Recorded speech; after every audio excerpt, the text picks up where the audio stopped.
Good morning, everyone. I call this special council meeting Thursday, October the 12th, 2023, 9 a.m. to order, and to acknowledge we are on the traditional territory of the Stahelis. Next order of business, please. The next order of business is introduction of late items. There's no late items. Next order of business, please. The next order of business is approval of agenda. Do I have a mover? Moved by Councillor Facio, seconded by Councillor Vidal. Any discussion? You call the question. All in favor? Opposed? Motion passes unanimously. Next order of business, please. The next order of business is delegations and petitions, and there's nothing for this item. The next order, please. The next order of business is reports from staff. Go ahead. Good morning, everyone. I'm very happy to announce that Mr. Poole is back in Harrison for another council orientation. And the recommendation in front of council this morning is that council resolve itself into a committee of the whole to facilitate a council orientation presentation by Mr. Poole. Do I have a mover? Moved by Councillor Vidal, seconded by Councillor Facio. Any discussion? Seeing none, call the question. All in favor? Nobody opposed? Passes unanimously. Mr. Poole, the floor is yours, sir. Thank you, Mayor Wood, and thank you everyone again for inviting me back to Harrison. And I also want to thank the members who are here in the public. Really, today's session is really a workshop, but it's in the form of a committee of the whole. And I think it's good that the public's here as well, because there's hopefully some stuff that during the presentation, the council orientation, that we can all learn from. So really, just to start off today, maybe just to give you a bit of background on myself, is it possible to get the PowerPoint up, Tyler? Thank you. And I apologize, I moved around a bit, so my back wasn't completely to the public on this one. You know, as I was introduced, I'm also the municipal advisor that the province has hired to come in and work with Harrison Hot Springs, and hopefully to assist in terms of getting good governance, getting good cooperation at the council table, because I've had the opportunity to talk to all of the council members, and of course, Mr. Allen yesterday, and I thank you for your time. And the reality is we all want the same thing. We all want what's best for this community. How we do that is the question. So in a lot of cases, what I'm hoping today is we can get some clarity on our roles, which was one of the requests to have that covered today, as well as some of the legislation that pertains specifically to council. And as well, what does a responsible meeting look like? So bear with me today. Please don't fall asleep if you're in the audience. And we will move on to the first item.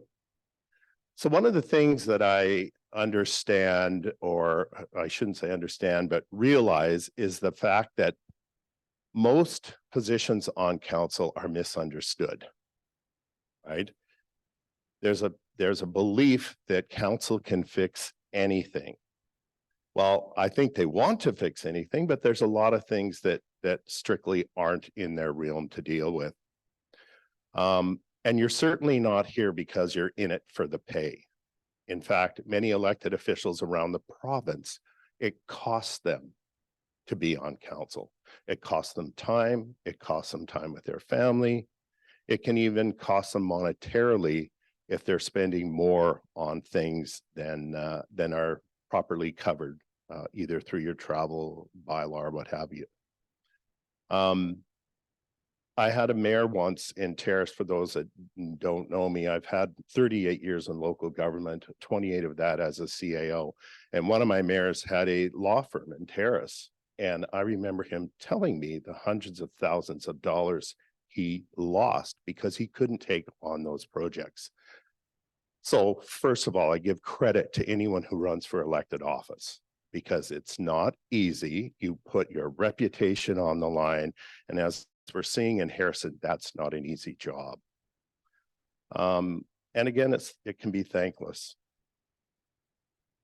Last comment in there, often you're a target for criticism. We all know that. Social media plays that, the public plays that. I've been to a couple meetings. And somehow we need to get past that. And again, I'm hoping that when I can get 5 elected officials at a table, that maybe we can park our personal issues on the side, at least during a council meeting, so that we can get to the order of business for the community. Because again, there wasn't one person I didn't interview, even on the staff side, that didn't say they were here for the good of the community. Hopefully I can help move that along. Yes, Councillor Allen. Sure. Is that better? Okay. Sorry, Councillor Allen. Mr. Poole, I'd be happy to turn up his microphone for him if you want. Sure. Actually, I am having a hard But- time hearing. I'm having a hard time. It's hearing. more hearing than speaking. Or is there a volume on there? Interestingly enough, I have a pretty loud voice, so I just don't want to come across It's not coming. as Mine's not booming. coming through either.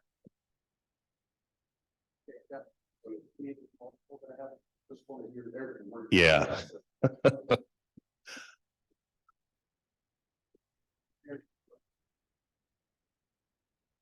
I think we can hear you okay now. though. Okay. I think that was. Yeah, let's try that. You For okay with some that, reason, Council? it's not moving to the next slide, Tyler, if you could.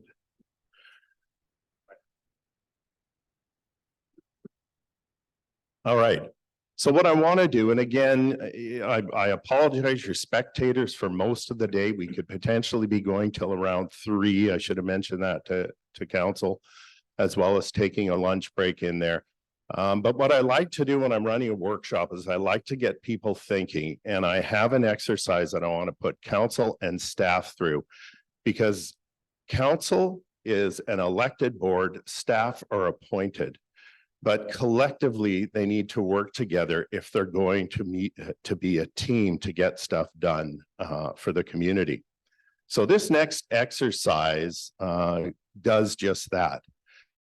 What I'm going to do is, Mr. Allen, if I could get you to move your chair to the end of this table, just sort of in the corner there by Councillor Vital. And I'm probably going to get Tyson and Amanda to come down. And I'm going to get the other 3 staff members to come up towards this end. If you could move your chairs.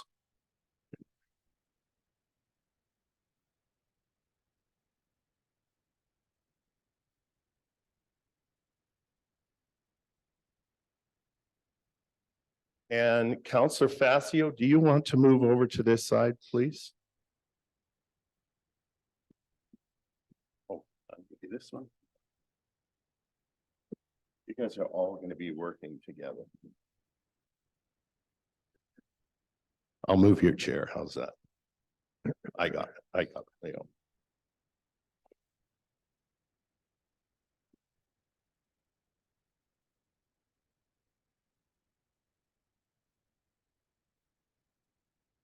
I told you this was just a lot of watching.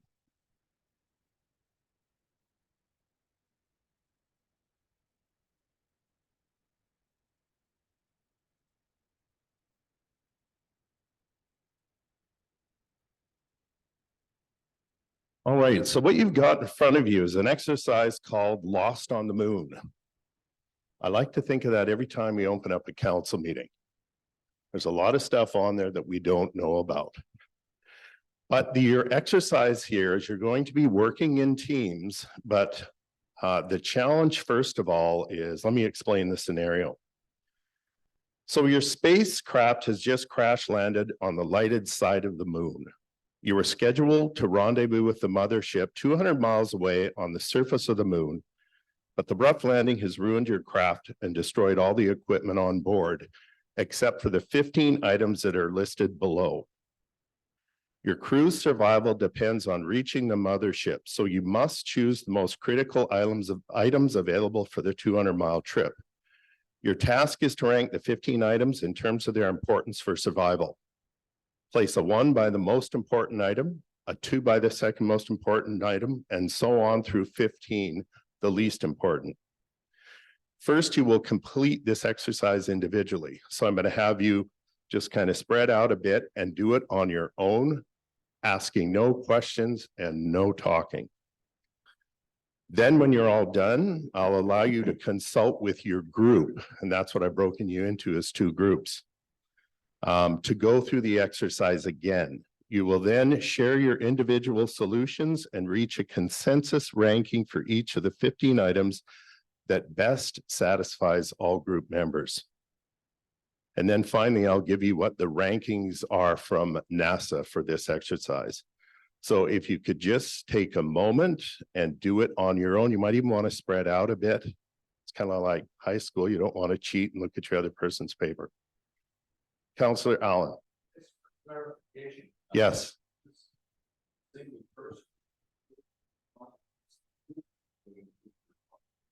This is a single person.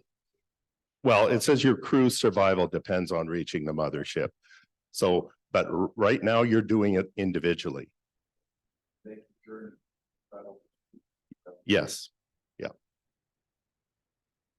All right. When you're done, just flip your sheet over. That'll let me know you've completed the task.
Are we just about done?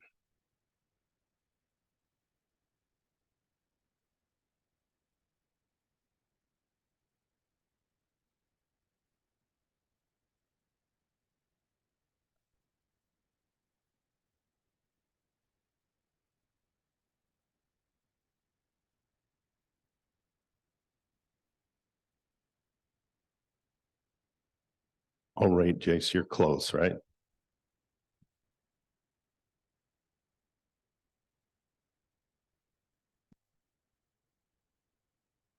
While we're finishing that, what I'm going to get you to do next is you're going to work in your group and you're going to fill in the team ranking section. And you can look at what you decided was 1 to 15. But now you, as a group, need to decide what your team ranking will be. So why don't we start? Jace, are you just about done? Perfect. All right, you can talk. Yes. Yeah, your team, these guys are a team.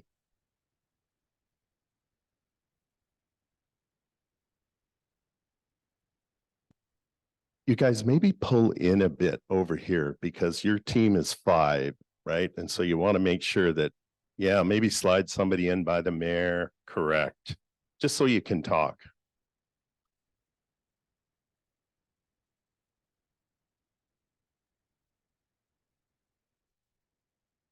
That's all right. Change the title on it.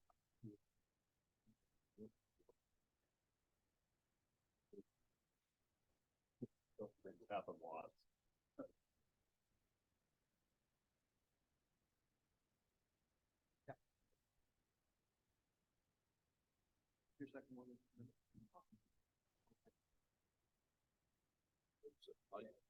My second one was 5 gallons of water.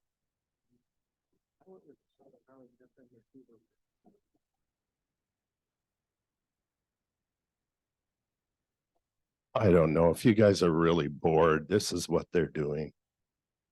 It just gives you an idea. It's a team building exercise.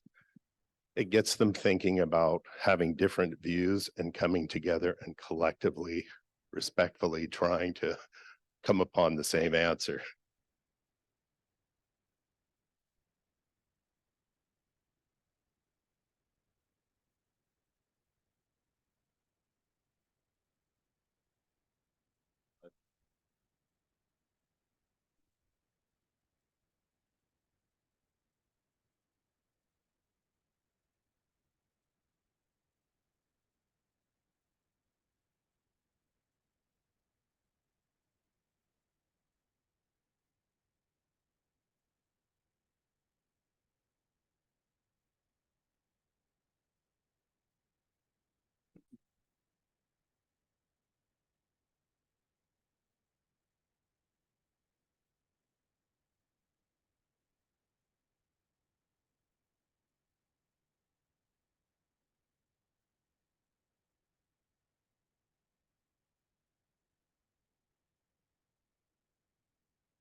So we can,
Are you able to hear? Yeah. Okay, Yeah. good. I just wanted to make sure. Yeah.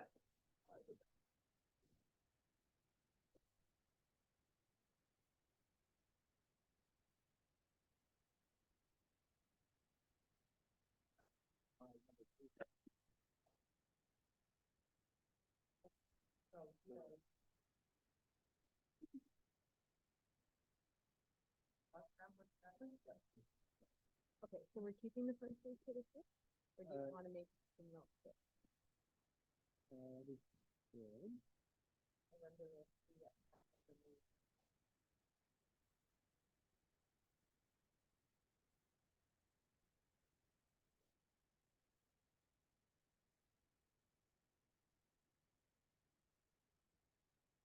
Throwing you.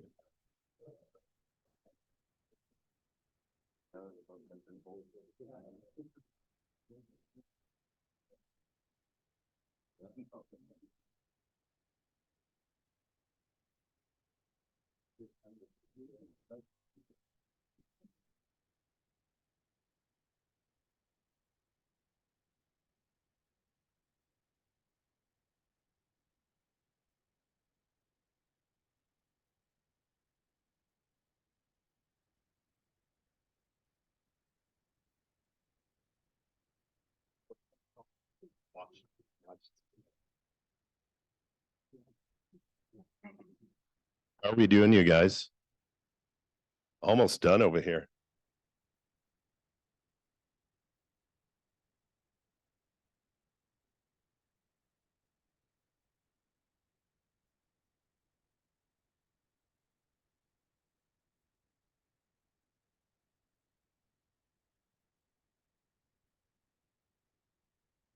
Can I have the self-recording mic wrap? Sure.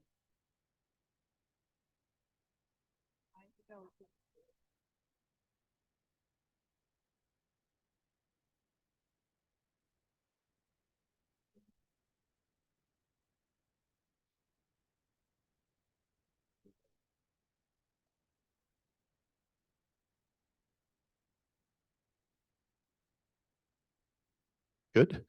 Okay, we have team one, I'm gonna call them. Is done. There.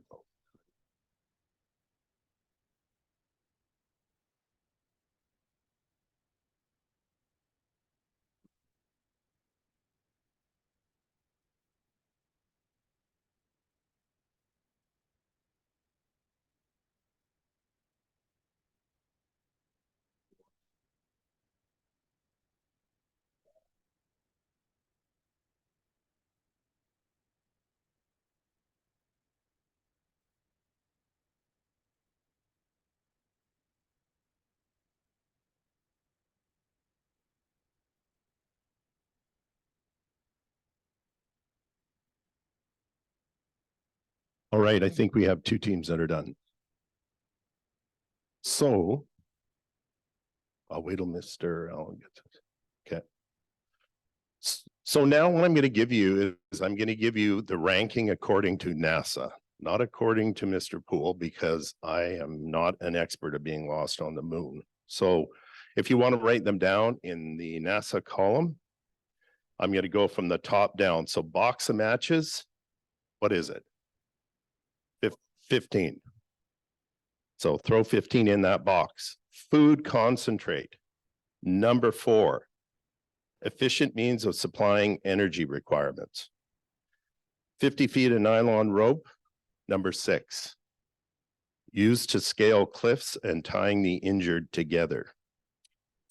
Parachute silk. Number 8, protection from the sun's rays. Solar powered portable heating unit. I heard 13, and that's what it is. Only needed on the dark side. 2 45 caliber pistols.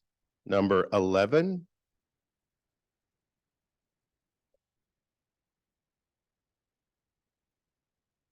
Maybe it stores it. Sorry, 11. Possible means of propulsion. And the only thing I can think of is Yosemite Sam and he's shooting his 6 shooters. But on the moon, I guess that's a possibility. You'd have to be an astronaut to answer that. Case of dehydrated milk, 12. Bulky duplication of concentrate. 2 100-pound tanks of oxygen is number 1. Yes. Most pressing survival need. A stellar map of the moon's constellation, 3. Primary means of navigation. Self-inflating raft, number 9. CO2 bottle and military raft may be used for propulsion. So one of the key things you're beginning to notice is how do we get to the mothership? And so some of these things are being used to move you. Magnetic compass, number 14. Magnetic field on the moon is not polarized and it's worthless for navigation. So somebody had that. Good. Oh, no. Talked about it. So somebody lost out. 5 gallons of water. Number 2. Replacement for tremendous liquid loss on lighted side. Signal flares, number 10. Distress signal when mothership is sighted. First aid kit with injection needles, number 7. Needles for vitamins, medicines, etc. will fit special aperture in the NASA spacesuit. Something else we knew, right? Solar powered FM receiver transmitter number 5, and that's for communication with the mothership, but FM requires line of sight transmission and short range. So what I need you to do now is your ranking compared to, well, let's say the first one is box of matches. If you had 15, which is the NASA ranking, and your ranking was 15, the difference would be 0. But if your team also had 15, the difference would be 0. It's not negative or positive, it's just a difference. If you could do that all the way down for your score and the team score, you should all end up with the same team score, but different individual scores. And you just total them at the bottom.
And as soon as you've got your score, can you just say your name and what your individual score is and what your team score is?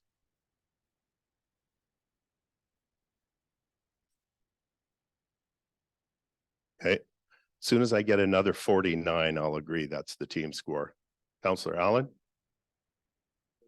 That's all right. Christy, what do you have? Yep. Okay. I'll get one more team to see if it's confirmed as 54.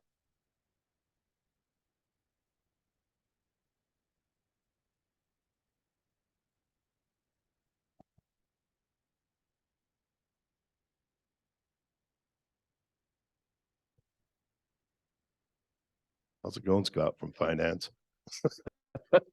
What's your individual one? 38?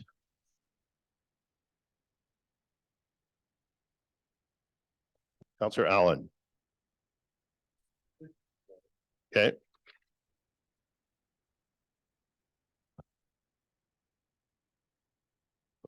$54 and 48, and you got 48, Tyson?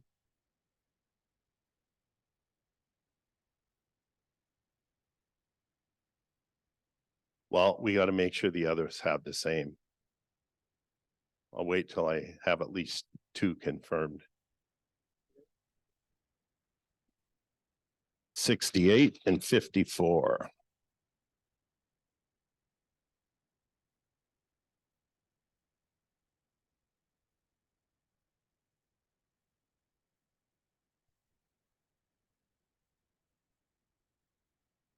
Mm-hmm.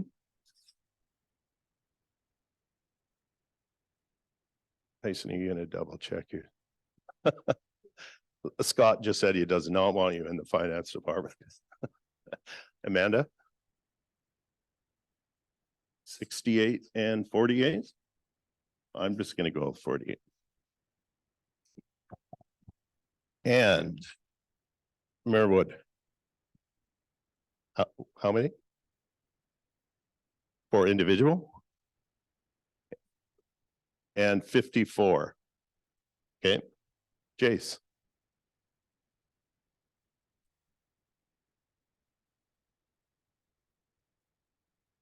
All right.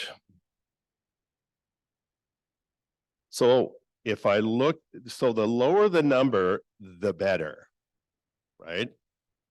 Means you're as close as you can be to Nassau. So Councillor Facio, Christie, Mayor Wood, all scored better in a team.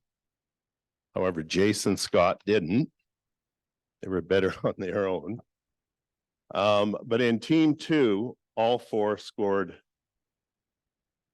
better as a group. Now, oops, can we, oh, that moves. So how do you think you did on that?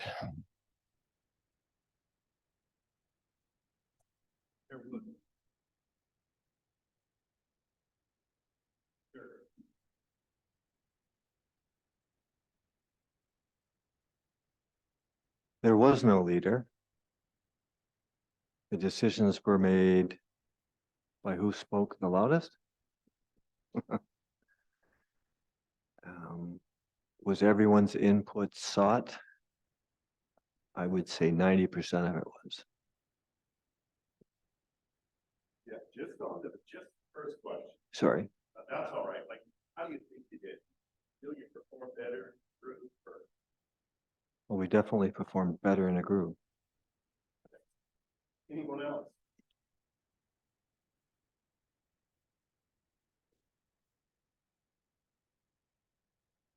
What was the dynamic? Was somebody a leader? Did somebody take the role of leading your group? How do you think of this? I was glad I was sitting next to Christian. So you trusted in Chris? We worked together pretty well there. Everybody had their input. There was no leader. No, but that's good. Why do you think there wasn't a leader? Well, you're all talking.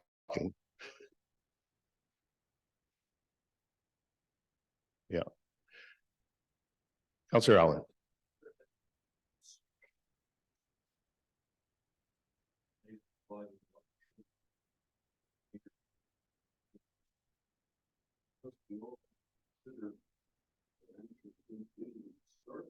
Right.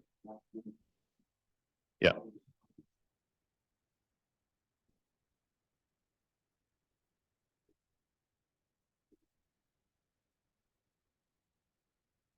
Right.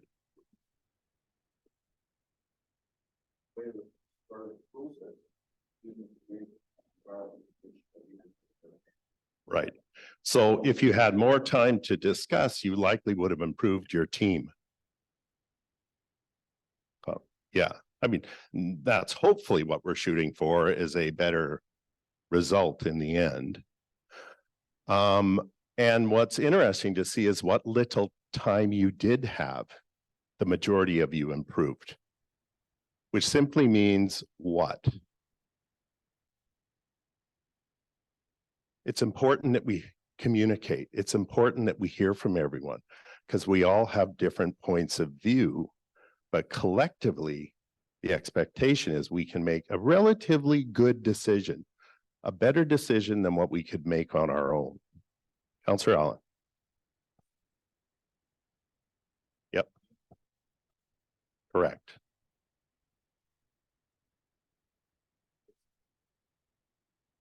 Absolutely. Absolutely. And that's what a council meeting is about, right? Learning more information, getting advice from staff, reports, letters from the public. All those things are part of making good decisions. Were decisions made by vote or consensus? Consensus, didn't have to arm wrestle anything. Same. That's good. Yeah. Nice. I didn't hear any arguing or, throwing of pens or anything like that. So it was good. Yeah. Well, the nice thing is it's a topic nobody here is an expert on. We have some knowledge, but unless you're an astronaut, and the terrible thing is I did have an astronaut on one council when I did this, and they did fantastic, by the way. So there was an expert in the room, but this is chosen because the expectation is nobody's really an expert of being lost on the moon. Was everyone's input sought? Good. How difficult was it to work on your own and not have someone to talk to? Mm-hmm.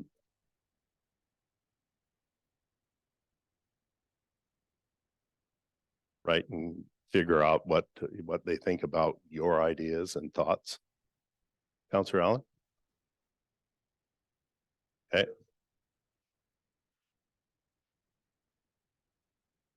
Mm-hmm. Right. Okay.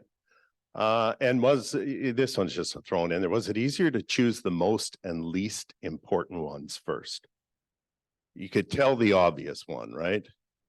And you could tell the one that didn't make sense, right? So matches and, God, is it oxygen?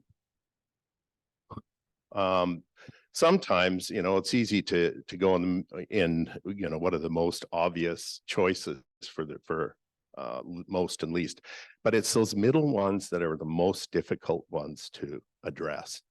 6, 7, 8, 9, 10 wasn't that easy, right? You're now, fine tuning where the rankings go in there. So, I think we've kind of finished that one there. All right. So you guys, again, that's a bit of an icebreaker this morning, but it also puts a light on the importance of us as a decision-making body, the importance of having good information in order for council to make an informed decision. And that's where your administrative team comes in. So what we're going to start to go into is I'm going to start touching on a bit of the legislation as well as the roles and responsibilities for elected officials and for appointed staff. So feel free to go back to your chairs, and thank you for moving. Usually I'm in a classroom setting, so we were able to adjust around the council table.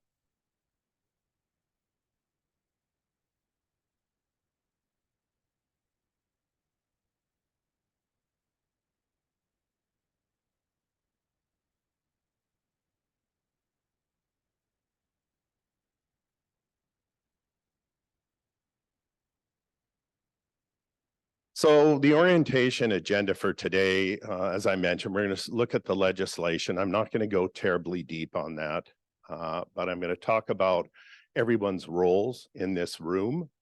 And as well as what does that relationship look like between elected officials and staff? I want to talk about respectful conduct as well as the code of conduct, which is now written into legislation. And we'll talk a bit of conflict of interest. I'm going to touch on regional districts if we have time. But I also want to get into meetings and how we can have good, productive meetings, and as well how we avoid any of the problems that might be plaguing any council, not just yours. And if you have any questions, please stop me and ask. So a little bit of history here. I know some of you on this council go back to the days of the Municipal Act, which was prior to the Local Government Act in 1998. The Municipal Act was all encompassing. You know, it had the earlier titles instead of the Director of Corporate Administration or somebody who filled the corporate role. That person was called a clerk. The person who's in charge of the, financial administration of the municipality could be your director of finance, your chief financial officer. That person used to be called a treasurer. So over time, the act has been updated, and in 1998, out came the Local Government Act, but its real focus was more on bringing regional districts into the fold and giving them more legislative powers than what they had before.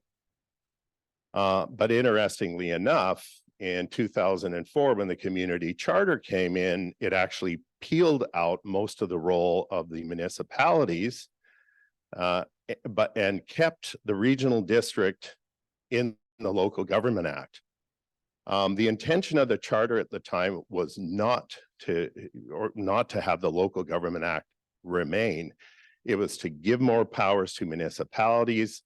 However, they never quite transitioned that. And even today, municipal affairs will tell you, we're going to make it into one act. We're going to make it into one act. Well, we're almost 20 years later and nothing has been done to change that. The only thing that lives in the Local Government Act that relates to municipalities is boundary expansions and amalgamations. Elections, so your Elections Act will always refer to the Local Government Act, not the Community Charter, because Community Charter does not deal with elections, and also your land use regulations.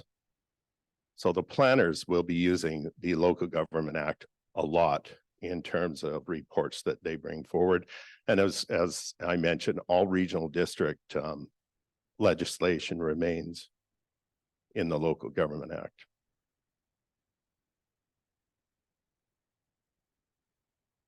So again, at the beginning of our community charter, section 1 basically states that motherhood umbrella clause that says municipalities and their councils are recognized as an order of government within their jurisdiction, something again that was absent from the Local Government Act.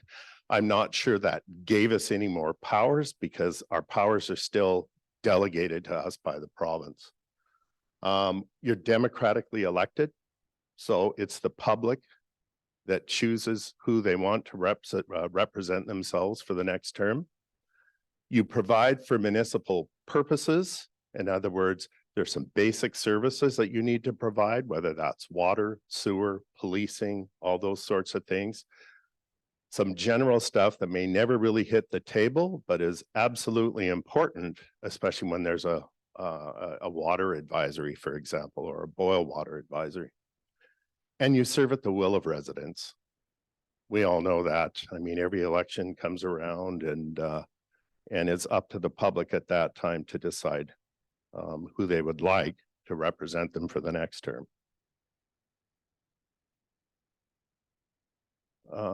Tyler, can you move that?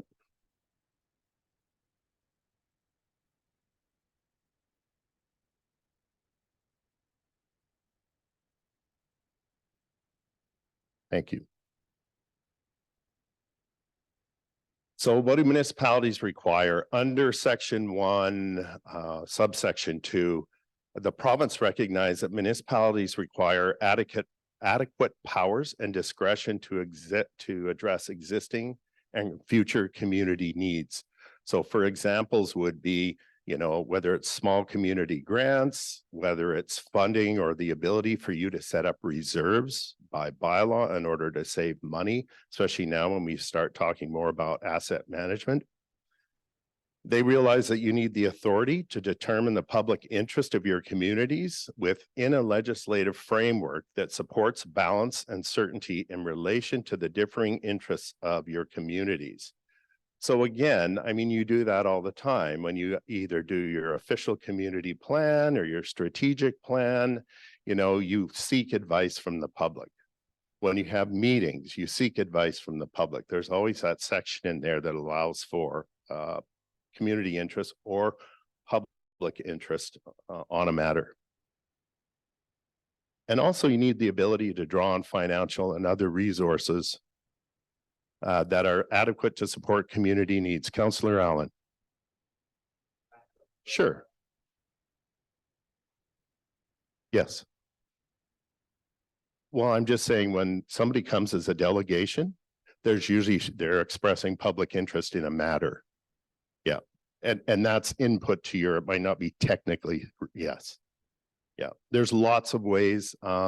Another one, for example, is when you're doing your budgets. Some municipalities go out and they seek input from the public.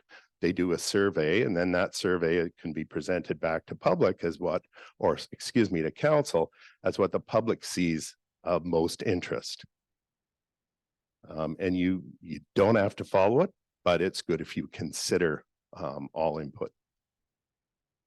The next one is taxation. You also have the authority to determine what levels of municipal expenditures and taxation are appropriate for that purpose. So every year you have to decide, is a tax increase worth the service we are providing? Or adversely, should we be reducing taxes, which also means reducing public service? It's a fallacy to think that when we come on council that dropping taxes is somehow going to save the community money. You really have to figure out, is it? And if it is it's likely because you're becoming more efficient than by not spending the money. And the last one here is the delivery of services. So the province also realizes that you have to have the authority to provide effective management and delivery of services in response to community needs. So how many of you on council know George Cuff? Okay. Some people love him, some people don't, and George knows that. I also instruct the public administration courses at Coast Mountain College. And the administration course, which is required by all local government staff to take in order to get certification at the provincial level, Board of Examiners, George Cuff's book on policy governance is the required reading for that course. And it's offered here through Capilano University. So, excuse me, our college is tied in with Capilano College in order to provide degree granting courses. So I met with George when I was the CAO in Mission, gosh, I want to say around 2017, just when this book was put on as a required reading. And I said, well, give me a couple comments, because when I introduce the course, I want to be able to say, hey, I chatted with the author. And here's what he said. He said, every municipal council has two main and very significant functions. One is to lead, the second is to govern. The first requires some degree of vision and a sense of what challenges and opportunities lie before their community. This thought process should be embraced immediately after an election and continued through formalized committee of the whole, or what he referred to as governance and priorities committee. So in his mind, he got rid of, when he was mayor in Spruce Grove, all other committees. He wanted governance and priorities committees where everything fell into that was important for council to deal with. Discussions on, say, a monthly basis thereafter. I've never had a committee like that put into place. I've pondered it, but I'm sure you have your own committees that you have in place, and I'm not suggesting you change it, but that's his belief in terms of council governing at a high level of visionary guidance for the community. The second principal function that he talked about is that of governance. And this refers to the decision-making processes of a council and is therefore directed towards the focus of a council on the what it is considering, otherwise known as the policy envelope with which the how of administration flourishes. Governance, when approached with the consideration it is due, is what enables a council to give legs to its vision and sense of priorities. So when staff are doing work that would fall or affect in what council is trying to get done, it is usually done through policy, motion, or an established bylaw. That's where council has its authority to control what happens with the organization.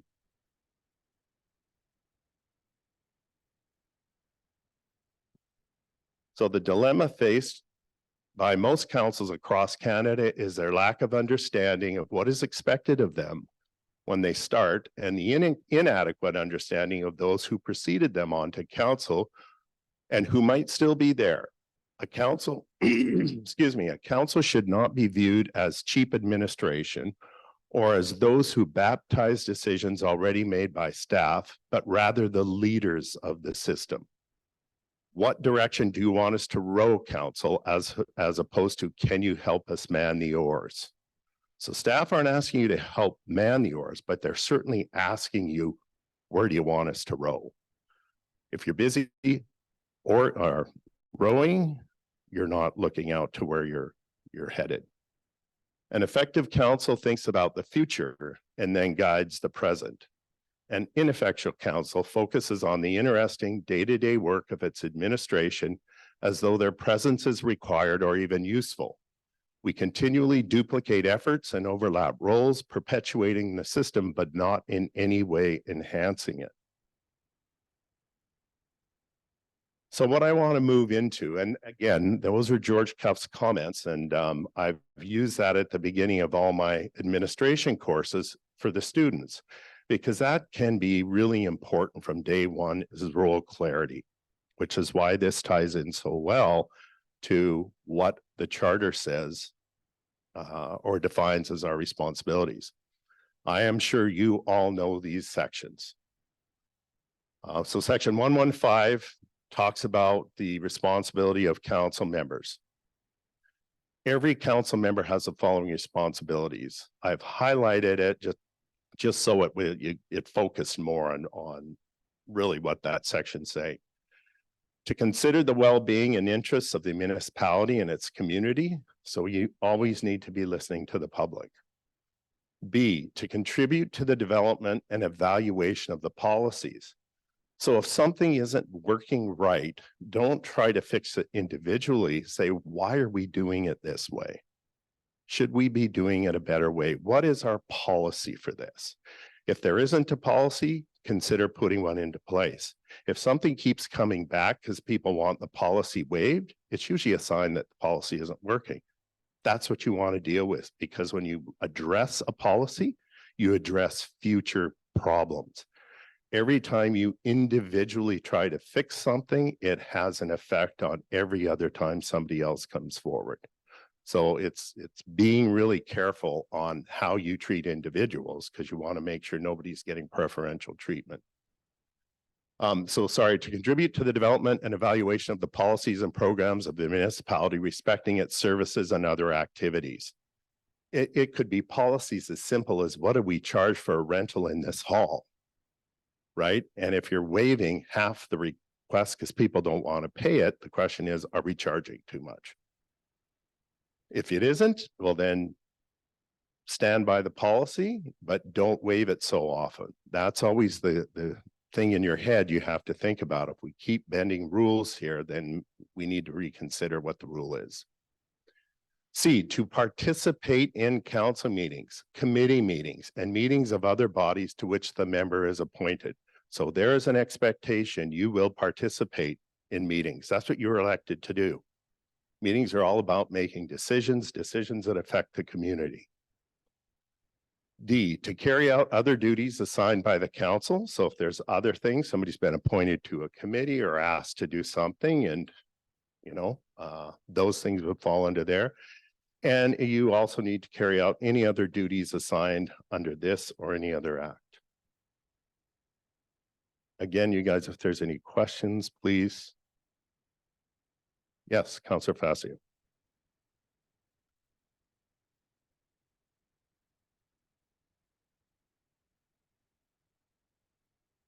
Mr. Paul, can you just back up one on that to section 114? I think that's a very important section that contributes to what the 115 refers to. Have you got it in front of Yeah. you? Can I take a look Sure. at it?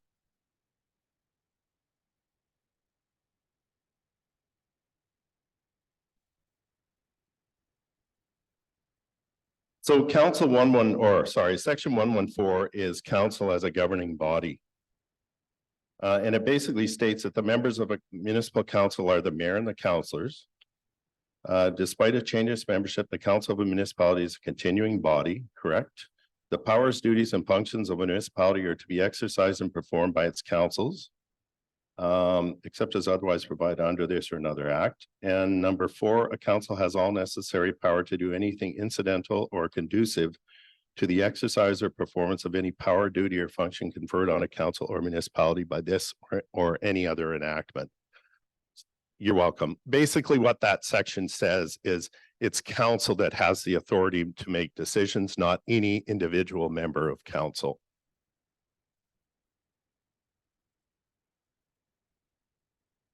So the next one talks about the responsibilities of the mayor. So the mayor is the head and chief executive officer of the municipality. In addition to the mayor's responsibilities as a member of council, so mayor is a member of council. Even though you say mayor and council, they still carry the duties of council in addition to these. So in addition, the mayor has the following responsibilities: to provide leadership to the council, to communicate information to the council. So if there's information that's heard around town, it's shared with the rest of council, or I don't know, at a business meeting or what have you. To preside at council meetings when in attendance. So he chairs all meetings if he's there. If not, then usually it's your deputy mayor, or it's usually a process in your procedure bylaw how that's established. D, to provide on behalf of council general direction to municipal officers. E, to establish standing committees in accordance. So in accordance would be to the sections that they are to be established. I believe it's, correct me if I'm wrong, 140, 141, somewhere's in there, where you have standing committees. F, to suspend municipal officers and employees. Key again being suspending. G, to reflect the will of council and to carry out other duties on behalf of the council, and to carry out other duties assigned under this or any other act. Councillor Vital. Thank you, Mr. Poole. I'm just under subsection 1. The mayor is the head and chief executive officer. Is there any further sort of like explanation or elaboration on what chief executive officer means? Thank you. Basically, any section or any part of the charter that refers to the mayor refers to him as the chief executive officer, but there's nothing exclusive in here for just the chief executive officer. Councillor Allen. Well, I can report that I have researched this and I've looked in the definition section of both the Community Charter and the Local Government Act, and I can find no definition of the Chief Executive Officer in the legislation. When I search on the internet through Wikipedia and other search engines, I find quite a lot of definitions of Chief Executive Officer, but mostly in the application of a corporation in the private sector. When I did that, I recalled that I was there and present in the room for some of the discussions on the writing of the Community Charter, and it was Gordon Campbell, then the Premier and formerly the Mayor of Vancouver, who had brought forward the Community Charter, and he explained to us at UBCM that he wanted municipalities, which are in fact municipal corporations, to act the same as corporations act in the private sector. And he wanted there to be all of the same management features, including having a chief executive officer. And he also brought in the requirement for an annual meeting, which he wanted to look very much the same as an annual shareholders meeting in the corporate world. So my conclusion from that research and from my prior knowledge, having been present when the Community Charter was being written, was that it was certainly the clear intention of the Premier bringing in the legislation that the Chief Executive Officer of any municipality would behave and have the same authorities and responsibilities as would a Chief Executive Officer in a private sector corporation. There's another section of, I think it's 116, that talks some more about the duties and responsibilities of the mayor, and they again seem to reflect that. What concerns me deeply, and I'll say this morning so that you all know where I stand on this, what concerns me deeply is that in the absence of an effective chief executive officer, we don't have a good, strong, and essential connection between the power of the people reflected in their election of the council and the power of the municipality and the staff and resources that it has. In my opinion, that is the critical link. When the council has made its decisions, has adopted its bylaws, has adopted its policies and made its other decisions, somebody has to take responsibility to execute those decisions. It's even more clear in the American system that we see on television, where the president says, I am the head of the executive branch of government. I am the president of the USA, and I'm the chief executive officer, and the buck stops here. And he becomes responsible for all of the actions of the staff of government below him. And if you don't have that one person who has both the responsibility for the good management of the corporation and the authority to ensure that it happens, then, in my opinion, the system is doomed to failure and is broken. You're all passengers on a cruise ship with no captain and no rudder and nobody in charge, and there's no one person. For me, as a councillor, having been in the job now for less than 2 weeks and trying to get my feet under me and understand my role, I feel quite frustrated because I have nobody to go to with an issue or a concern or a suggestion that is going to take that forward and ensure that it's dealt with. Because in the absence of a chief executive officer, I, as a councillor, am not allowed to go and instruct any of the line officers because they are staff and I'm only a councillor. The only person who can talk to the officers is really the mayor. But the way that Harrison Village has been reformed under the last regime, there is a bylaw called the Establishment of Officers. And I've read that bylaw, and it talks about all of these good folks here, the line officers, what their jobs and responsibilities are. But the one significant omission in that bylaw is the chief executive officer. He's not even mentioned. And to me, that's a glaring omission. You can't have a ship and say, well, we're not going to have a captain on the ship. We're going to have people on the bridge, and they're going to decide what to do from time to time. And there's nobody really who's saying, this is where we're going, this is how we're getting there, this is how to do it.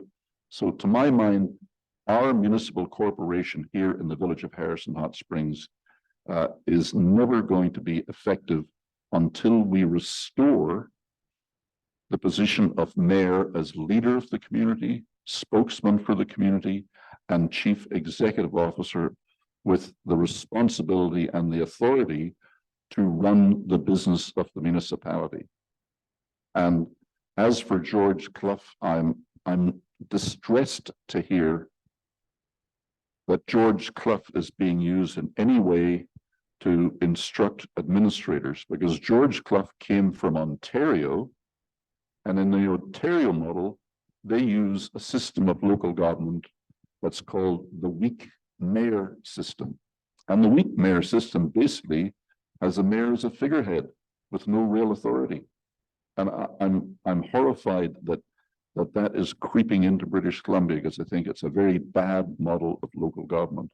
I think I've said enough for the moment, and I look forward to any response. Thank you.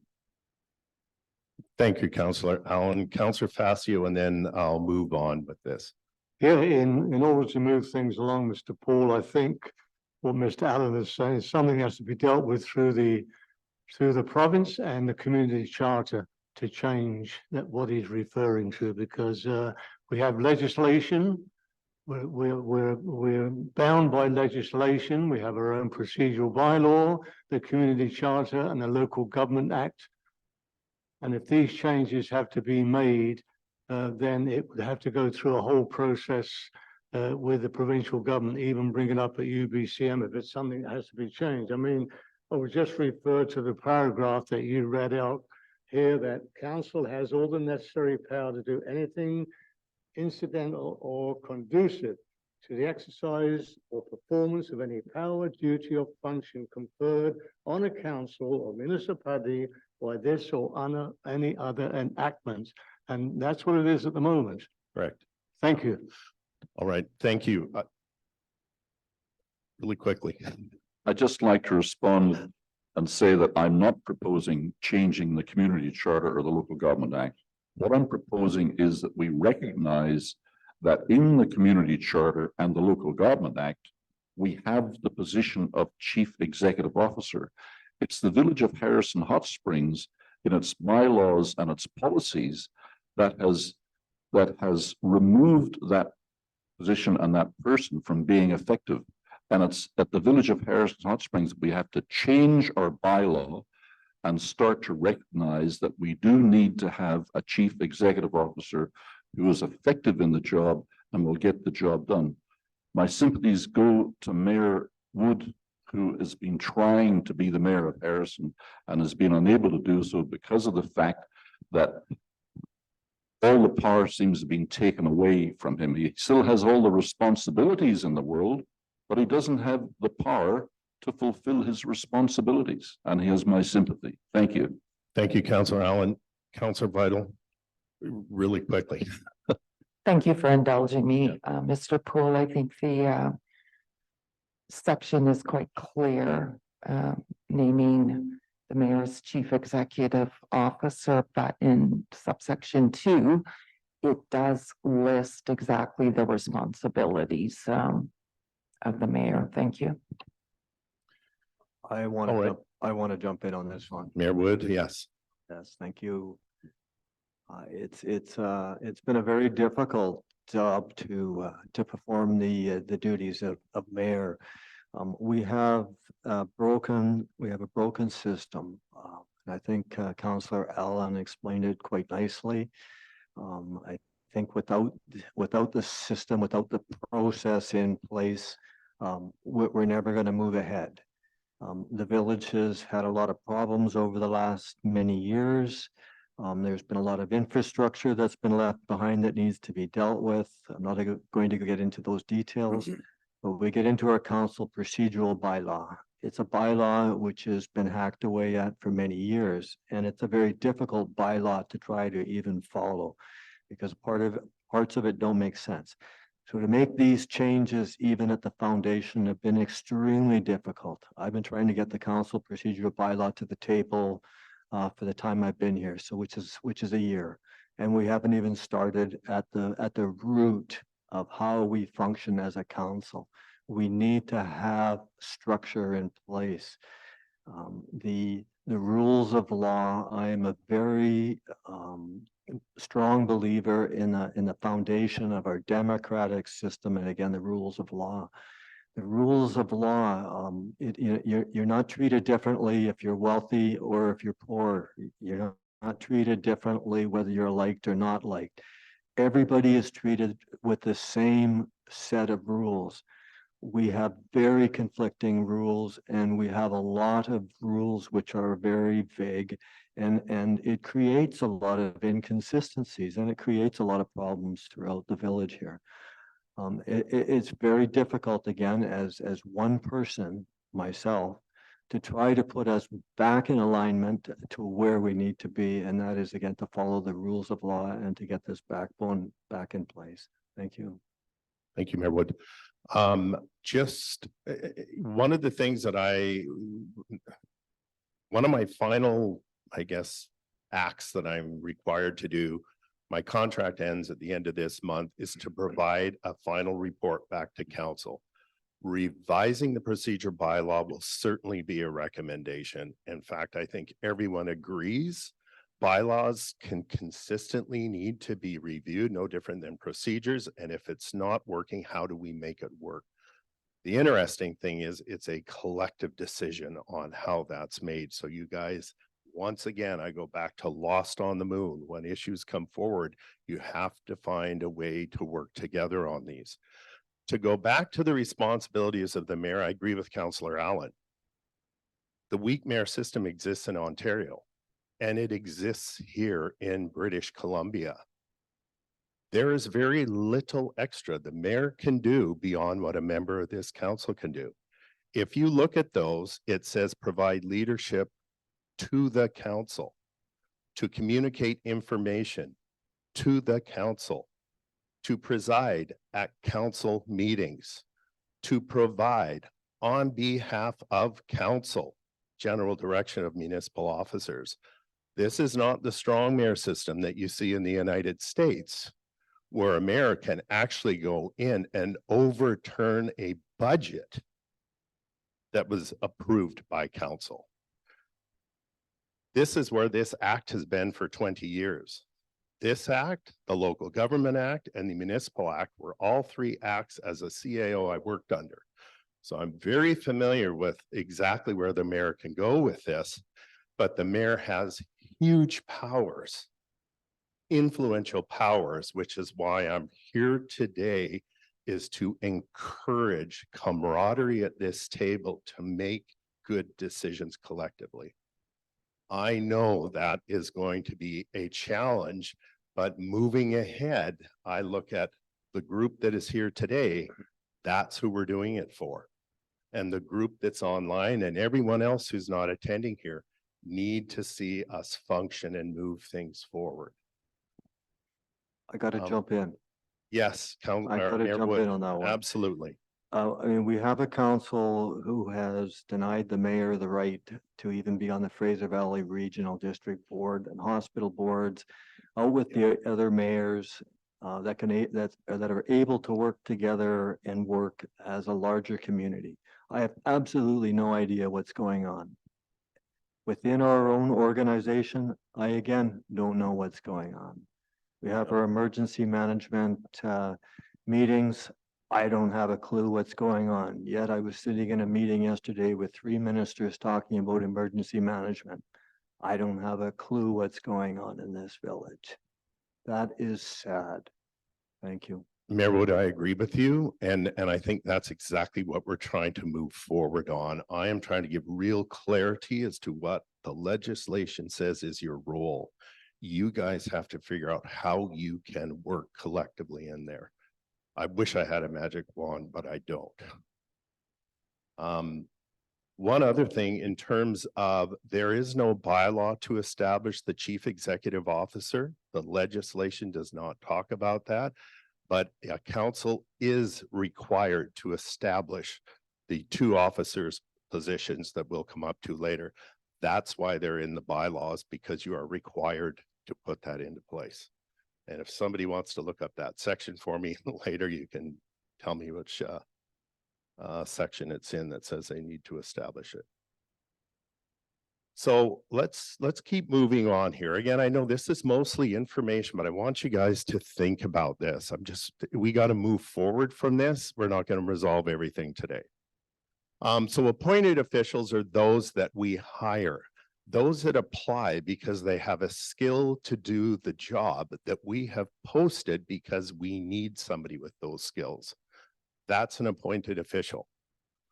So a bylaw law under section 146, so that's the sections that establish these, says may establish the position of chief administrative officer of the municipality, whose powers, duties, and functions include the following. A, overall management of the operations of the municipality. That's your employee right there in the corner. He looks after the overall management of the operations. As a CAO for 28 years, I did all the hiring of senior staff, including the corporate officer and the financial officer. However, it was my reputation on the line at this table. Every time there was a council meeting, and if council did not like the way the CFO was doing their work or the director of community services, they talked to me. If they were failing, it's because I allowed them to fail. So don't think you don't have control. You have complete control. What you don't want to have to do is manage 30 employees. That's the whole point of these bylaws. That's the whole point of having a delegation bylaw, right? You don't want to be out ticketing people. You don't want to be out taking, I guess you don't have a pool or the arena, but that's the stuff you hire staff for. And as we move along, we'll talk about how the administrative and the governance teams work together. And when we fail at our jobs, the whole system starts to collapse. The second thing under there is B, ensuring that the policies, programs, and other directions of council are implemented. So he does not have unilateral right to change anything this council table decides. His time to give you background is when you are dealing with putting a policy in place, when you are approving a bylaw. You want to see his recommendation. You want to know he is putting his money's worth in his job to give you his best technical advice. You can take it or you can leave it. I've always said to council, I'm not going to walk away from this table distraught that you didn't take my advice. But I'm certainly going to be ticked if I didn't tell you what I thought was the truth behind what you were dealing with. And C, advising and informing the council on the operations and affairs of the municipality. So, Mayor Wood, if you're not getting that information, you should be, right? And I think it's incumbent upon the CAO to make sure not only you, but all of council is receiving that information. I often was alone in the closed meetings getting reviewed by my council members, because I needed that. Tell me now, am I giving you what you need? Am I fulfilling that role? Because you can't wait. And I'll guarantee you your CAO wants to know how he's doing. The unfortunate, I just want to jump in on that one. Yes. The unfortunate part about that is that communication between the relationship between the mayor and the chief administrative officer is, in my view, critical.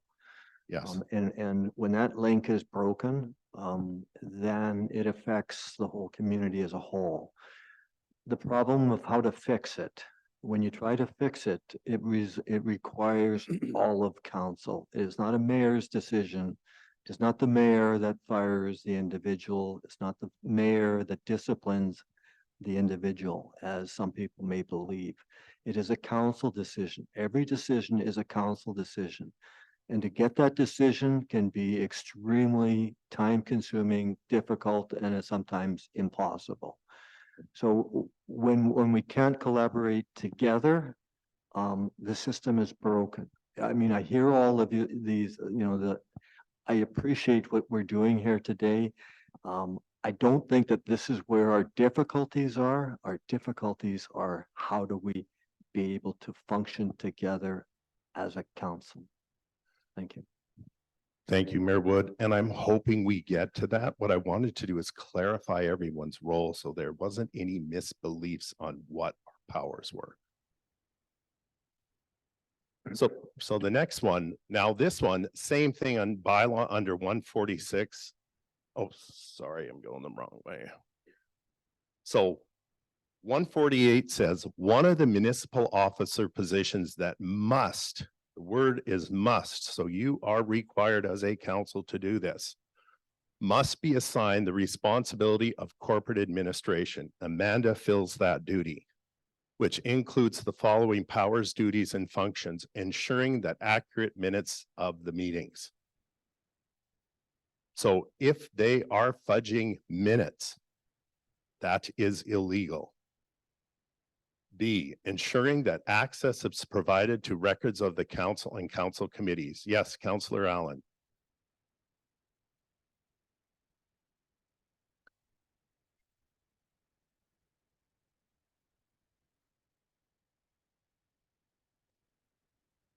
I think it's just ensuring that accurate, oh, you're right, you're correct. And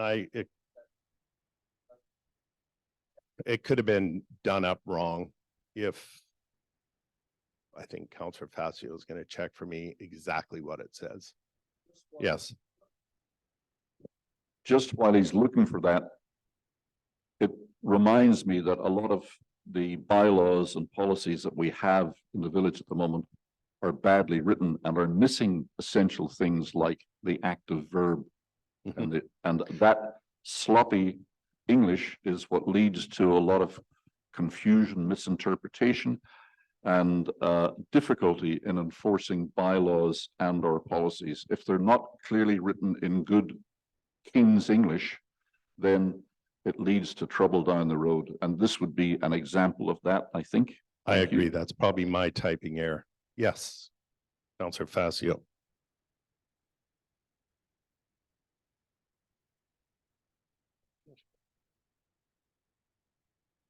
Yes, this is abbreviated because the actual section is long. It says A, ensuring that accurate minutes of the meetings of the council and council committees are prepared and that the minutes, bylaws, and other records of the business of the council and council committees are maintained and kept safe. This is a shortened version that the province has put out. And like I said, all else, go to this section if you want the complete clarification. But the reason a council is required to put this in place is so that it is an independent person ensuring clarity. Not a member of council, not some other individual staff member, but somebody who has been designated that responsibility. I just want to jump in on this one here. Correct. And then Councillor Allen after. So we've had a lot of allegations, and you've heard allegations from myself of illegal meetings of council. The illegal meetings of council, meaning that we are not following the community charter, we're not following our council procedural bylaw, or we're not following the acts. This happens quite frequently, and it's extremely frustrating as the mayor to find out that there has actually been a meeting, business has been done, and the meeting is not recorded because it was not deemed by the counselors who decided to meet inappropriately. So we've got, again, another very, very broken system. So this all sounds really great on paper. Help me enforce it. Thank you. Thank you, Councillor Allen. Well, just on the point of minutes, when I was 13 years old, 61 years ago, I was first appointed as the secretary of a large boat club, and I've been looking after and taking minutes of various organizations ever since. So I have a lot of experience in doing this. What I see missing in this legislation is any penalty for doing it wrong or having inaccurate minutes. And I have to say that in my experience in 4 terms as mayor, I was presented far too often with minutes which were inaccurate or wrong, and also minutes that had been altered retroactively. And it distresses me that that can even happen in a municipality. As I explained to one CAO who had presented me with some bogus minutes, he said, there are minutes, we can do whatever we like and put whatever we want in them. And I explained to him, they are not our minutes as a council. They are the minutes that belong to the general public who have a right to know what happened at the meeting, what was decided, and to have that recorded accurately. So they're the public's minutes, they're not our minutes. Although we may have the responsibility of preparing them, they're prepared for the benefit of the general public to be able to come and read the minutes and get an accurate account of what business was transacted and what decisions were made. So excuse me for being concerned about minutes, but I continue to be concerned about the accuracy of minutes. Thank you. Thank you, Councillor Allen. I cannot speak about what's happened in the past. All I can tell you is how this works and how it should work in a proper system. Sir, Councillor Facio. Just a quick question then, Mr. Paul. Would I be correct in saying under Robert's rules that I don't think there's any municipalities that do verbatim minutes? That debate over the minutes? That they do verbatim minutes. It just gives an outline of the council meeting. Am I correct? Yes, Thank you. they are more and more moving to really just recording motions, Yes. because the reality is the opinions only matter for the decision of the vote. It's the vote that staff look at. Right? So Councillor Allen may have a view, the mayor may have a view, Councillor Facio may have a view, Councillor Vital might have a different view. But when the vote is taken, that's what the CAO is going to push tomorrow morning. Did it or didn't it pass, and what did it read? And everyone needs to support that.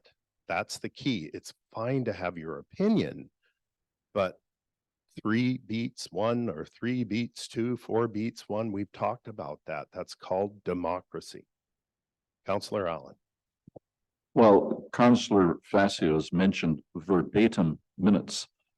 Anybody who's been to court or involved in litigation knows that you have to hire a court reporter for various processes in the court, and that person will write a verbatim account of what happened at that hearing. And a verbatim account means that every word is written down and recorded. Now, that has up until now been a very expensive and time-consuming process. With modern technology, you can actually take a tape recording of any meeting, push a button on your phone or your laptop, and the computer will prepare a set of verbatim minutes with every word recorded. It has to happen in law because every word is important. It doesn't have to happen in municipalities.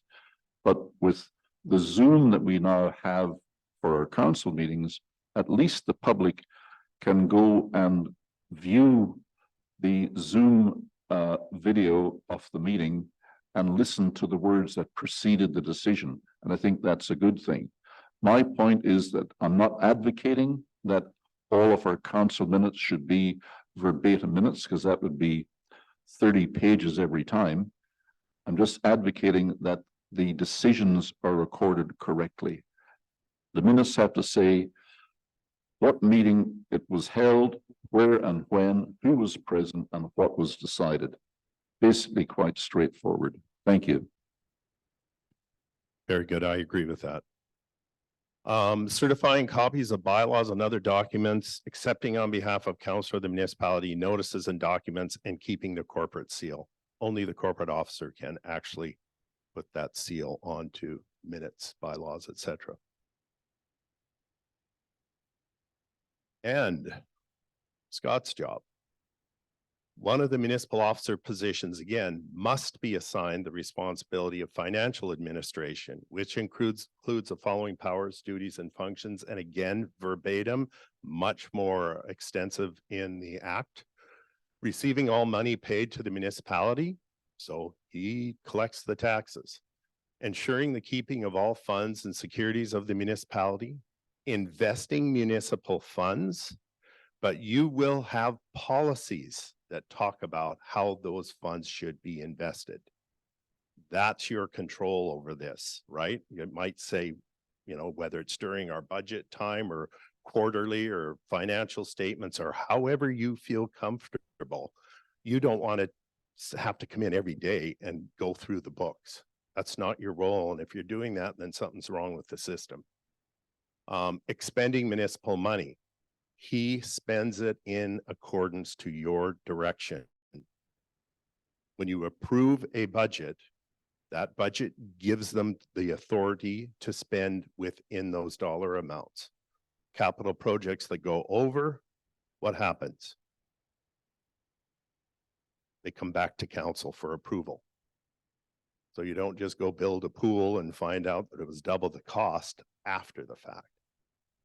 Now, I'm not going to argue if it's been done in the past or not. I'm just simply saying it should be. And I know the minute we got bids that went over, those bids came back to council, and either we scrapped the project or we approved the additional funding by taking it from here or there or increasing taxes. And it was done in an open meeting. Ensuring accurate records and full accounts of all financial affairs. So that's usually your financial statements, and exercising control and supervision over all financial affairs. You want comfort in knowing that this person has your financial interests well looked after.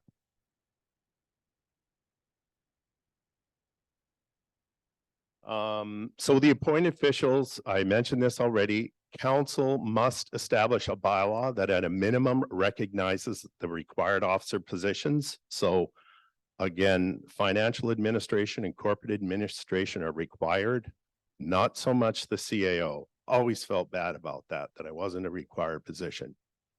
However, as you grow, you find that you need somebody managing the staff. Appointed officials under section 152 talks about the termination of officers, including the CAO, if that position is established. So those three positions there, who can tell me how they can be terminated? How does that work? Yes. Correct. Councillor Allen? Yes, I can tell you. The mayor,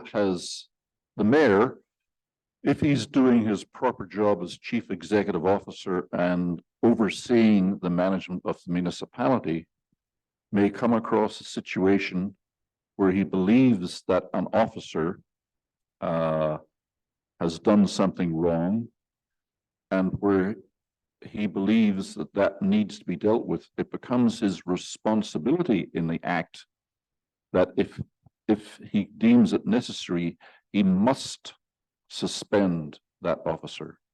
It's not a may or a could or a whatever, it's a must.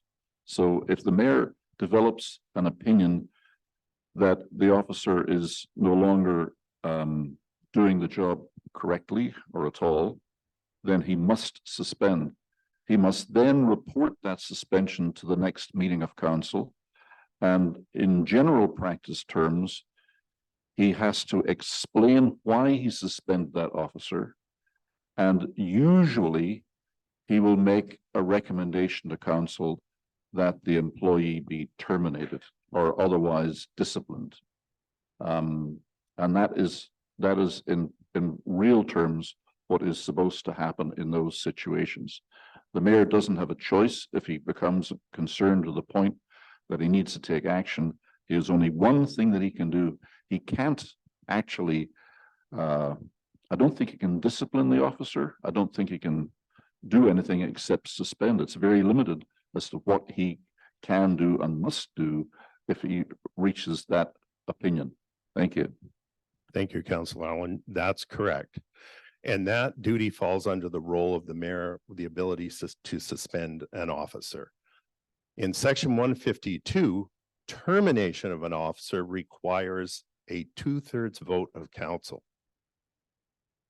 So on this council, how many is that? Getting you to add, aren't I? 4. Right? So, and the reason the charter says that is because these guys have to be able to do their jobs properly.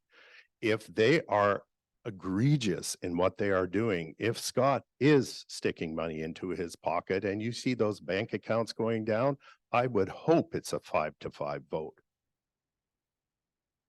But the reality is, if you're hiring good people, you need to trust them and you hope that you can work together and you don't run across this.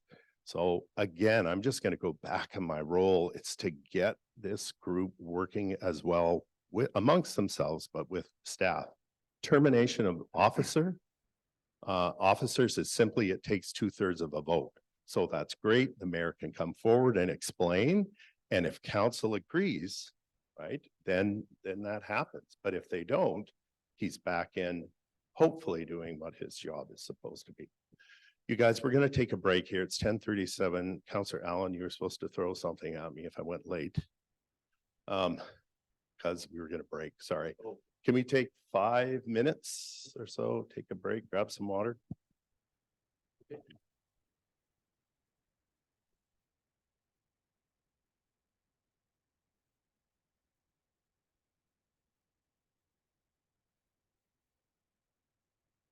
And I've had a request from the public if we could speak into our mics every time we talk. I don't think they can hear all our discussions. I'm not saying everyone, but just a reminder. Do I have to call this meeting back to order then? Back to, no, I move. In discussion, all in favor? Meeting, thank you. Passes unanimously. Thank you, Mayor Wood. So that morning session there was really around the foundations, especially under the legislation, as well as roles and responsibilities. But now what I want to talk about is both the elected and the administrative portions of the organization. And as I like to call it, two sides of the same local government coin. Far often, you know, when councils run, they feel that maybe staff are a concern, or they were hired by previous councils that maybe aren't back on the next term. Anyone I've ever worked with and I've hired, I've always said you work for the office, you don't work for the person. So I knew the mayor was going to change, had that high risk of changing. In some cases, I've had mayors for 3 terms. In other cases, I've had 3 mayors the same term. But I was always prepared that you changed because you knew your job, you knew the role of the mayor, and you were there to help support them. If we had that in the mindset, then when we come to the table, we've got to think that the staff are there to help us. And staff have to respect the role that the elected officials play when it comes to setting direction for the community.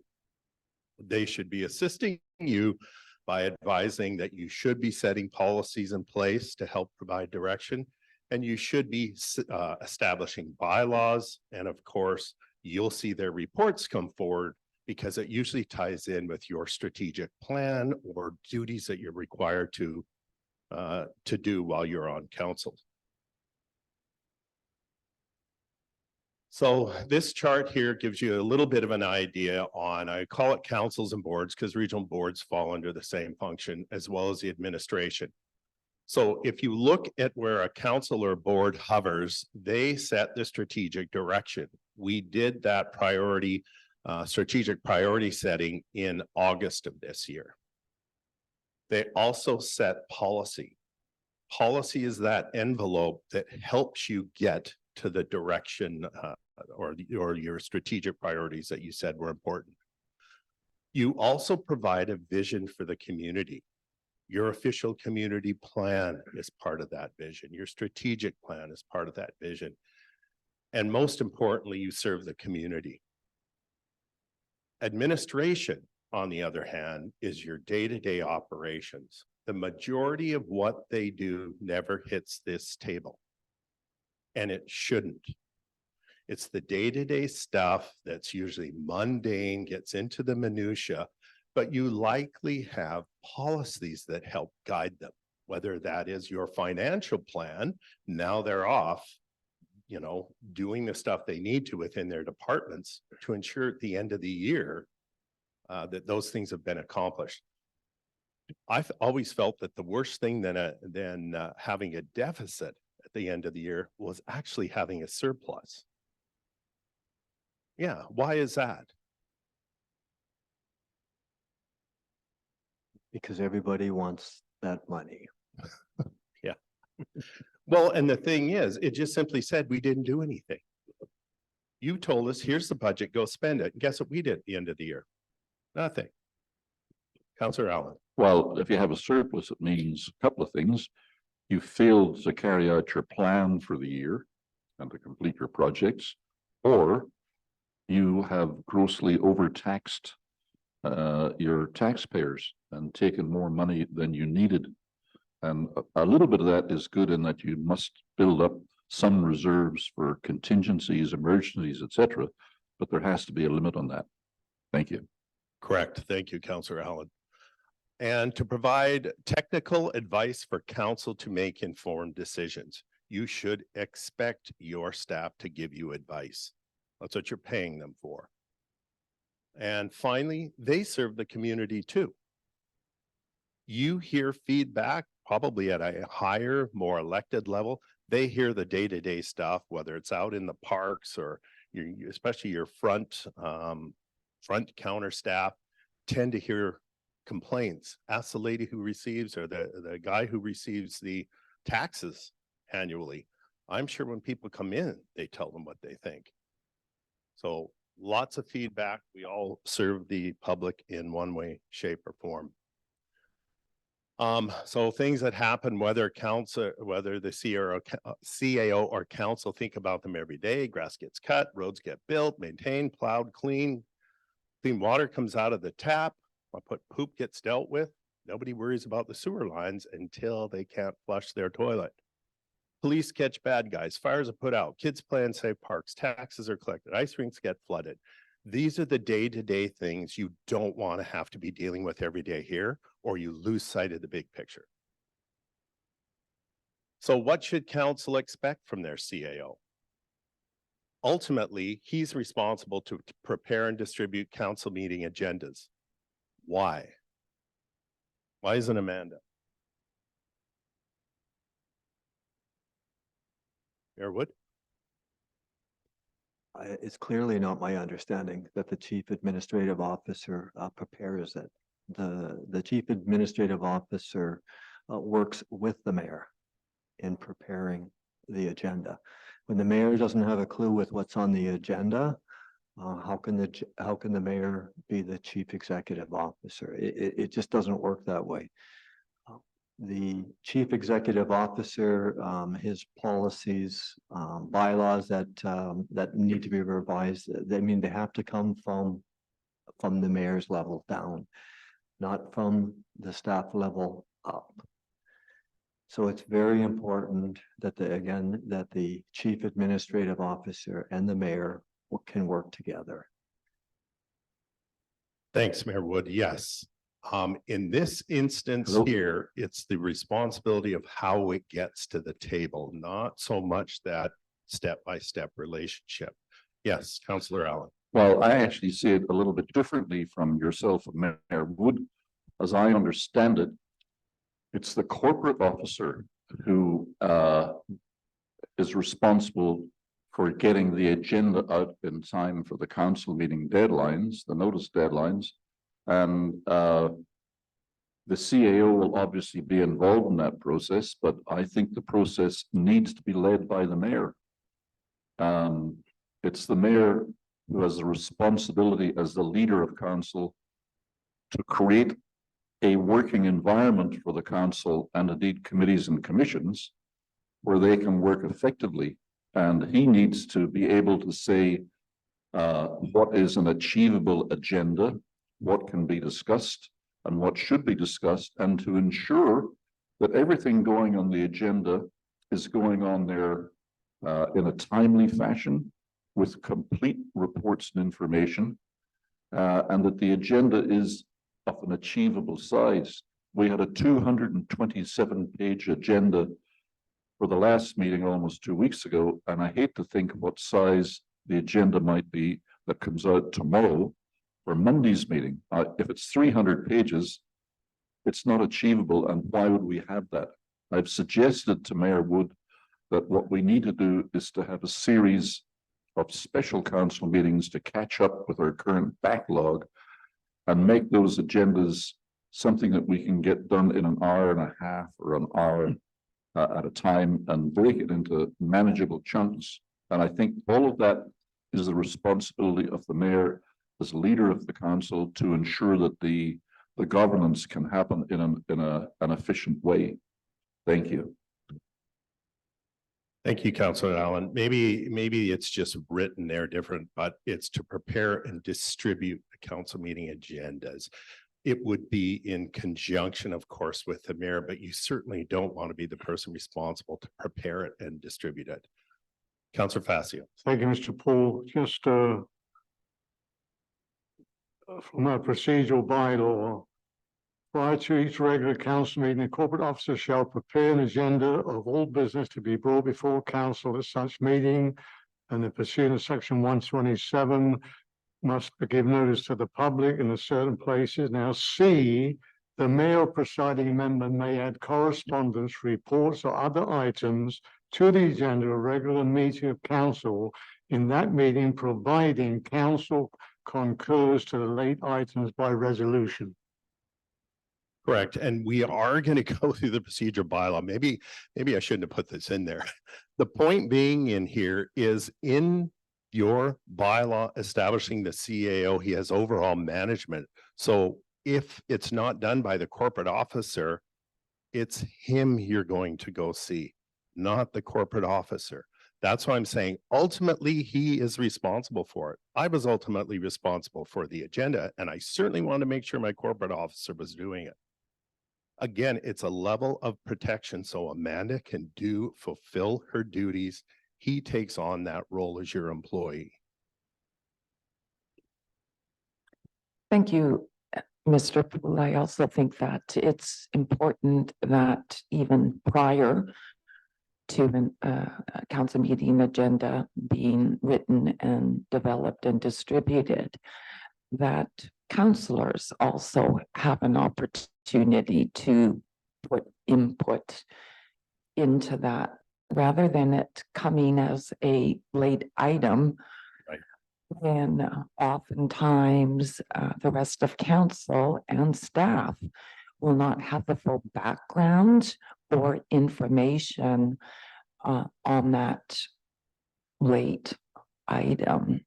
So I think Yeah. the intent of the procedural bylaw section that Councillor Facio quoted was to say it's the responsibility of the corporate officer, not the responsibility of the mayor or any individual council member.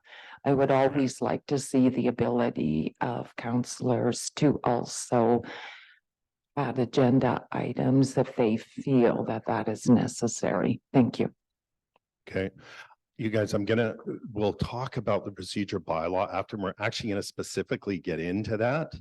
Or else I'm going to end up going over, we won't get into the procedure bylaw, but Mayor Wood. I just have to respond to that. It's the corporate officer's responsibility to do the administration, to actually put it together, not to actually put the items specifically of what's going to be included in the agenda. That comes from the mayor and the chief administrative officer working together. Thank you. All right. Thank you, everyone, for your input. But just moving along here. Second one, prepare easy to understand financial statements. I understand that that is Scott's responsibility, but it is the CAO's to make sure it gets done. So he has to ensure that you're getting that information. He has to ensure you're getting your budget meetings. He has to ensure it's followed through. Scott's 99% doing all that stuff, but he's the person, as I said, you don't want to be pointing at 15 different employees throughout the organization. They go, well, who's my boss? Everyone's your boss. Not in this case. You need to make sure that everything is properly running, in good running order, and that's having the one employee system. Provide well-researched and easy to understand reports. Your CAO should be signing off all reports. He wants to make sure that they're meeting the needs that are going forward. He should also be advising council when council is acting outside of its legislative authority. So you don't have to sit here and worry about verbatim the legislation, although I think a bunch of you are very good at it. He should be counted upon and likely in conjunction with the corporate officer to advise you and give you good advice when you're stepping out of those areas. So what is the relationship between council, the CAO, and other staff? So in addition to their obligations to appoint and or suspend or revoke the appointment of their CAO, municipal councils are expected to manage and supervise the person they appointed. Your key is your CAO, and I can't impress upon you enough. He will be doing performance reviews. He has the day-to-day pulse on what goes on in that office. Your relationship with him is key. And when it's not there, that's when you have to work on it. By hiring a CAO whose main focus is on the day-to-day operations of the municipality and the implementation of council's decisions, council is able to concentrate on policy making. Councillor Allen. Well, just to back up to the first one there, it says that it's the obligation of council to manage and supervise the CAO. I disagree completely with that. I believe that falls under the authority and responsibility of the mayor and chief executive officer. And I believe that the legislation requires that the mayor and CEO oversee the general management of the municipality.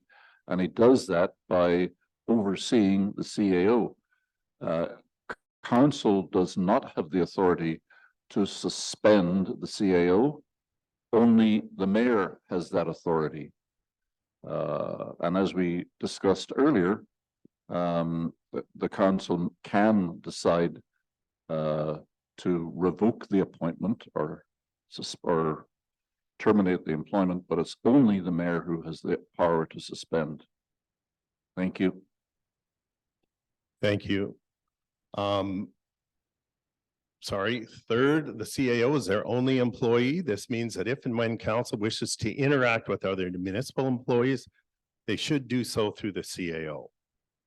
Now, I'm not a stickler on that point, but when I find if there's dysfunctioning amongst council members going to the CFO and shutting the door and giving them separate direction, or your corporate officer, or worse yet, someone else in the office, that can't happen.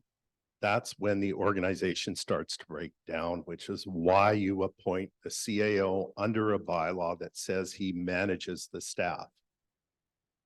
Councillor Facio. Just a quick point on that, Mr. Paul. Now that would come, what you're referring to there is the interfering with the staff. That is section Correct. 153, am I correct? Correct. The community charter. And that's a very important point to bring forward and explain to the public, if you wouldn't mind.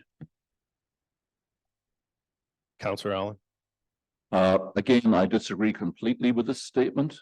I, as a councillor, do not believe that I have the responsibility or authority to deal directly with any of the line officers or employees.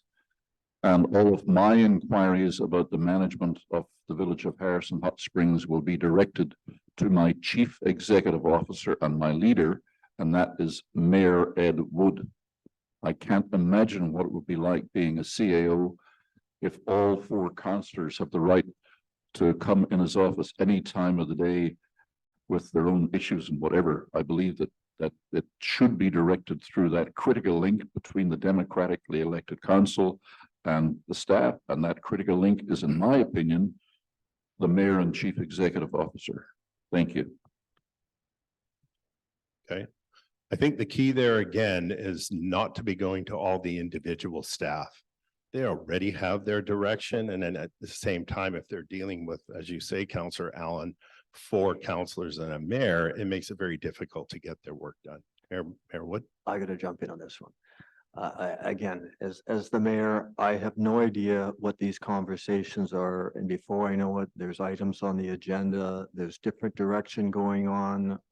One counselor may say, well, I have the support of 3 other ones, so this is what we want to do. So the process doesn't work if it doesn't flow. It's got to come from council through the mayor to its chief administrative officer and back down from the chief administrative officer. How that works, with the chief administrative officer to his staff, would depend on the chief administrative officer. I personally believe that if the chief administrative officer does not know what is going on, then it makes it very difficult for him or her to perform their duties, the same as the mayor. So to me, it's critical that the mayor be aware of what this is. If a council member has an administrative issue, something was wrong on their paycheck, that's the type of stuff that doesn't require going through the mayor, but any business should definitely be going through the mayor. Thank you. All right. I am going to keep moving on. I appreciate all your comments. So this is I guess, a picture on how council and staff and how the flow of communication works. And as I mentioned before, the relationship between the mayor and the CAO is critical in any organization. As an elected official, you will need information from staff, but how much? And that's kind of what I'm hearing, right? So sometimes it's okay if there's a mistake on your check, you can go. But if there's bigger issues, well, then you should go through the mayor.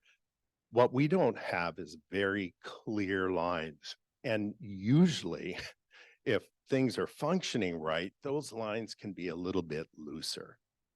Right? I had no problem with my mayor and council coming into the office and talking to staff.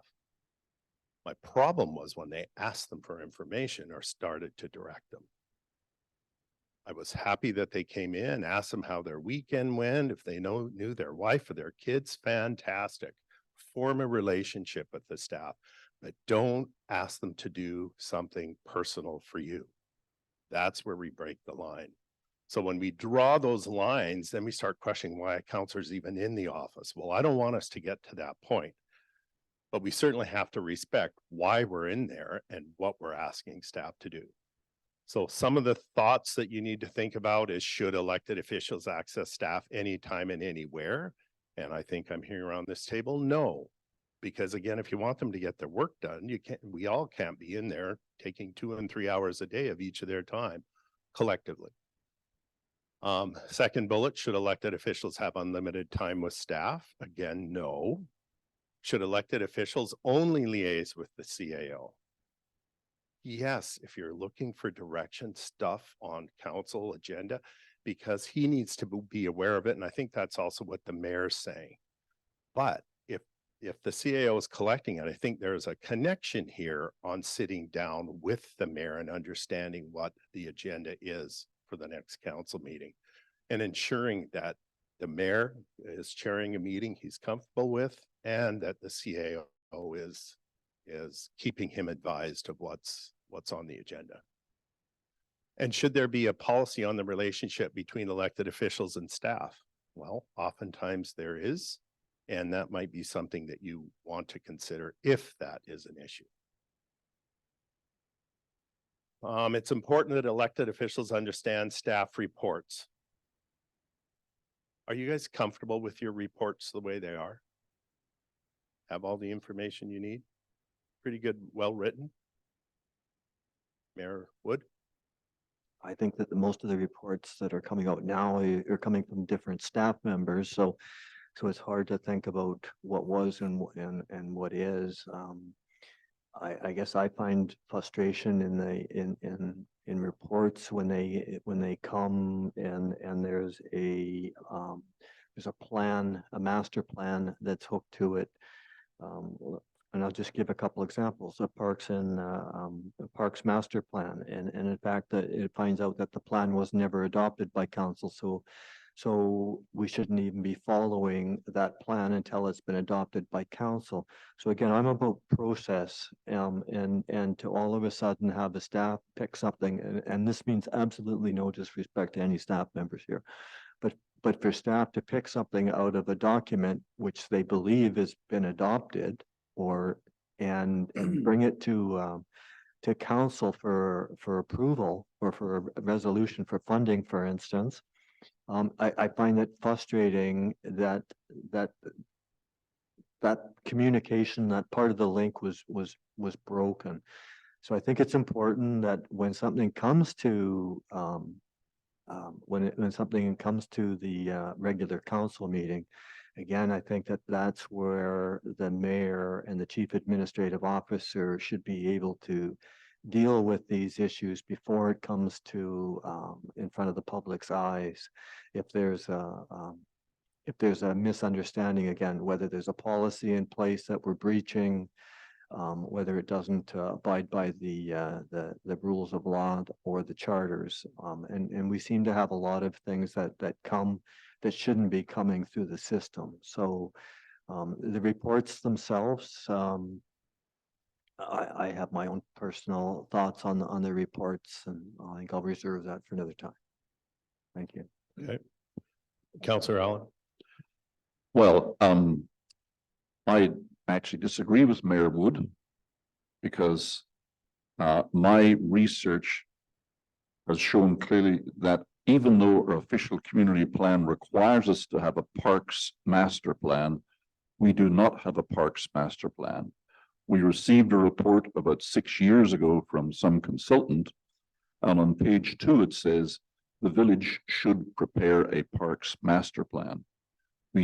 There's no such thing in existence at the moment in Harrison Hot Springs as a parks master plan, and despite that, we've had decisions to spend $500,000 on ping pong tables and a toilet in the middle of Spring Park. And I think that is a good example of where the mayor has a role to play in reviewing reports and agendas. And I would hope that the mayor, if he saw that report coming to council, would say, wait a minute, this is bogus. There is no plan, and until there's a plan, we're not going to be spending $500,000 on ping pong tables. So again, in my mind, this demonstrates the importance of the mayor having an active role in the presentation of reports to the agenda, because in fact, it says in section 116, I believe, that the mayor is the only person who can recommend bylaws, policies, etc. to council. It doesn't actually say that the CAO or anybody else has that authority. Within the act, there is only one person who has the authority to put items before council in a council meeting agenda, and that is the mayor. Thank you. Thank you, everyone. Just so we don't go off track, again, I don't want to talk specifics on items on your agenda. This is just simply, are your reports easy to understand? Okay. Councillor Vital? Thank you, Mr. Poole. I found when I was first sitting on council, very difficult to read and understand reports. I do believe it's every counselor's responsibility if they do not understand the report or need further questions, especially if there was a recommendation from the report that will be going to a vote. Counselors have an obligation to contact the CAO and ask for a further explanation on it. And I have done that many times. It reduces the time at council meetings.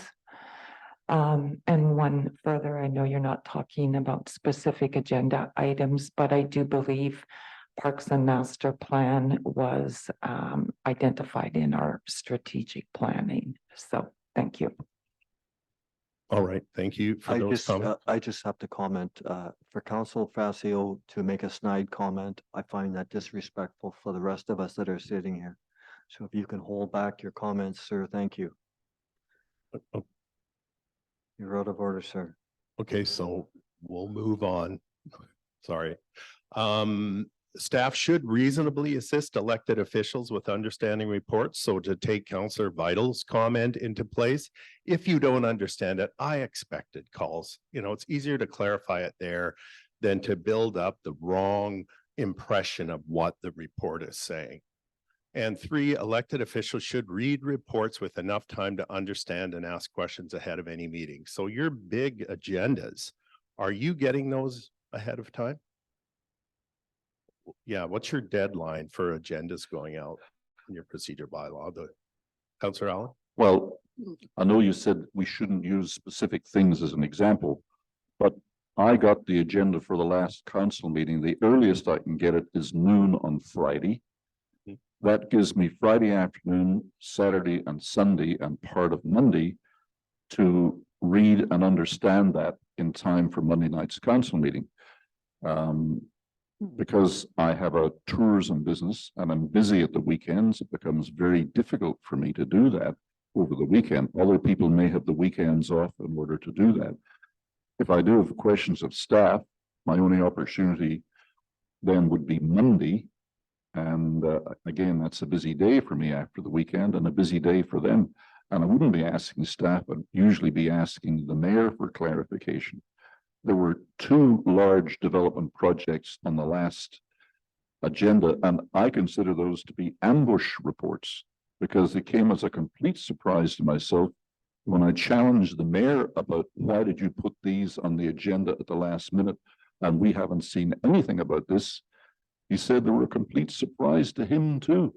And to me, that's completely unacceptable. I will object repeatedly to being ambushed by reports. I need things in time to digest them, understand them, and ask whatever questions are necessary, particularly on large development projects that are thrown into a big agenda at the last minute. Completely wrong, in my opinion. Thank you. Okay. Councillor Facio, and then that'll be it. Just a quick comment. Yep. Mr. Paul, as elected officials, and when you're elected by the public, your personal life is your personal life.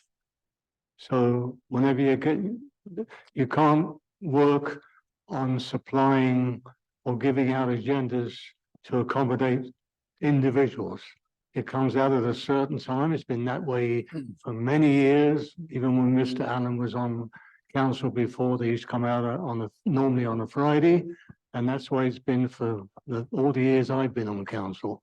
But I say, as an elected official, you're expected to do your time for council business, and whatever personal business you have, that's to do with you. Okay, thank you. We are going to keep moving. I gotta jump in on that one. The agenda.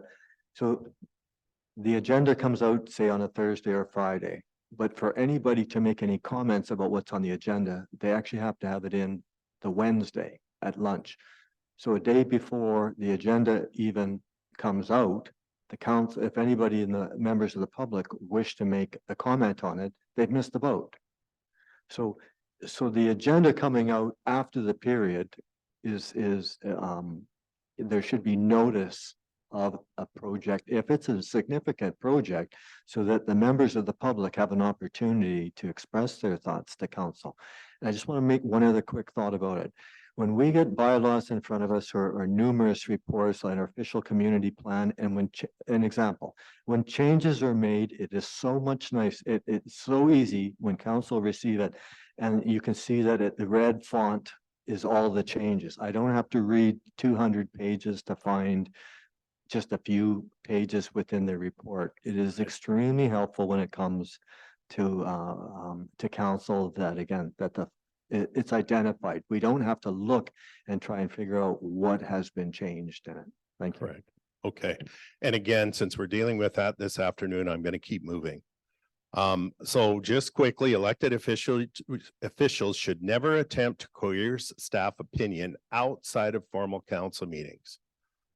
Elected officials should always treat staff as professionals.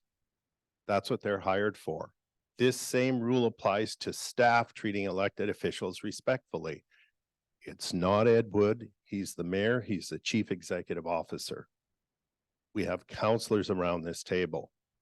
The names stop at the door. The positions pick up when you pull to this table. And that's what I'm hoping that we will start to look at each other as. Staff must remain completely apolitical. They are technical opinions and advice only. Staff need to recognize that they do not represent the community. They were not elected. I'm just going to go through the pondering moment there because I think, Taylor, are you able to play this?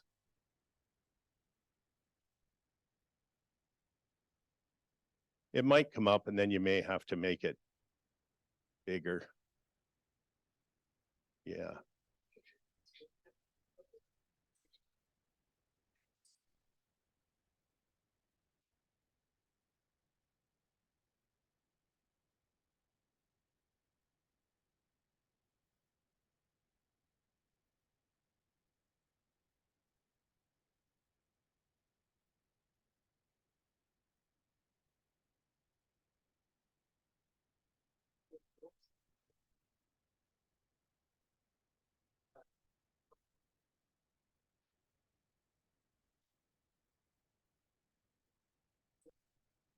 Legislation, like a decision making, bylaws and resolution, meeting procedure, and ethical conduct, conflict of interest legislation.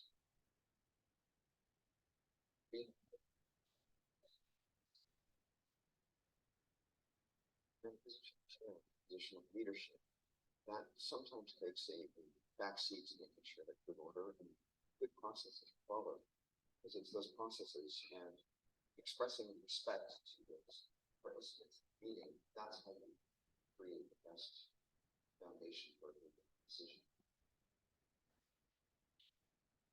Numerous opportunities to receive feedback and input from the community. Council and board meeting, community forums, and other public. Local governments make decisions in areas such as land use and their boundaries, sewage treatment, and recreation services. These areas are all within local government jurisdiction. Other areas, such as health, immigration, and fishing and hunting, may fall under the jurisdiction of other levels of government. Local governments can work with other levels of government for action in these areas.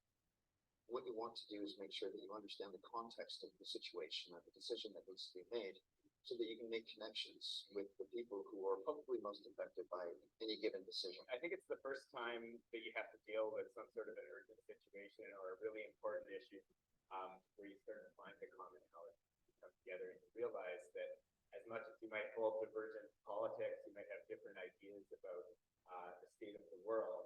When you're dealing with an issue with the water system or the sewer system or the fire department, and it's right there in your community and you get to work together, it's really that sense of common cause. I think the first time you experience that, you start to respect each other as members of the same community. It's having that patience to listen. But it's to try to understand where that person's coming from. It's a lot of our job to make sure that we can conduct conflict in a way that's respectful and orderly, because that's the essence of democracy. Good decision-making process is one that involves all of the voices at the table. There are a number of other plans and reports that will provide guidance to your council or board's collaborative decisions. The annual report considers previous, current, and future year activities and priorities for the local government. The official community plan provides the longer-term vision for the community and provides the basis for planning and land use management. The local government's long-term financial and strategic will also need to be considered. Once elected officials make decisions, it's the staff's job to implement those decisions. Elected officials aren't expected to know or understand all of the staff's job to provide elements to understand.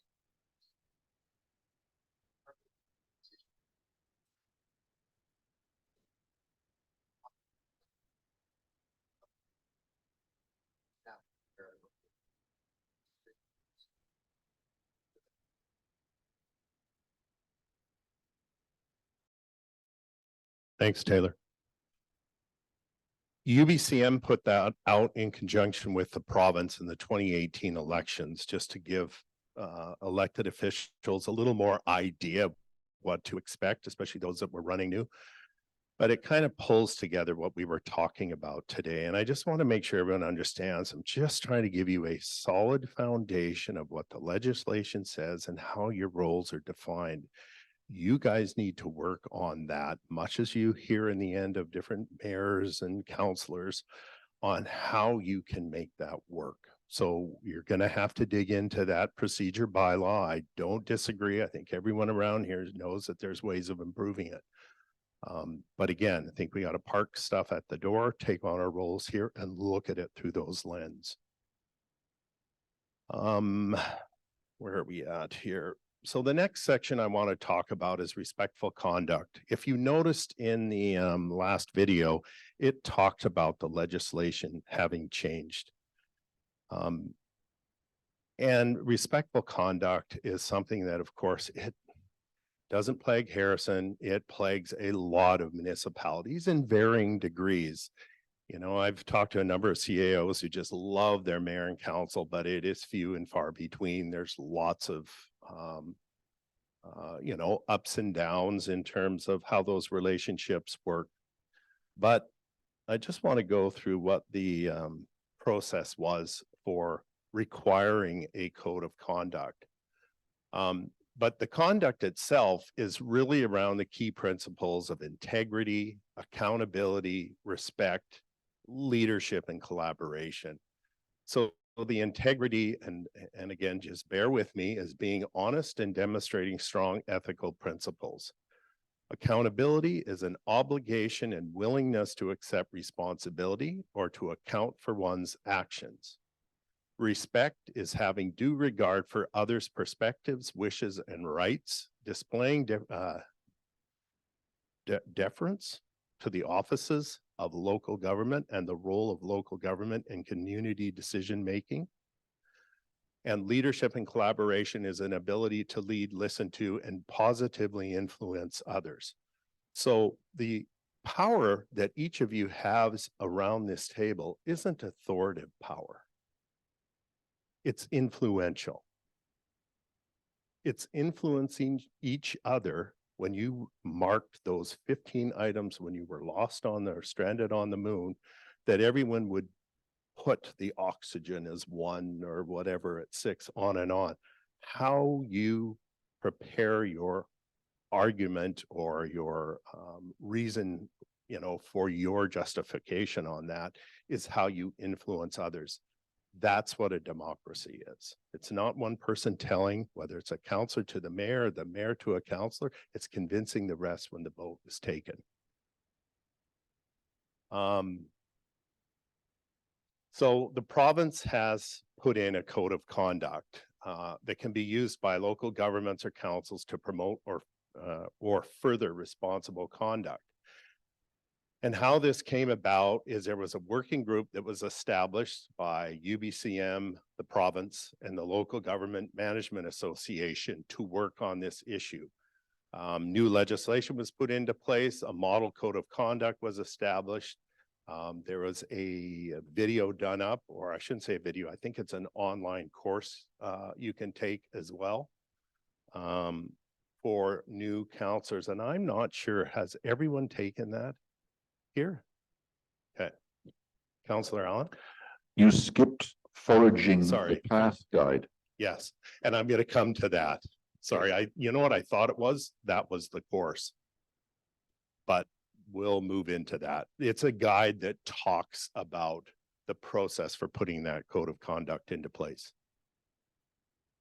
So it should be foraging, not foraging. Yes.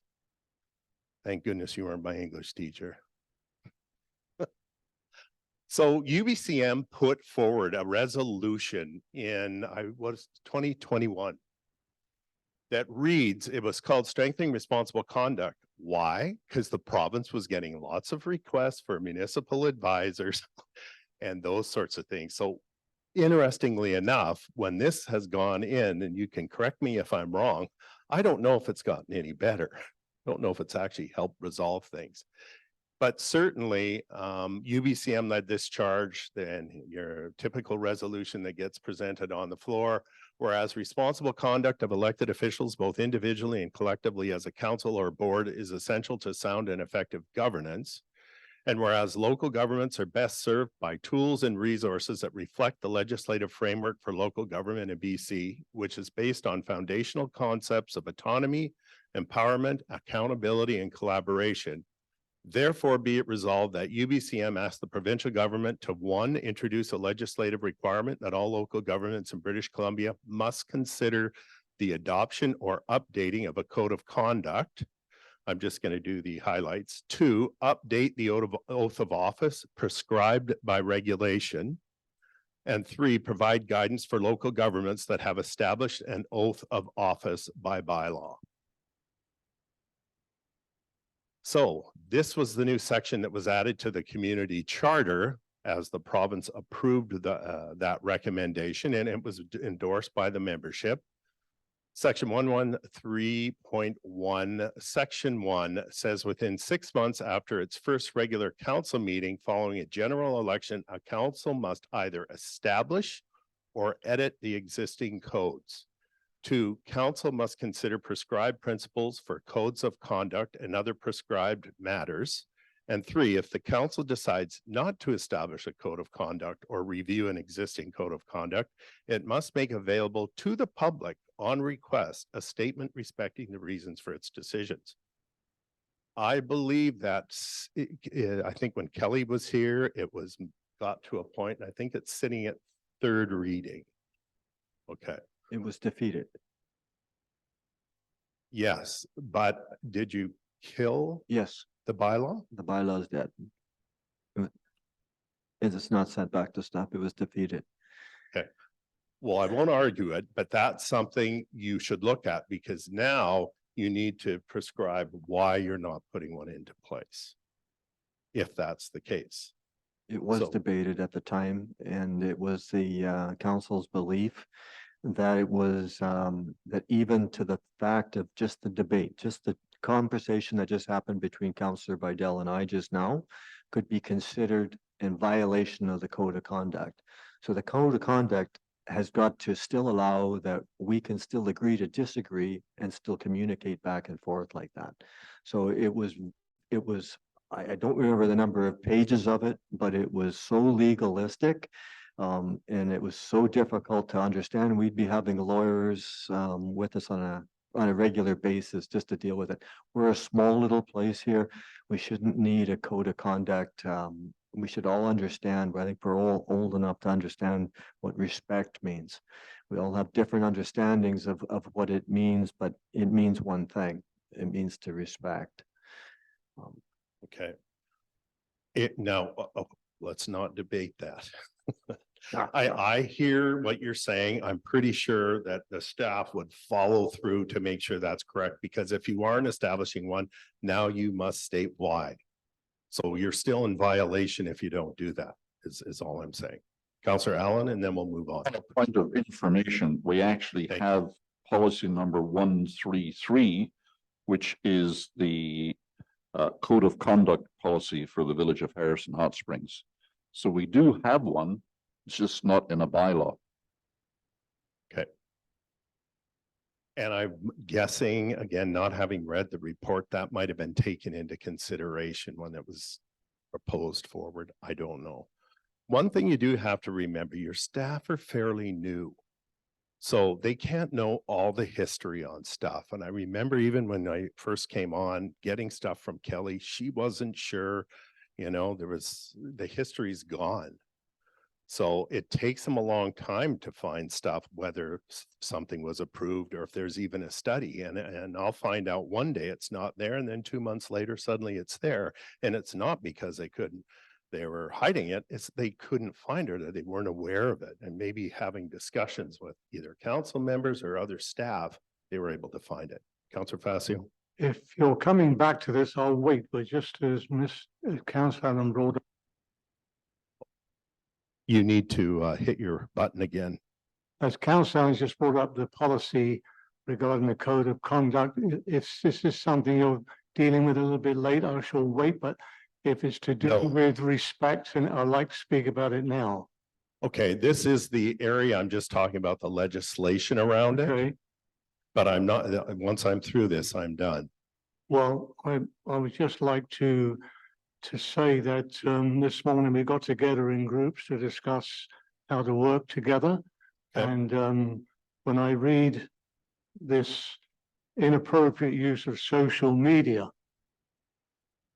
prohibited from posting derogatory, defamatory, discriminatory, indecent, obscene, or false comments about village, work, persons, elected officials. I find it very inappropriate when I have had this thrown at me continuously and very recently, and being told that I would, if the person had, and I'm referring to our new elected councillor, that if he had his way, he would have dragged me out of this office, out of this room, and thrown me in the gutter where I deserve to be. And also that I'm illiterate. And that the old boys club isn't going to happen anymore. So how are you going to try and work through that for us to work together when this inappropriateness is being thrown, not just at me personally, other councillors as well, by one individual, and I've had this for years. Okay. Councillor Facio, thank you. You guys, I know we're circling the real issue here, and I apologize if if I had a magic wand that could change things, I would use it. But unfortunately, personalities are coming into effect and they come into play at this table. It has got to be your choice to move that off here. I can't force you. All I can tell you is the lines, and you try and make them as strict as possible. Certainly don't throw your staff into that realm. They don't need to be caught into what's politics at this table. I personally think you should seriously reconsider this code of conduct, because that's the issue that's plaguing us, and it's different from each person's view. And I'm certainly not here to say who's right and who's wrong. You already know it's an issue. I'm hoping that you can make it better. I have to comment on that one. The code of conduct. Code of conduct was so specific that it would allow council by just a majority vote of council to affect the mayor's salary, as little as it is. It allowed council to put all kinds of limitations against another individual. When council have a majority vote, that power is dangerous unless the actual code of conduct is prescriptive enough to protect that. There's nothing worse than a code of conduct, which it's easy for people to make allegations. I've heard allegations here today at the table. These are allegations. They're unfounded. I walked out the door here for a few minutes in break time and allegations made against me. These type of allegations are exactly what they are. They're allegations. It's part of the job. It is politics. That's what it is. I don't think it needs to get into the courts. I don't think it needs to go to that level. I personally have had to pay legal or look at legal costs from allegations made against me as mayor. So I think it's really important that the members of the public understand how difficult it is for a member at this table to have to defend themselves, and none of it is paid for by the public. It is paid for solely by the mayor. It's absolutely inappropriate. And I will just say, in my 1 year I have been here, there has been 4 allegations taken against me for something I take very seriously. So this code of conduct is not just something that needs to come in, it needs to come in and it has to have some good thought behind it. Thank you. Okay, thank you, Mayor Wood. I think my point is you don't have to adopt what was put in front of you. I think you change it to what makes it work. You don't have to take everything 100% what's put in front of you.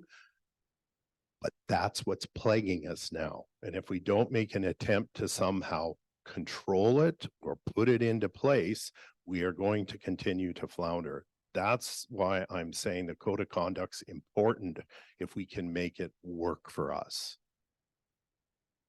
I'm going to move on.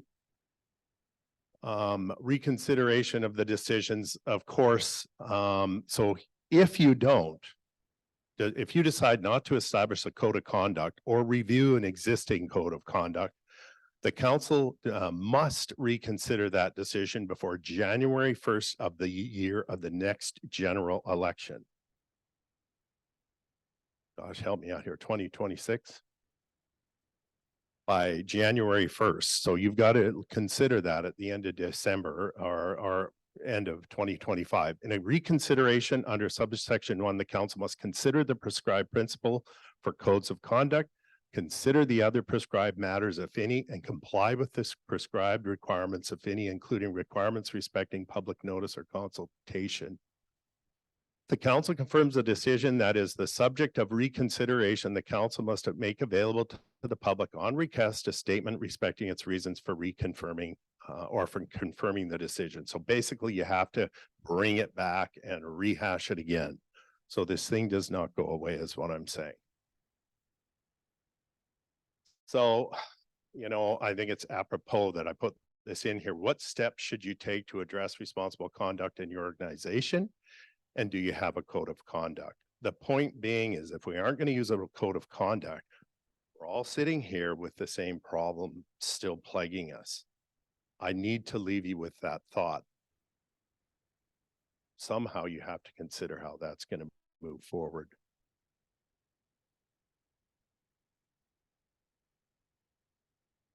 So the next section I want to talk about is conflict of interest. So disclosure of conflict, and I'm sure some of you have had to do that, declare a conflict at a meeting, and it applies to council members in relation to council meetings, committee meetings, meetings of any other bodies referred to in section 93. If a council member attending a meeting considers that he or she is not entitled to participate or in the discussion of a matter or to vote on a question in respect of a matter because the member has a direct or indirect financial interest in a matter, pecuniary, or B, another interest in the matter that constitutes a conflict of interest. So for example, you're looking at some bids that have come through and maybe your daughter or friend, close friend has a bid that's on there for consideration that would likely, if you were to stay and participate, would likely affect your decision towards that person. Then you should declare that you have a conflict. So non-pecuniary, the interest is immediate and distinct, is likely to influence your vote, and a relative stands to realize a personal benefit. I should have been speaking closer before. That one's a little bit tougher, right? Because sometimes I've also seen council members declare an interest when I felt they didn't have one, simply to get out of the decision for a vote. And actually at that time, I was asked by council to seek a legal advice. Also, there's times where if too many people declare a conflict, then suddenly you don't have a quorum. So there's, what is that called? Not objections to the rule, but a person, so disqualification from office for contravening conflict rules. A person disqualified from holding office under this division is disqualified from holding office on a local government, the city of Vancouver, because they're under the Vancouver Charter, as a trustee under the Islands Trust Act, or until the next general election. So that basically is telling you in the instance that you could be found liable, especially if it's cost the municipality, that you can be disqualified from office. There's some very few cases that can actually happen, and this is one of them. Since we're getting near 12, I'm going to pass on regional districts. I think most of you know that stuff. But let's get into effective council and board meetings. So again, most of this you should know. If you don't, raise your hand. Decisions and actions of council can only be made in an official meeting. A meeting is a gathering of elected members where those members are deciding or advancing decisions. And then I put in brackets, don't gather in restaurants or other places, discuss matters of council. Meetings must be open to the public unless authorized to be closed. It ensures transparency of and accountability for the decisions being made, and it applies to committees, commissions, and other subsidiary bodies. So your procedure bylaws, your council procedure bylaw applies to all committees of council. Councillor Allen. Well, I think the second bullet needs clarification. Okay. Because a majority of council, or a quorum, which in our case, I believe is 3 members, that constitutes a council meeting. So 2 members of council can talk about village business, but if a 3rd member joins that conversation, then that group of people controls the vote at the council meeting and can make a decision at that informal meeting, which could result in a decision being confirmed at a council meeting. And that's why you need to qualify the second bullet by saying this applies to a quorum. I can talk to the mayor, he can talk to Councillor Fasu, Councillor Fasu can talk to Councillor Vidal as a meeting of 2 people. But if a 3rd person joins in, then they're having a council meeting and they should stop talking about council business or ask the mayor to convene a special meeting, I suppose, in order to allow the conversation to continue. Thank you. Thanks, Councillor Allen. I will put perspective on that. So it does say a meeting is a gathering of elected members where those members are deciding or advancing decisions. That's what makes it the meeting. If we brought lunch in here today and sat down and told jokes and, you know, talked about your last birthday party, you technically aren't having a meeting other than you're eating lunch together. But here's the concern. It's the public perception, which is why I put the don't gather in restaurants or other places to discuss matters of council, because the public isn't at your table. But if they see the 3 of you in a room together, they're going to assume that you're discussing municipal business. And that's what's going to hit social media. Maybe not the truth. Maybe you're doing a surprise party for Councillor Vital. That'd be fantastic. But the reality is, it's what the public sees. And I mean, we decided today to ensure, and as I said, I don't want any other items of council on this agenda. Today was meant to be a workshop for you. I'm not advancing your items. And as we talked about, as soon as we start to dive into them, I'm trying to pull you out because we're starting to go into that. This literally is an orientation. I expect no recommendations that come out of this that affect your next council meeting. So this, Mayor Wood? this was actually from the village lawyers, which was sent for a decision or to our, again, to our lawyers, and they declared that this is a legal meeting of council. Absolutely, it can be. Yeah. I'm not saying it's wrong to do it this way. I've always done it as a workshop. So they actually had a, it was well written. It also included the ombudsperson's recommendations. So it looked at both of those and it looked at case law. And there's some key things. And like you said, when there's a decision, when they're advancing a decision, it doesn't have to be a vote. It doesn't have to be the decision is made, an advancing decision. If there's a quorum, so obviously more than 3 for us. If our chief administrative officer is present in the meeting, those are big ticket items which make it a legal meeting of council. And any meeting of council other than a regular meeting of council must be called by the mayor. And these meetings are happening, and these meetings have not been called for by the mayor. So I think it's an important subject so that so councillors clearly understand that these are illegal meetings of council. Thank you. Okay, thank you. And again, well, that's something I have to put back to you to reconsider and ensure that that's not happening. Councillor Facio. Yeah, thank you, Mr. Paul. I understand what's on there, but you know, we just attended the UBCM conference in Vancouver, where 3 of us met with several ministers and staff to discuss good things for Harrison to bring forward, whether it be for funding or what we need to do to help us along the way to deal with our forest or emergency routes, whatever the case may be. And we were told they were illegal meetings. Well, we got a confirmation from the province saying, no, they're not illegal meetings. Otherwise, there's 2,000 delegates who are there. Are they all there illegally? And also under section 125, 126, it does give councillors the ability to call a special council meeting after they have contacted the mayor to request one.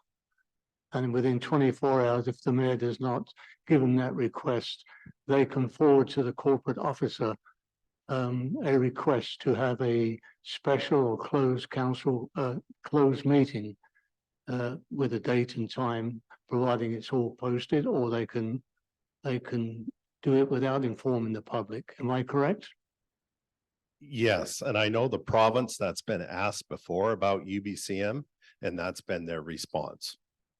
Yeah, because municipalities don't post those as meetings. Councillor Allen? Just a couple of points on that. The proper process to send delegates to the UBCM would have been to have a discussion at the council meeting and to agree what issues were going to be presented to various ministers at the UBCM and to pass a resolution instructing or delegating all or part of council to go there on the village's behalf and make representation on those issues. And I don't think any of that happened. The second thing I'd like to say is that Councillor Fassy at the end of his remarks just now said that the council could meet without telling the public. I think that's totally wrong. All special council meetings are public council meetings when they open.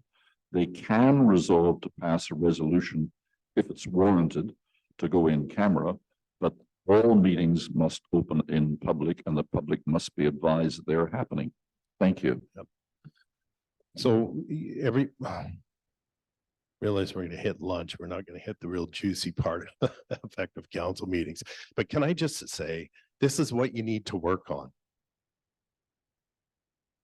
you need to take this away and work on this. And then next time UBCM comes forward, what's the expectation? You bring those topics. I'm guessing maybe it wasn't brought back, but you're forming this team today. We can't form it on the spot here. But I hear what you're saying, Councillor Allen. I agree with you. So that everyone's in agreement what went forward, but I thought that there was stuff that came from this council. Councillor Vital.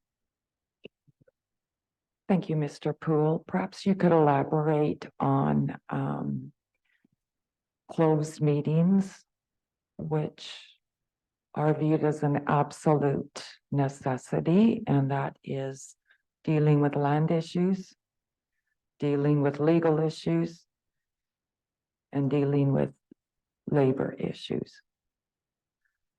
I do also want to point out that there is a policy in place that all members of council can attend UBCM.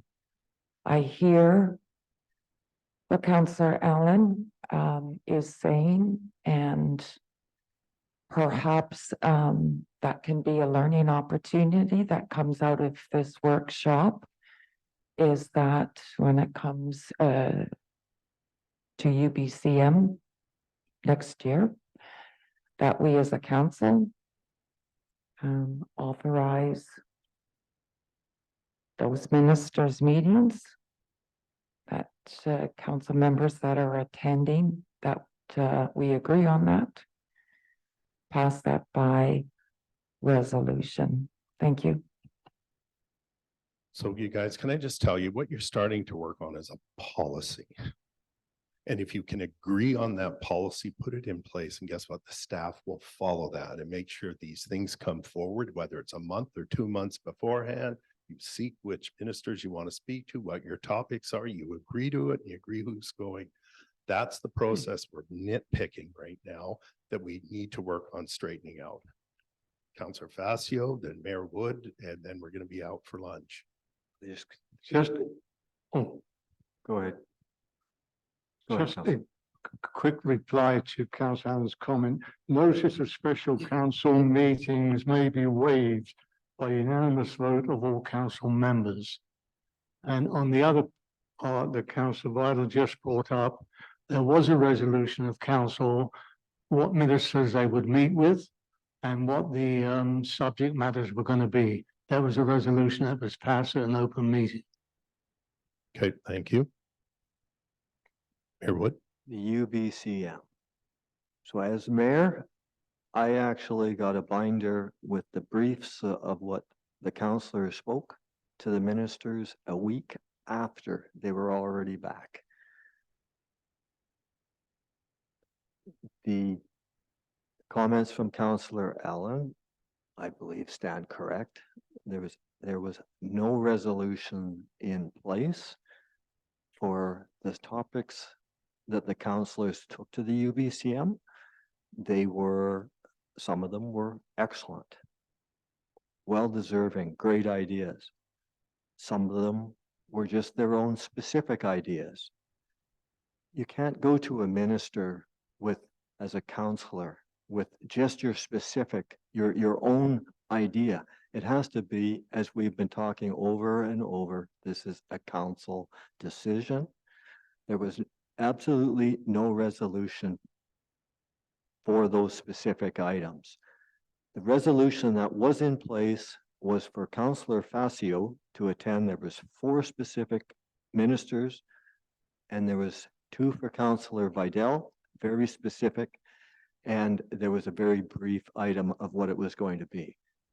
Those items were for only Councillor Vidal and Councillor Facio. The mayor was excluded. To the mayor to be excluded at the UBCM meeting to discuss topics of business in this village, I can't put it in words. Mayor Wood, were you excluded or? Absolutely. There are a number of other items, including a gag order that was put on myself, which makes it very uncomfortable for the mayor to be at a convention with other members that he's supposed to be working with and representing. Thank you. Okay. I think we're just going to stop there. I'm just going to quickly answer Councillor Vital's question on closed. Things that may be considered closed are things such as it's section 6 or section 90 of the act, personal information. So when I say may, if somebody won an award in the community, you could bring that out in the public and talk about, hey, you know, one of our Olympians made it or something. But personal information where you might be reprimanding your CAO, well, there's protection of private FOIPOB that has requirements on what must stay in there. That's why you have a corporate officer, right? To make the advice, give you that advice, whether you need to seek legal advice, but in most cases, it's pretty clear what should stay in and what shouldn't. Labor employee relations, if you're doing negotiations with a union, for example, that stays in close. That's an understanding with the party you're negotiating with. Security of property for the local government. Why is that enclosed? What if you're looking at building a community hall on this lady's property? What's she gonna do? Probably gonna sell it to you for 3 times the asking price because she realizes how important that is. So you keep that in there because it's the taxpayers that end up paying that. So certain things like that need to be thought out, and it's protecting not only yourself, but the taxpayers of the community. But anything and everything that should be open, I am an advocate for. I would love nothing more to do away with closed meetings, but we can't.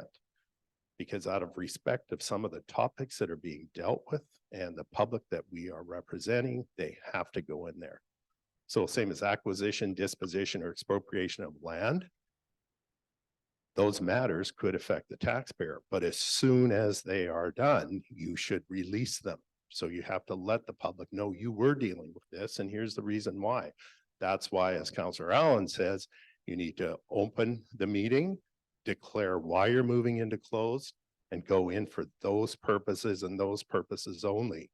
That's why you don't add new items onto a closed meeting, because they may not fall in what you told the public you were going in there for. That's why I'm not a big fan for quote unquote new business, because it allows this wiggle room that shouldn't be in there if you're trying to be as open as possible. Anyhow, it's 5 after 12. Let's head out. You want to come back at 1? Recess to 1:05. Okay. And we'll go through the procedure bylaw and we'll start talking about ways of improving it. Okay, we'll park any personal stuff or why it hasn't worked, but how can we make it better? All right, you guys, thank you. I appreciate that you're at the table. So Move a recess to 1:05. 1:05, everybody. Oh, yeah. Motion passes. Thank you. We're back at 1:05.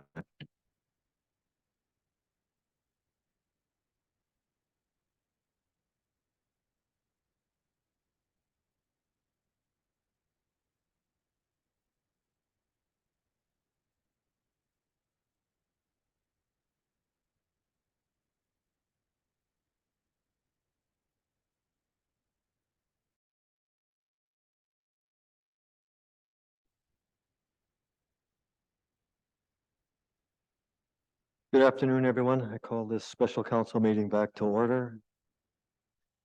Over to our consultant, or Mr. Poole, please. Thank you, Mayor Wood. What I thought we would do this afternoon, and if we have time, we'll come back to the presentation this morning, but I would like to move into the council procedure bylaw. And the main reason I would like to do that is, first of all, so you understand what's in place. And as well, there were a number of comments this morning about maybe concerns or issues with the current one. And certainly, as I mentioned, in my final report, the recommendation will be that you review your procedure bylaw. It seems to be, I believe, unanimous that everyone feels there are sections that could be addressed and improved on. Yes, Councillor Vital. Thank you, Mr. Poole. I just wanted to advise the workshop that if we're not finished, I may need to leave about 2:00, 2:15 briefly for an urgent phone call. So, thank you. Okay, thank you. Just on a point of process, have we heard from Councillor Jackson? He's not here. I have not heard from Councillor Jackson, no.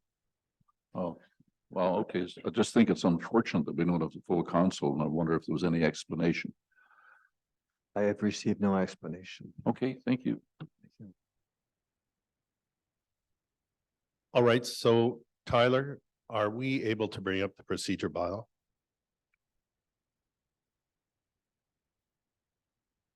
All right. So as most of you know, that this is the current bylaw that's in place, and it was consolidated on December 20th, 2021. And as I mentioned to the mayor earlier, I said, I believe a lot of procedure bylaws were revised due to the pandemic in terms of allowing now virtual meetings, and that certainly has changed the way we've done business. I want to do this informally, and I kind of like to walk through what I think is the more important sections, and you certainly can stop me in certain areas. But I think any sort of discussion that we can have, I don't want to go too deep on, again, past history, more so than where you see the challenges with that section and any suggestions you would have for improving it. And as well, any comments or advice from staff is appreciated. So why don't we flip to the next page? Can I just interrupt once? Yes. Just to our Chief Administrative Officer, I know we talked about this some time back. Are you working on a totally revised council procedural bylaw? We're still waiting for this final, session to go through, and then we'll take all the comments that we had from previous sessions to see whether it'll be a full revision or whether it'll be minor amendments. So staff is waiting for council's comments on this bylaw. Is that correct? We have direction to look at the procedure bylaw, I do believe from a previous resolution.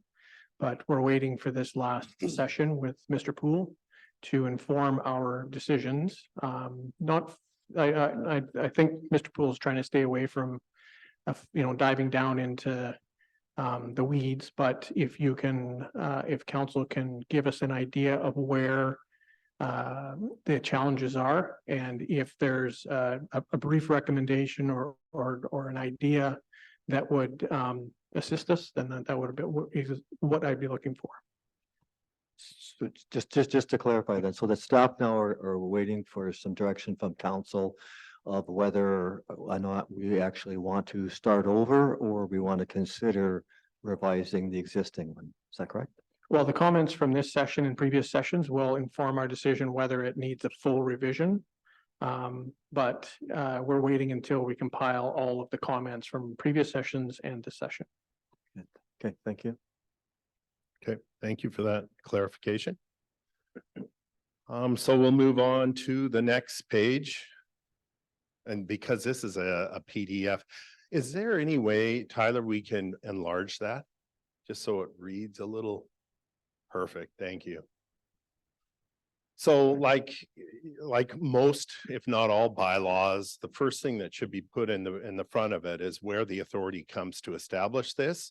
So section 124 of the community charter states that council must by bylaw establish the general procedures to be followed by council and council committees in conducting their business. One of the key people in the province, Lisa Warren, teaches this course to corporate officers in terms of drafting these bylaws. And she's very, very good at in terms of giving feedback if it's ever needed. She's good at just providing free advice. So we'll move through the beginning parts. The definitions are in there. I'm not going to delve into them. Again, unless somebody wants to stop me and we will do that. Meetings of council, which is, yes, sorry, Councillor Passio. Just brief under definitions. I believe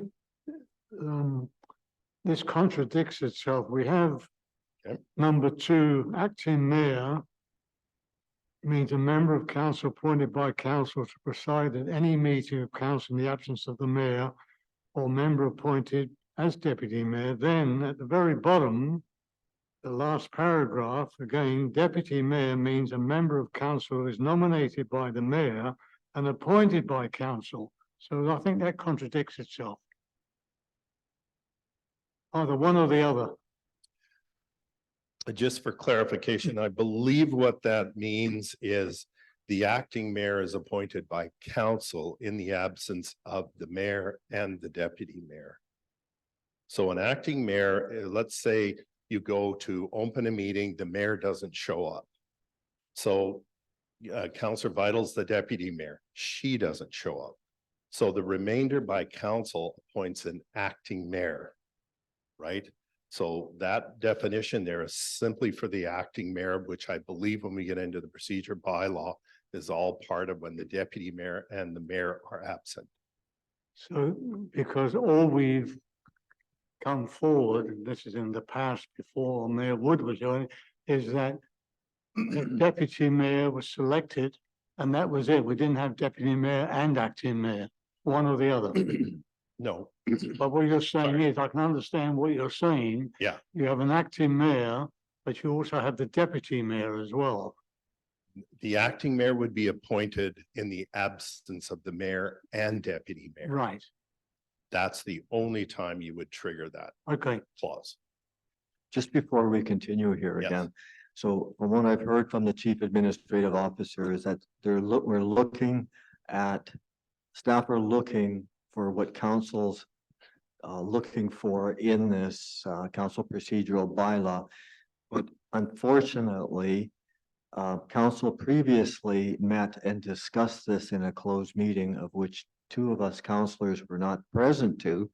So I have no idea what those discussions were and so how that is actually going to infer in what staff are going to be coming back and providing to us. So I don't see us going through this actually any further until at least Councillor Allen and myself have had a chance to see the closed minute meetings of what resolutions or decisions were made in that closed meeting.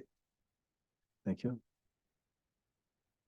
I am a bit confused. Are you talking about the orientation session? Yeah, the Or is this orientation something session different? is what I believe he's talking about. Yeah, We have notes from that. yeah, We can share. okay. And there were no recommendations put forward at that. But again, this is just input and you guys, I don't want you to get so deep in this. These are thoughts. What I'm hoping that the staff will do is present, just say at our, meeting on such and such dates, here were some of the comments we heard, bullet. Here's recommendations for changes. If you agree to them, yay. If you don't, pull them out. It's a working document till you're happy with it. Yes, Councillor Allen. Yes, it's all news to me, Mayor Wood. It's part of my due diligence on taking office. I have reviewed the in-camera minutes and I don't recall seeing any mention of a discussion on the procedural bylaw. And my second observation would be that that discussion has no business being in an in-camera meeting. It's a great matter of public interest how the council does its business. And there is in fact, and ought to be, an inclusion of the public's civic rights to observe and perhaps participate at some point in the meetings. So I think it really doesn't belong in an in-camera discussion at all. Thank you. Thank you. I can confirm it was done, I believe it was about April. Yes, I can tell you exactly what happened there. That was a closed meeting and it was meant to be a workshop like today. So there was no discussion, just like I said, now I don't want any items on the agenda. What I am looking for, though, is your comments, if you are now looking at bringing that back. Or are you just simply asking the staff to make recommendations back to you? Well, I'm just concerned of what happened in this closed meeting because I did see there was probably a dozen bulleted points of what the council decided in that closed meeting of what they wanted to see. So if staff are looking at that, Yeah. plus listening to us today, I don't know what was discussed or what was part of that. So it just now we go into, I mean, it's such an important bylaw. And again, for two councillors to not be privy to what those bullet points were, I just think that we shouldn't proceed with this. There weren't any motions or anything passed that those make changes. I think what you're looking for and what you should expect from your staff is any and every input, including recommendations we're hearing from the public. Once you get that report, you will be informed of everything. Nothing's decided till you address it at this table. I just think it's important that as council, that all councillors know what staff have actually received so that we can understand why, what the direction is that they're proceeding to. I just don't see us proceeding with this council procedural bylaw at this time. Well, at this point, then, if there's no recommendations, we'll just walk through so you're familiar with what the bylaw says. But I guess my concern is, are you delaying feedback or do you want to get the procedure bylaw put forward? My preference would be is for council, and it was my understanding that I've been waiting for staff to come back with the council procedural bylaw of what they would recommend that would fit a small community like ours. Okay. And I guess for clarification, what I'm understanding is them knowing we were having this session today, they were waiting for your input. And I had no idea that the staff were waiting for that. The direction did Yeah. not, the comment did not come back to the mayor that way. Councillor Allen? Yes, Mr. Poole. Well, I'd be quite happy to go through this in detail for the rest of the day, because I do believe it's very important. But I think it's also important that the public be involved. And if there are bullet points that came out of a workshop, I think it would be appropriate for those to be released to the public somehow. And a second suggestion I would have is that because of the fact that this requires people with an interest and maybe an expertise in the procedural bylaw and the governance of municipal bodies, even small ones, it might be a good project for a standing committee to undertake, to give it the time that it deserves. And I say that because Mr. Garneau, who's present, has made some useful comments and observations. And I know at least two other people in the village with extensive municipal management background who might be available to help us with the detail of putting together a better procedural bylaw than the one that we have. And that's just a suggestion. Thank you.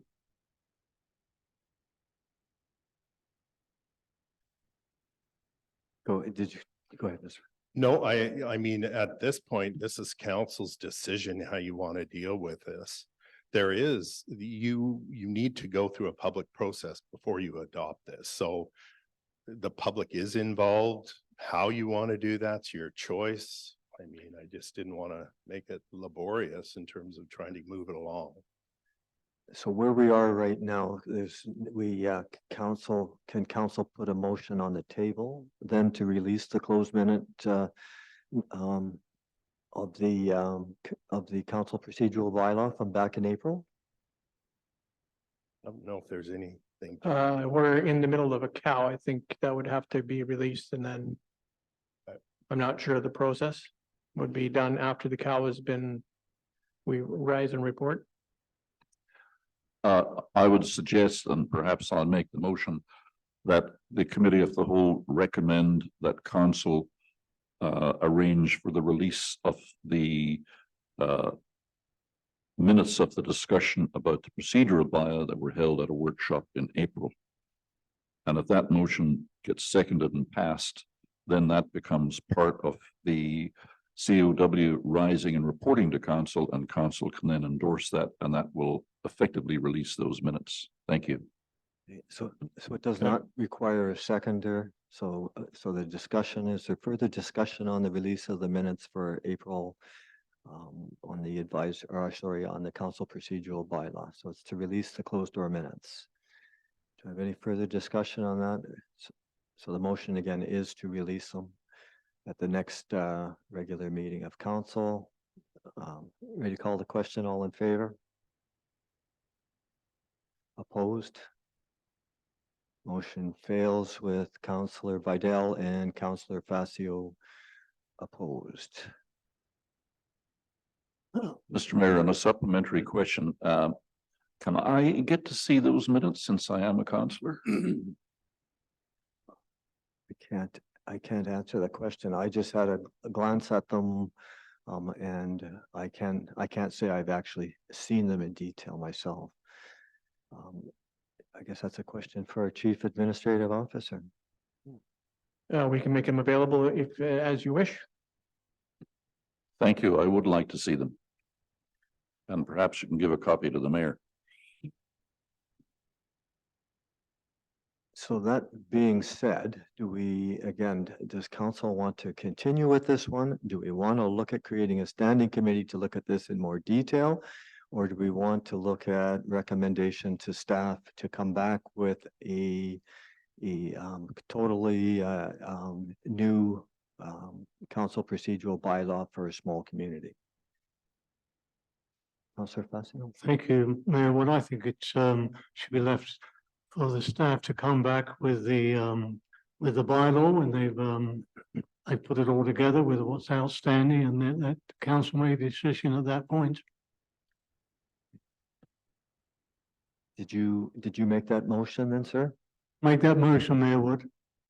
So the motion then is for staff to report back with a new council procedural bylaw for an equivalent size village. Is that correct? So that was moved by Councillor Facio. Moved by Councillor Facio, sorry. Any further discussion any discussion on that? Councillor Allen? Yes, Mr. Mayor. I think we got about 20 pages here. And I know the workload that's in front of us at the moment. And I'd just like to try and understand what degree of urgency we're placing on this. You, as the Chief Executive Officer, will presumably have to give some guidance to the staff as to where to place this on the priority list. And I would think that that will be a fairly large task, particularly if the motion, as stated, is to write a new bylaw rather than to update or amend this one. Thank you. Further discussion? Seeing none, so ready to call the question. So that's all in favor of a new bylaw for village or for council procedural bylaws for an equivalent size village. And I don't, perhaps Councillor Facio could add I have a question for him regarding the motion. Councillor Facio, did your motion include a whole brand new bylaw or amending the existing one? Thank you. Through you, Mayor Wood, may I just ask clarification from our CEO on that? Go ahead. Mr. Cook, could you just clarify your previous comments on that? Previously, we were looking for comments from council to highlight the areas where they wanted us to focus, and then we were going to decide whether it was a full rewrite or it was going to be just amendments. So the motion that's on the table was to go for a full rewrite, again, for the council procedural bylaw for an equivalent village of our size. So you've already moved it. Discussion is closed. So ready to call the question. All in favor? Opposed? I'm going to vote opposed because I think that's unrealistic in the current climate. Q. So motion passes with Counselor Allen opposed. Thank you. So I think we're finished with council procedural. If Counselor Allen would like some clarification on some points, maybe we can go through some points. Would that be helpful? No, I don't think it'll be helpful at all at this point, Mr. Mayor. If we're going to have a whole new bylaw, then I don't know when. I can't see that happening before the end of the year, given our priorities. And I don't see much point in fiddling with it now. It's going to be scrapped anyway. Thank you. Thank you. Okay, over to Mr. Poole. So just for clarification, do you want me to go through this, or am I hearing this is now dead? Unless the purpose of this meeting today was for Counselor Allen. That was the main purpose of this meeting. So if he does not wish to go through this and specific questions, then it's finished. Well, just for clarification, it was an orientation for all of council, not just Counselor Allen, because I like everyone in the room. And it was really to talk about what's in place. It's now moved into a motion of council. I get it, but I guess I'm hearing not to continue on. Correct. Was that on the floor as a motion, Mayor? But Sorry, I can't quite hear you with your mask. I'm sorry, was the motion to not go through the procedural bylaw this afternoon? Was that a motion put on the floor? No, that was not a motion on it. So the motion was that we were going to, and the resolution that was approved is that we are going to be creating a brand new council procedural bylaw of a community of equivalent size. And there was no need to continue and do a revision or points of this council procedural bylaw, because this one is moving away. Counselor Vidal and Counselor Facio you've worked with this one for many years. So the only one this is new to right now is Counselor Allen. And Counselor Allen doesn't request any need to go through this, so I don't see any point to continue on. It would be my preference that we allow Mr. Poole to even highlight what he believes should be highlighted this afternoon. So therefore, I'm going to put a motion on the table that we allow Mr. Poole to continue, because I think input from the council to go back to staff is imperative with a new draft bylaw. I'll put that motion on the table. Thank you. Thank you. So the motion on the table is for Mr. Poole to continue on with the review of the council procedural bylaw in place. So that was moved by yourself. Any further discussion on that? Counselor Allen. Yes, Mr. Mayor, I'm not the only one that hasn't been working much with this bylaw. Councillor Jackson has also been off council for a long time, and it's changed since, and he's not here either. So the point of having the whole council involved in this review or discussion or presentation on the procedural bylaw is kind of foiled by the fact that we've only got 3 councillors present. But I'm quite happy to listen to Mr. Poole talk about it. Thank you. Thank you. Any further discussion? Seeing none, so call the question. So that's all in favor of Mr. Poole to continue to do the presentation on the council procedural bylaw. All in favor? Opposed? Opposed by Mayor. Go ahead and continue, Mr. Poole. Okay, thank you. With that change of focus, I think what I'll do is I'll just move to maybe some sections that I highlighted that may improve the areas that you're likely going to be looking at later on. So Tyler, if we can move to section 3 that talks about meetings of council. Thank you. This is pretty straightforward. It talks about when your inaugural meeting is supposed to happen, when your regular meetings are, which is the first and third Mondays of the month.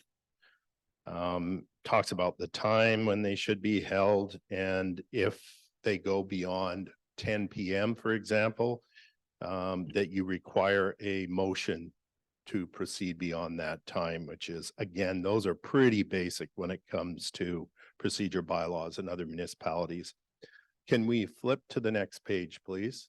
And again, if there's something you specifically have there, please stop me and we'll discuss it. Section I, J, K, L, and M were all put in, as I mentioned, due to the pandemic, which allows for electronic meetings. And you are required to have a place where the public can hear or hear and see the meetings.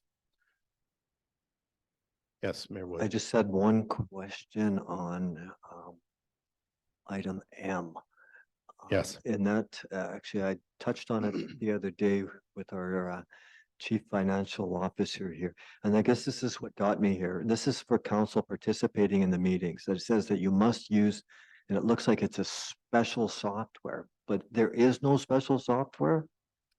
So M says, if at the time a meeting is called and is declared to take place electronically, then all members attending and participating electronically must use the computer software specified by the village in order to attend and participate. What that means is if you are on Teams, you must use Teams. It's not Zoom or whatever else. So it's whatever is required by your municipality. So I was just trying to get some clarification to make sure that all of us had it in case all of a sudden that we need, some council member needs to take, be able to attend electronically. Excuse me. So we use just regular Zoom. So there is nothing special. I just want to address that if I can to our chief Sure. financial officer. Thank you, Mayor Wood. Perhaps the better wording there would be the computer platform. So we use the Zoom meeting, and it's not the special software you need, it's the platform. And again, I'm definitely available to provide training to any members of council that would like. So thank you. Okay. And maybe just to add on to that, in section O, it says, if the chair majority vote of members determines that the connection quality of a member attending electronically is inadequate to allow that member to participate, they may deem that member to no longer be in attendance, which must be recorded by the corporate officer. So if you are not going to be in attendance, it is your responsibility to make sure that your connection is good, that you can connect. It is not the responsibility of council to ensure that Councillor Vidal, who's on vacation in Mexico, just happened to pick a resort that had terrible Wi-Fi or what have you, because they don't want it deemed that the meeting then would, unless you don't have a quorum, that it would fall apart. That person is just considered no longer attending. And it does talk about in section P that if any time there's a loss of quorum due to electronic communication links, then the meeting shall be adjourned and reconvene as soon as possible once a quorum is achieved. And you have a 15-minute window there before you would then permanently adjourn it and put public notice up as to the next day that you would resume or time. So, Mr. Poole, yes, just a quick question. Yep. So I just wanted to go back up to the 10 PM and then there's a resolution Sure. to either continue or adjourn. that would be G. 3G. Yeah, so in the event, or would it be best to write it into the procedure bylaw to include in the event that that it takes longer, that they could recess and reconvene at a later date? There's no reason not to. And again, this is where the will of council, if that makes sense. But does council has that choice, correct? Yes, It does. this is your bylaw. Yes. No, I mean, in the event that it's not in our procedure bylaw? It says in here, regular meetings of council must adjourn by 10 PM on the day scheduled for the meeting unless council resolves to proceed beyond that time.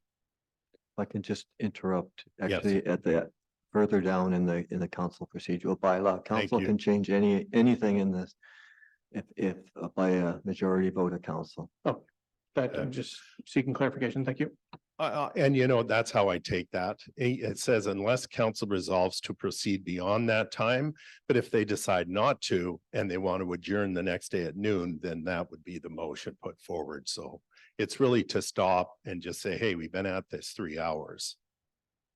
Do we want to continue? And Tyler, can I get you just to maybe enlarge that even a bit more? Great. All right. We'll flip through to the agenda.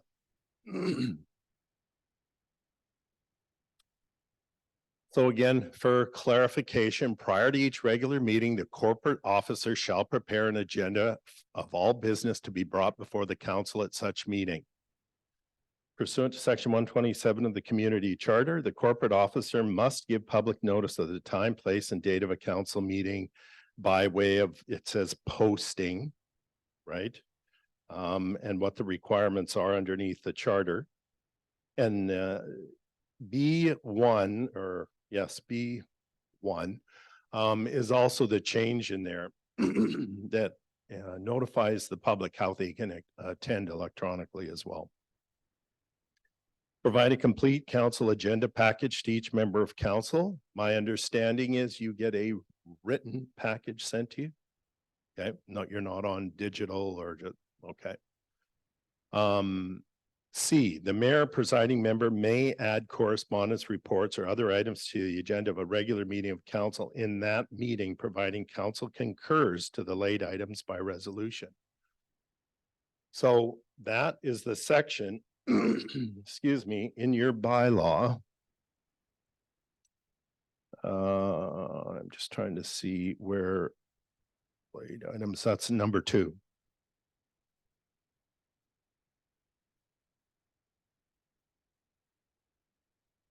So at that point, you approve or disapprove of what comes up is how that section reads, or if that can be added to the agenda.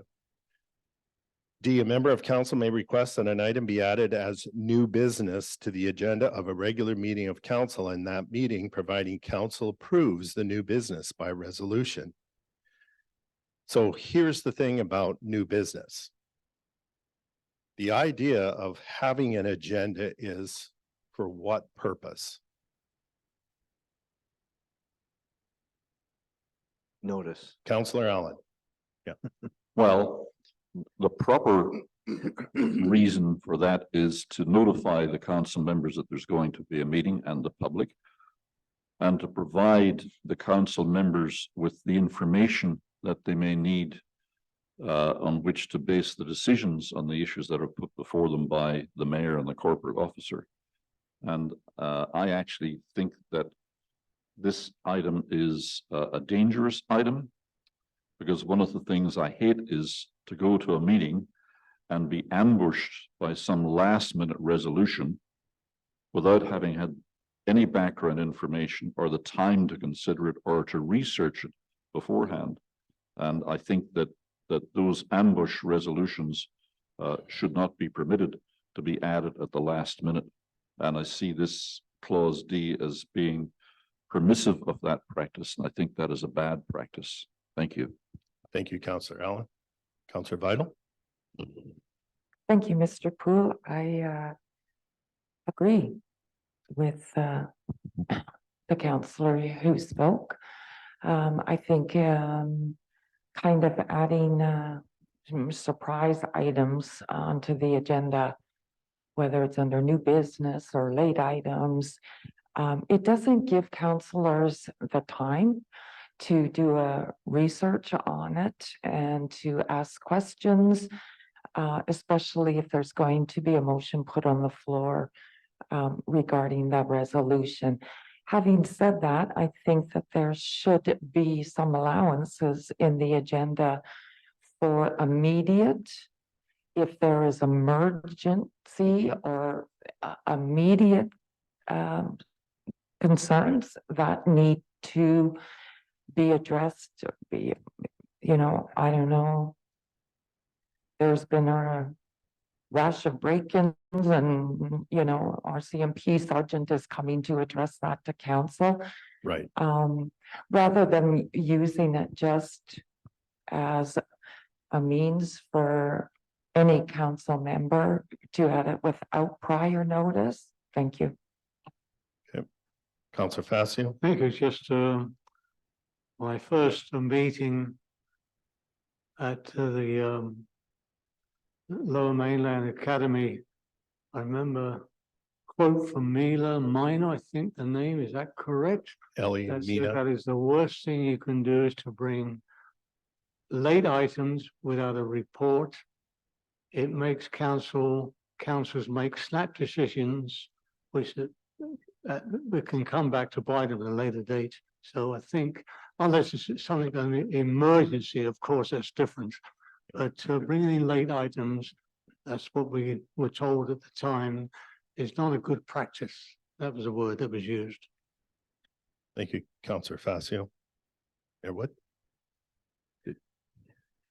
I totally agree with all of council here, and I think the intent of what was written here in the council procedural bylaw for new business was intended to be something that was new or urgent, or something that, as Councillor Vidal was explaining. I totally agree that that something shouldn't just be put on there just because it's a council request. I would like to see something in our new council procedural bylaw that has something to do with notice of councillor. So at least that gives the staff at least a 2-week notice of what's to follow. Thank you. Very, very good. I appreciate the fact we're all on side with that.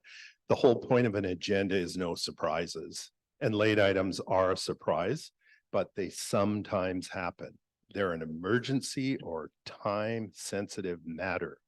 So a grant's just been proposed by the province. You need a motion by council because you won't be able to get it on the next meeting.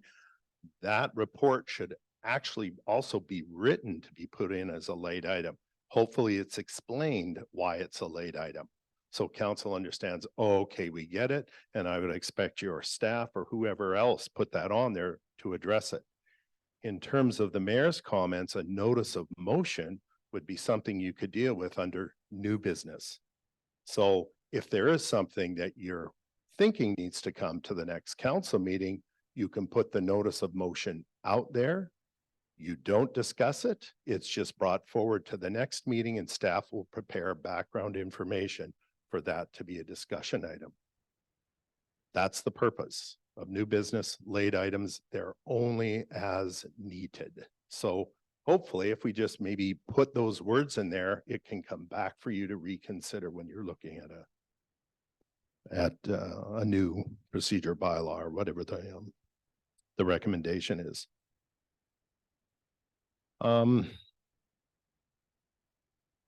All documents, going to E, all documents intended to be considered by council at a meeting must be delivered to the corporate officer not later than 12 noon on Wednesday, preceding the day of the meeting of the council. Am I reading that wrong?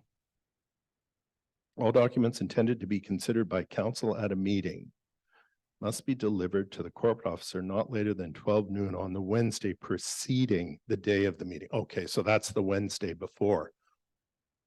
Why does the corporate officer need that by noon on Wednesday? Councillor Allen. Well, generally speaking, if we're to meet the deadlines of getting the agenda to the members of council and the public by noon on Friday, it's going to take the rest of the day, Wednesday, and all day Thursday and Friday morning to put it together. And I think that is the kind of time that's required. So it all works backwards from the date of the meeting. And that's why it's always been on a Wednesday, because it gives them some time to prepare the documents. Yes, thank you. Dead on. I should give you the mic on this one. That's correct, because there's a process in-house to make sure that everything goes through the proper process, gets signed off by finance, gets signed off by the CAO, so that when those reports come to you, you know that they have been looked over, that the information given to you has been properly vetted. I'd just like to just make a comment on that. I'd actually like to see if we're going to consider, when looking at a new bylaw here, is that we're talking about 12 noon on Wednesday. I think staff could have more time. So it should be 12 noon on Tuesday. And I would like to see that it comes to counselors that extra day earlier. So counselors have an extra day. Thank you. I'm not sure where the rest of council fits on that. I know it from a staff level, a lot of stuff comes last minute, even from the public.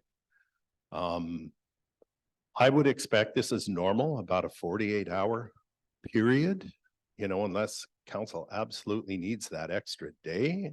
Will it make a difference? I know you have a big agenda this time, but in a normal operating week, Friday noon's kind of the average. Well, for a Monday meeting, even for a Tuesday meeting, actually.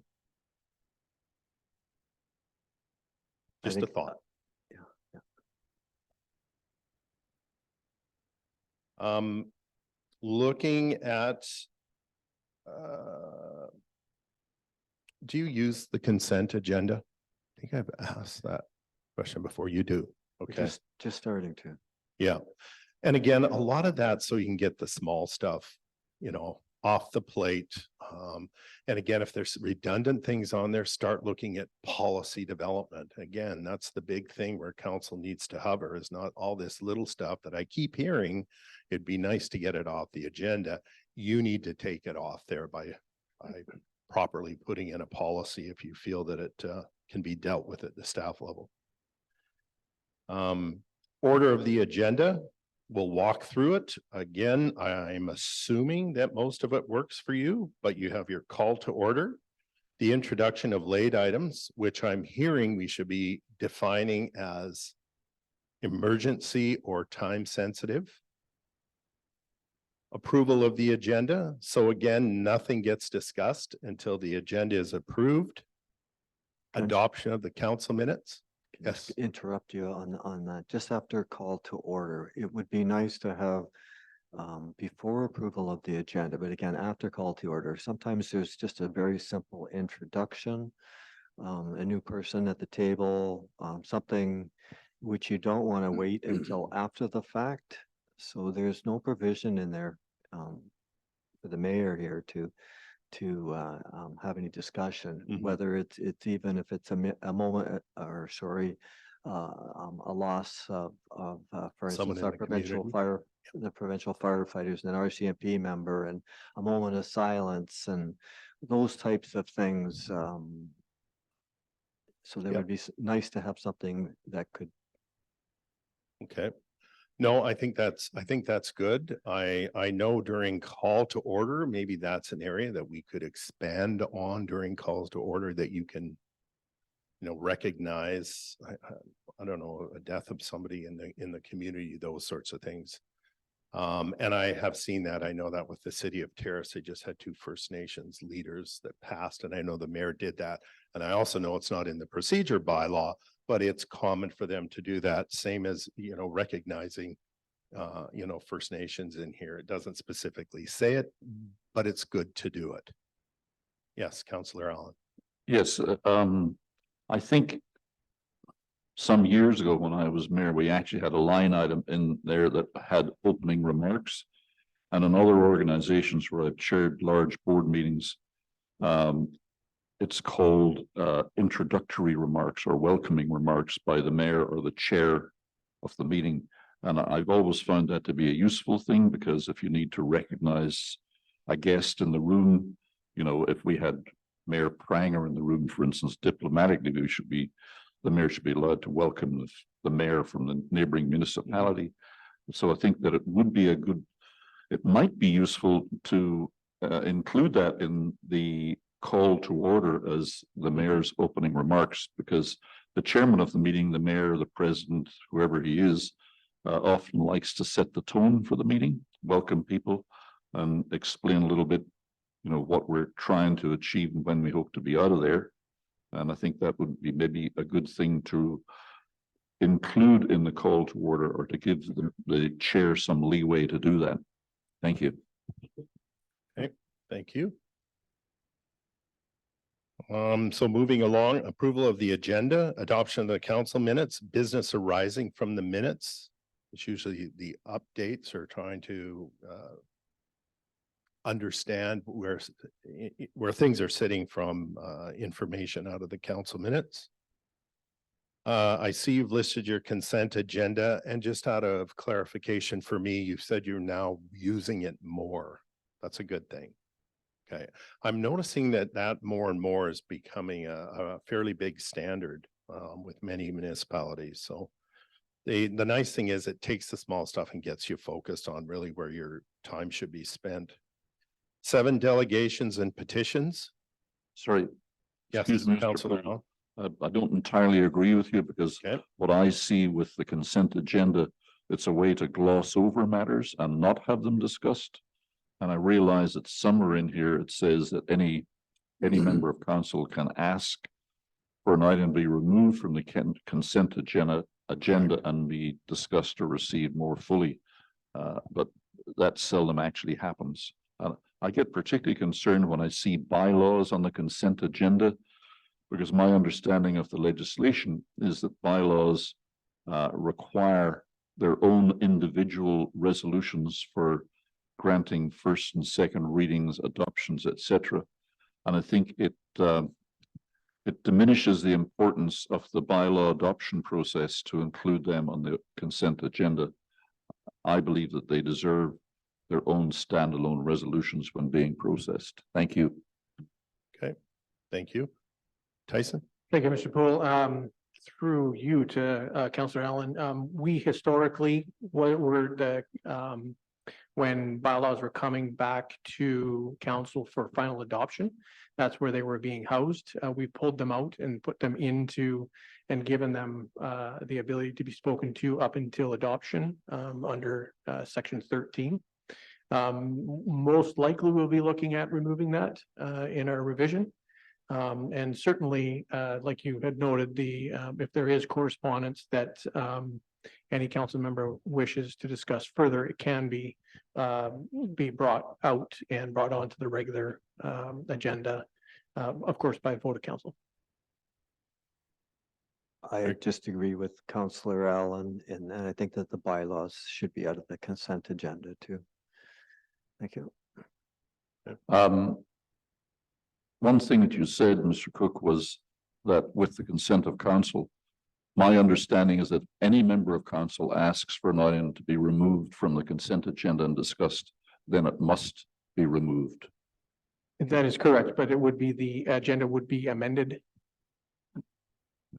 Okay. Just Thank out you. of clarification, can we scroll to G1, please? So it says those items that are considered routine in nature do not require debate, such as, but not necessarily restricted to, adoption of bylaws and correspondence will be included in the consent agenda. 1, if council wishes to remove an item from the consent agenda or move it to another section of the agenda, council must approve the change by resolution. So just for clarification, not justifying, I'm just saying that's how it reads. Yes, and I Yes. just And- want to clarify okay. my objection to that. Yes. If there's something on the consent agenda that I strongly believe needs to be discussed more fully, I can be outvoted by the other council members and it skates past. And I think that's wrong. I think that the individual councillors should have the ability to bring them to the full agenda. Thank you. Okay, thank you. Councillor Fassian. Yeah, just a clarification, Mr. Paul. I believe the consent agenda, because we deal with this an awful lot at the regional district, it's normally the consent is after committees have had their meetings, council have had their resolutions on certain areas, committee of the wholes, and all that goes on the consent. That's why it goes on the consent agenda, because it's information that's already been discussed and passed. Just for clarification, Councillor Allen, you might be talking about correspondence as well. Not necessarily, Mr. Poole. Mr. Fasu, your microphone's still on. That's better. Well, I must say I'm indebted to Councillor Fasu for raising that point, because one of my main objections to the consent agenda is another part of this procedural bylaw, which says that if a committee makes a recommendation, including, for instance, the recommendations that we're making from this committee of the whole, that instead of those items coming on to the council agenda and being dealt with openly and thoroughly in public as they should be, by putting the minutes of the committee meeting on the consent agenda, that means that it skates through, and the way that Harrison's been doing things, approval of those minutes, receipt or approval of those minutes indicates, or doesn't indicate, but approves all of the decisions made in that committee meeting. And to me, that denies the public, who generally want to attend and see their business done at the regular meetings, denies them the opportunity to see the decisions that council is making and why they're making them. So I disagree with the ability to approve all decisions of committees as council decisions within the consent agenda. I think that's the wrong place for them. And maybe the solution is to change the procedural bylaw and the part which says that if a committee's minutes are received or approved by council, that endorses all of the recommendations made there, and the same as if they had a proper council resolution. I don't think that that is proper at all. Thank you. Mayor Wood. Okay. I think maybe we're getting into some of these a little too deep, and I totally agree with Councillor Allen on his comments there. But does staff understand with what they're looking for? Does this mean that this is a consent of council, or this is? So I think it's hard for staff to understand what it is that we are looking for. Did I see it? Yeah, thank you.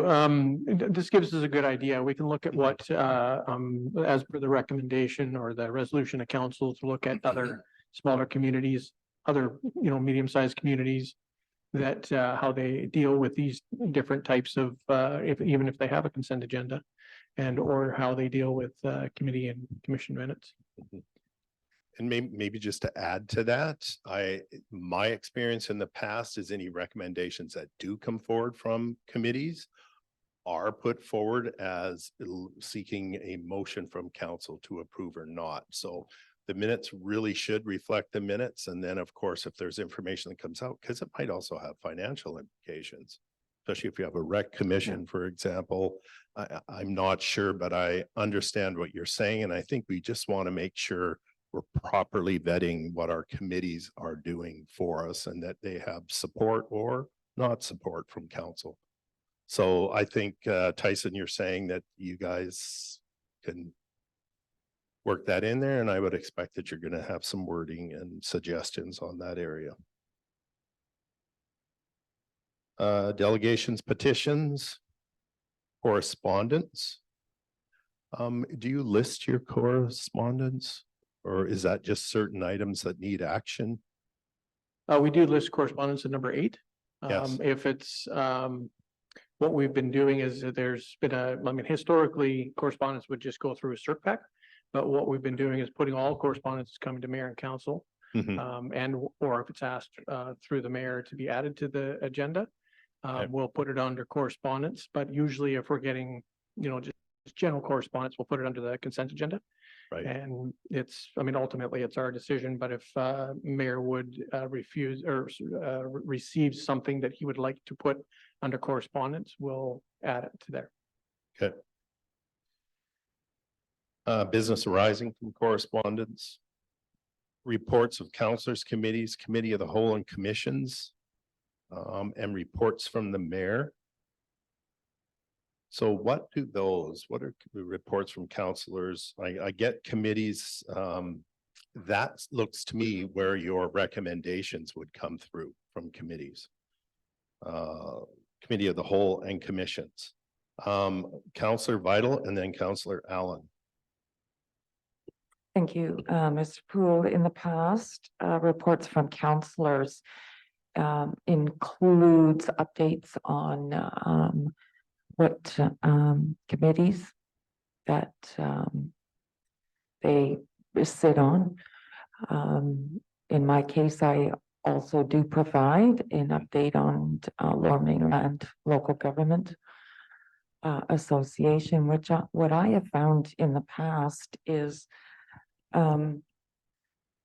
this agenda item takes up considerable time during our meetings before we have the ability to actually get into reports from staff. So what I am going to suggest is that either a time limit be put on counselors giving their reports, or perhaps a written report could be also attached to the agenda.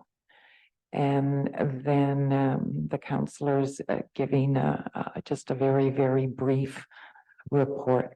That would also allow members of the public to see the report from counselors. And should they wish to ask any questions at the end of the meeting, then they would have the information also. Thank you.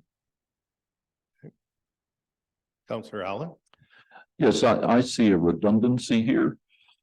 Under item H6, the consent agenda, we have committee and commission minutes. And then again, under item 10, reports of committees. In my mind, the receipt of those minutes is in fact the report from the committees and the commissions. So I think that you could drop that whole section about committees, committee of the whole and commissions, because those minutes are in fact the report from those bodies. So it's you're doing it twice, it's redundant. One of them should go. Just like to comment on, so the reports of counselors, I agree with Counselor Vidal there with like a 5-minute time period. And I think that's what you're going to see us heading to at our next regular meeting of council. So that's, and that is in the council procedural bylaw already. So I don't think like it's there. It's just it hasn't been enforced. But when I see this as reports of counselors, I don't really care if you went to it or not. I think what I'd like to know and the members of the public would like to know is what did you learn from it? How does it benefit this village?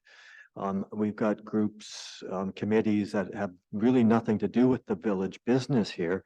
I mean, I'm not saying it's not important business, but I don't know if it necessarily needs to be brought up at a regular meeting of council. I think we should be concentrating on what's within our boundaries.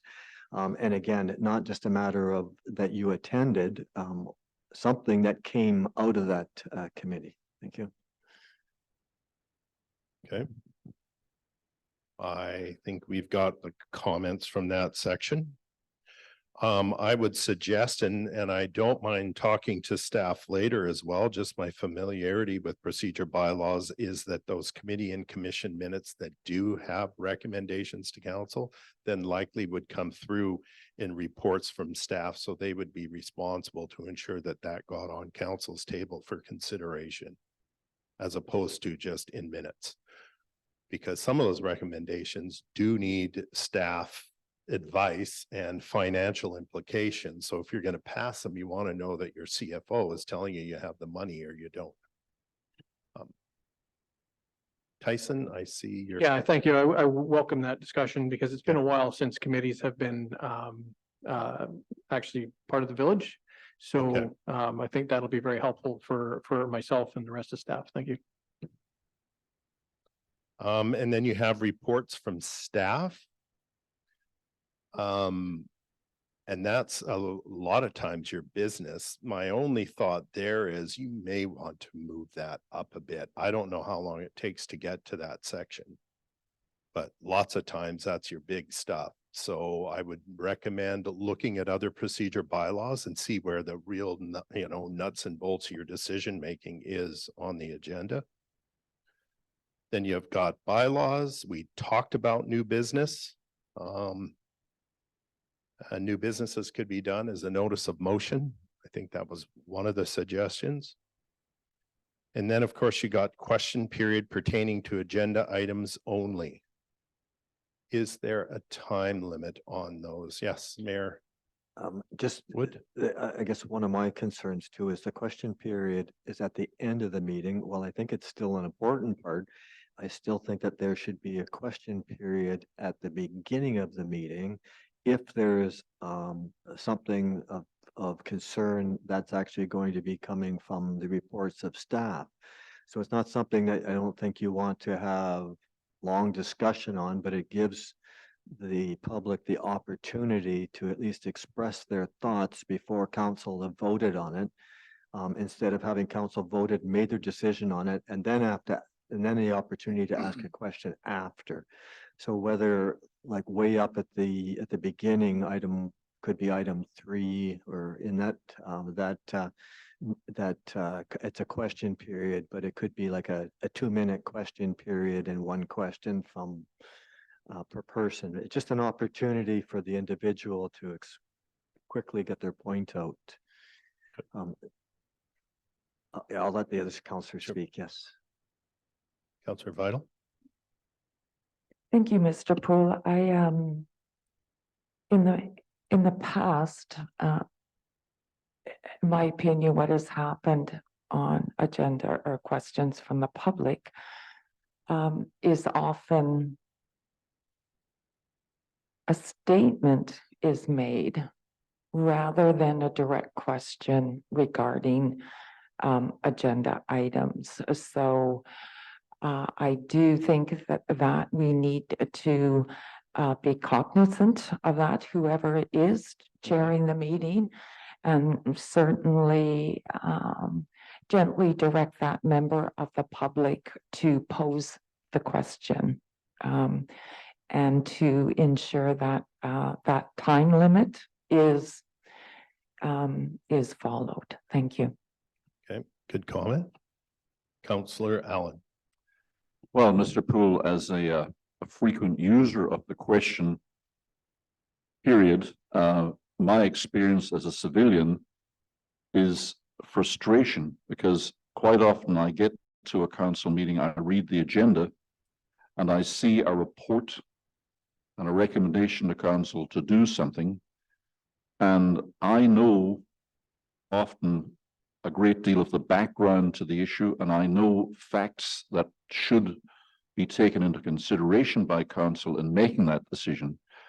But because there is no place on the agenda or no opportunity for me to advise council of some of the facts that they have not considered or are not aware of, I have to sit there and watch them make a decision based upon incomplete or wrong information. And all I can do is at the end of the meeting complain by asking, why did you make that decision?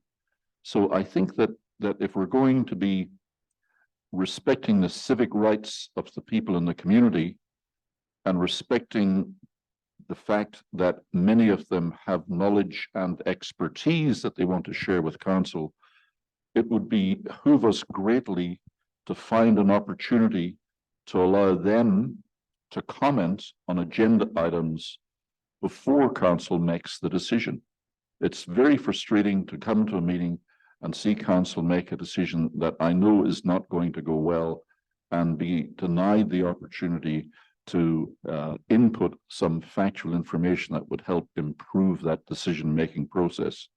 I know it might be time-consuming, but to me, the more important public input opportunity on the agenda would be at the start of the meeting before the decisions are made, rather than just allow us to complain about decisions after they're made.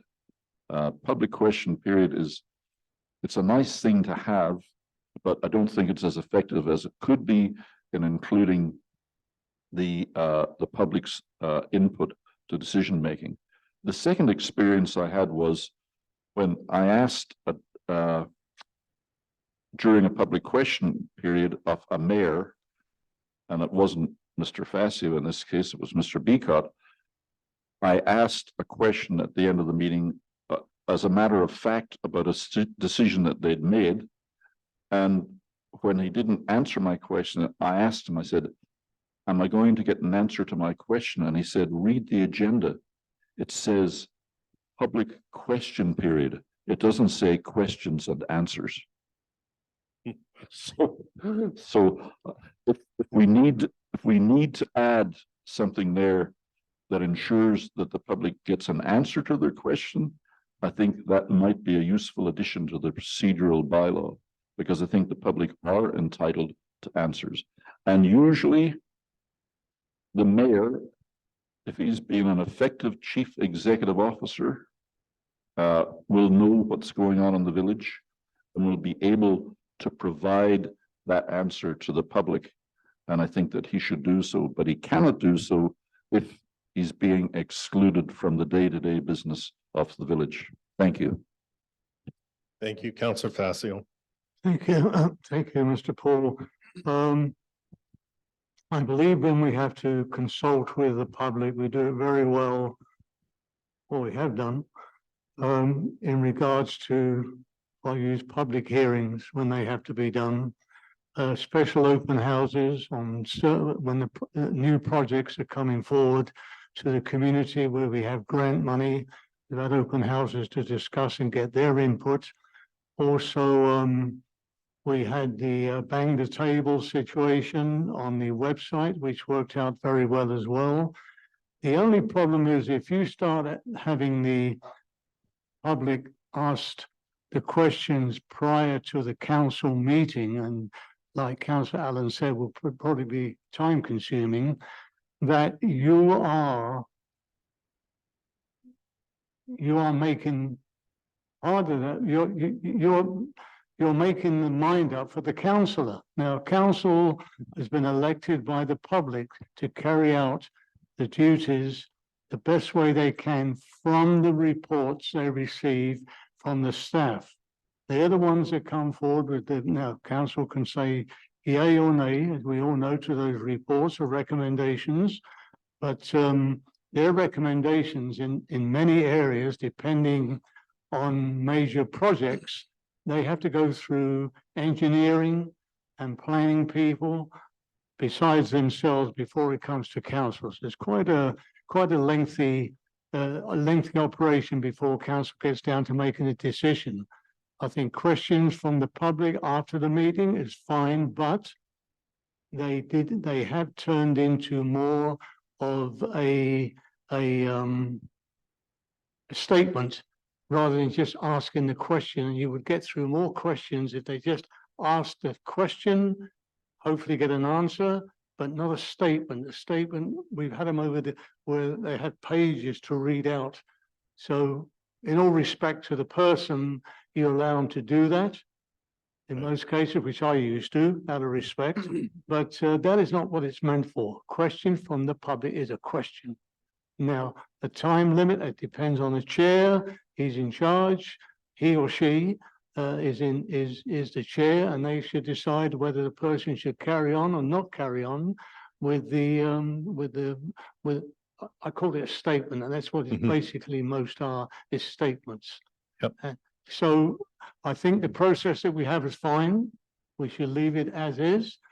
The only other way you could do it, if you wanted the public to write the question, and they do this in Palm Springs, if you wanted to write the question prior to the meeting and then hand it to the mayor to distribute to the councillors. That's an option they do down there. Okay. Mayor Wood? So question period, I believe should also be comments. I think comments are equally important as questions. I also know from chairing a meeting that is sometimes very difficult to know if it's a question or a comment until it's already been said. So with respect to, it should not be limited to just questions. The other component of not answering a question, sometimes by answering the question aggravates the meeting itself. And sometimes it's best just to have no comment, which is unfortunate, but sometimes that is the best way, I think, just to move along. The other part is that, I mean, we can have so that staff could possibly get back to the individual if it was a question that council can't answer. But I want to go back to the other one, and I thought it was, excuse me, really important what Councillor Facio said, and that was about not allowing the people to actually speak at the beginning of the meeting. And I think it is vital for councils and for councilors and the mayor to listen to the public, to have the opportunity to listen to members of the public before the decision is made. I know for the last many years, I've written this council many of letters, emails, reports. Council has seemed to have a very closed door approach to it. I know some very talented people in this village which have also had the doors closed on their ideas. I think any idea is a good idea and everyone deserves to be listened to. And I really think that for us just to focus on a report from staff is absolutely the wrong way to go. We are a very, very small community here. The staff here have tremendous amount of different responsibilities. For them to know or to be expected to know everything that is required, it's just impossible for that to happen. We just don't have the resources to have all the staff that we could have. So I think it is so important to listen to the members of the public. Again, there are some very, very smart people out here.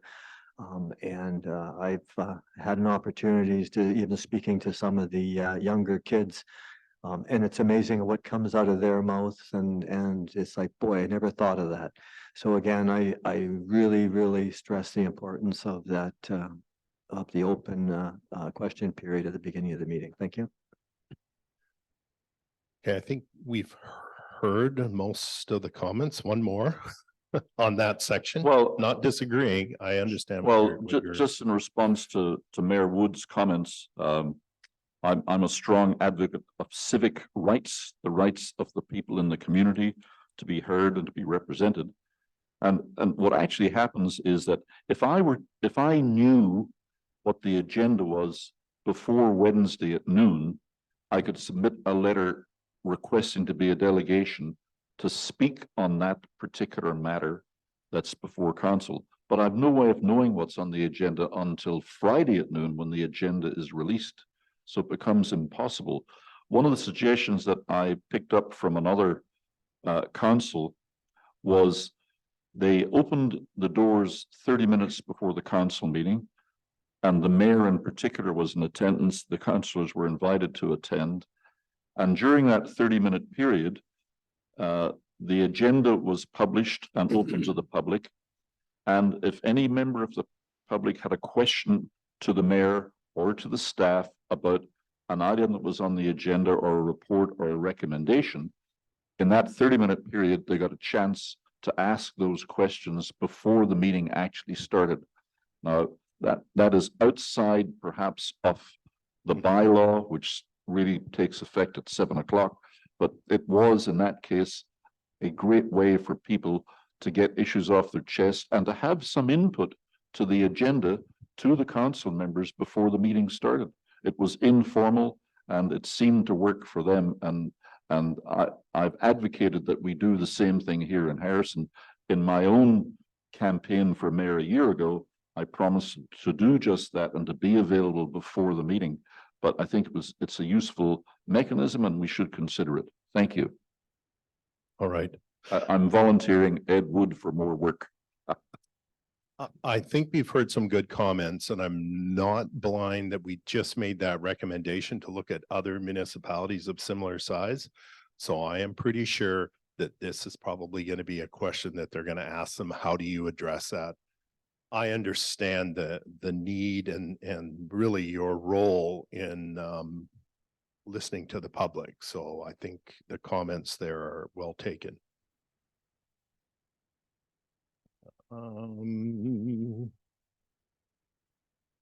So, sorry, question period, just a recommendation. One thing when question period comes up at the end, one of the things that I've noticed have been successful for, because this is common in all areas, is just saying to the public, we're now moving into question periods. I just want to remind the public that we're looking for questions. So it's a gentle way of reminding them. Where this becomes a problem is during the election time. So 3 months before, and I've seen this really go sideways, is it becomes a platform. And then the mayor is frantically trying to pull it under control. If you can get that practice done early so that it is a question on the agenda and not a reason why you should elect them in 6 months, that avoids your council meetings becoming a platform. Just my suggestion from what I've seen. Well, Yes. I believe the questions should not be just pertaining to the agenda. Sometimes there are questions that I believe members of the public should be able to ask.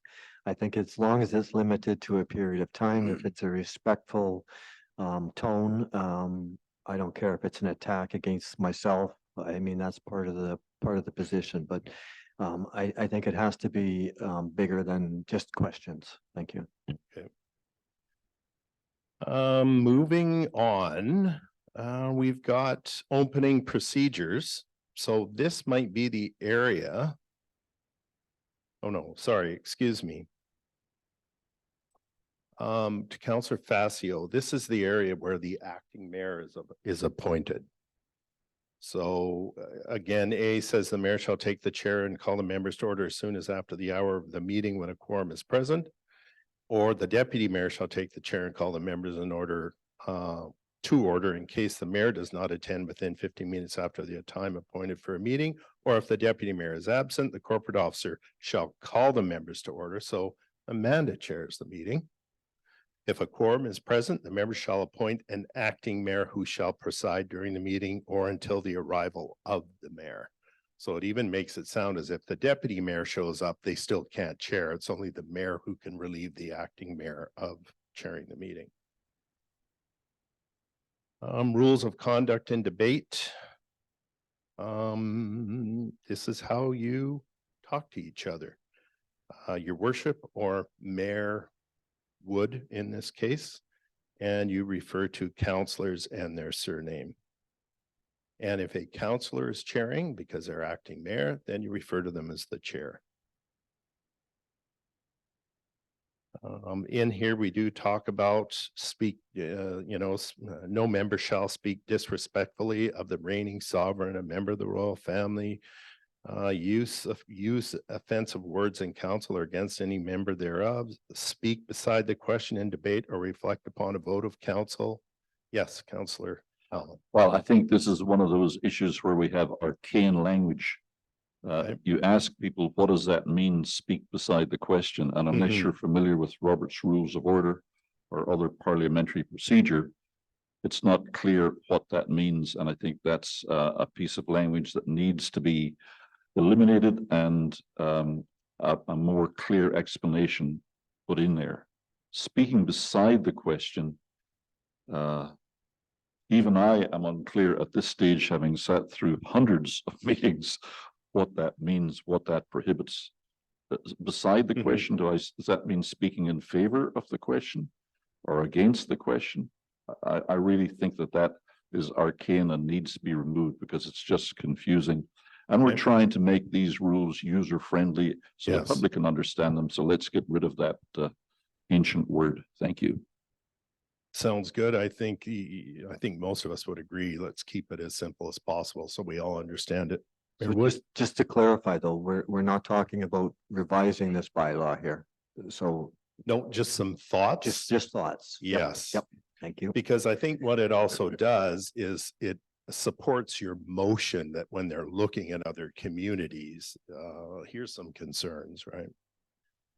It talks about conflict of interest. I won't go into that. We already talked about it. However, the new section in here is 7B. Sorry, Tyler, if we can scroll that. If a member of council is attending and participating in a meeting by way of electronic means or other communication facilities, and the member declares a conflict of interest, the corporate officer will have the member temporarily removed from the meeting by disconnecting and placing the member in the virtual waiting room. I think we all understand that's how you. Excuse me, you skipped a whole bunch of sections here. I'm Sorry. lost. What number are you on? I'm on 7B. And what I didn't do is I just didn't stop at everything unless there's something specific you're Okay, interested in. I went through kind of the rules of conduct and debate okay, and took your wording that let's make this more simpler without getting into each all right. So section. we've skipped that whole page. Moved on to Yes. 7B. All We're right, on thank you. 70. And again, without getting too deep, but maybe just highlighting the areas that are of bigger concern. You've got how you vote. Again, I don't know if there's any issues there.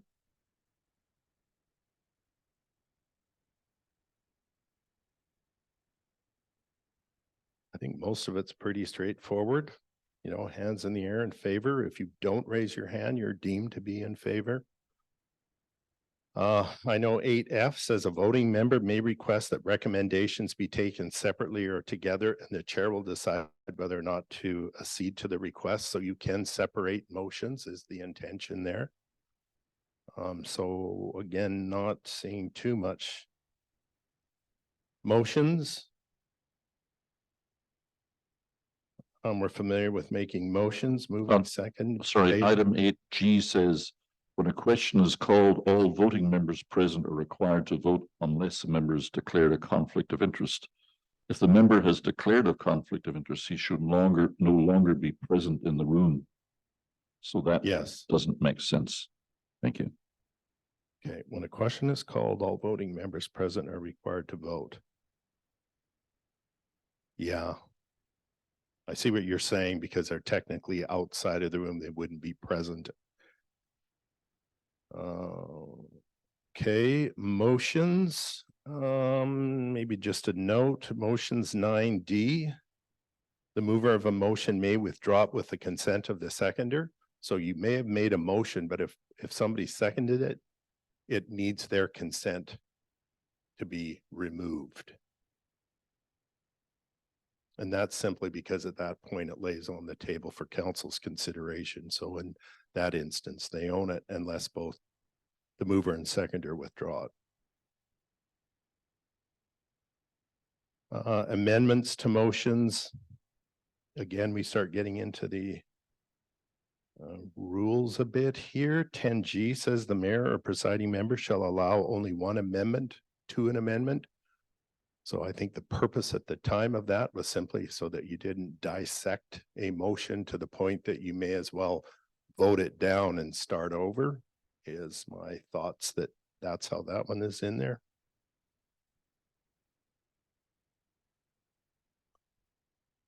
Bylaws, number 11. Again, stop me if I just don't want to bore you to death on something if it's not of intention. So bylaws under B, only the title and intended object of the bylaw shall be read by the mayor, presiding member of corporate or presiding member or corporate officer at first reading of the bylaw. So you do read the title of the bylaw at first reading. Then it says D, the mayor or presiding member shall not allow any amendments or debate at first reading of a bylaw. Second reading of the bylaw shall consist of debate upon the general principles of the bylaw. So again, that's your process that you've got in place for passing bylaws.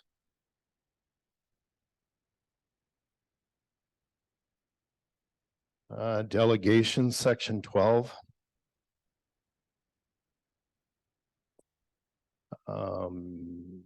This is the deadline, as was brought up, I think, by Councillor Allen, that noon on Wednesday, because that's a deadline for items to make the agenda.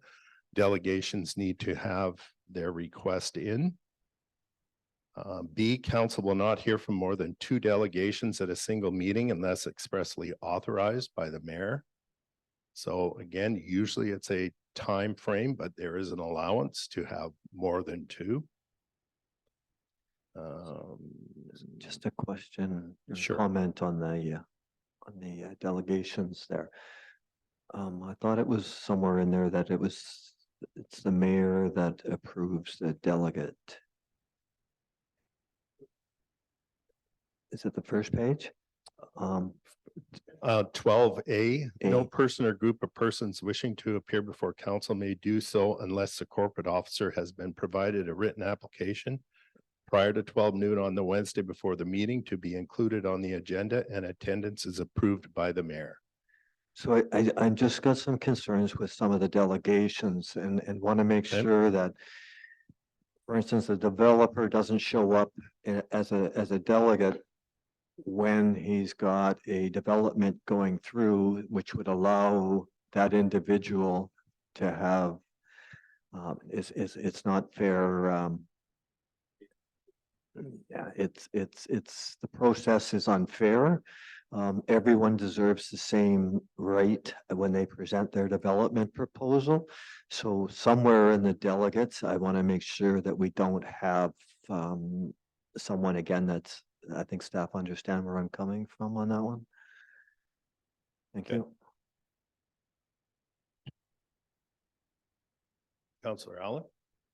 Or sorry, Councillor. Yes, well, I think this proves again the need and the essential involvement of the mayor in the preparation of the agenda and selection of agenda items and attendees.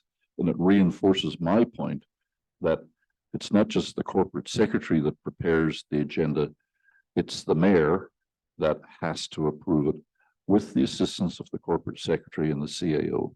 Thank you. Councillor Facio. Now, through you, Mr. Mayor Wood, staff, just to clarify regarding developers or their representatives coming to a meeting, I believe they are allowed at a public hearing. I believe part of the public hearing, when you read out the script, if there's any comments from the developer or their planner, they may do so now at this point.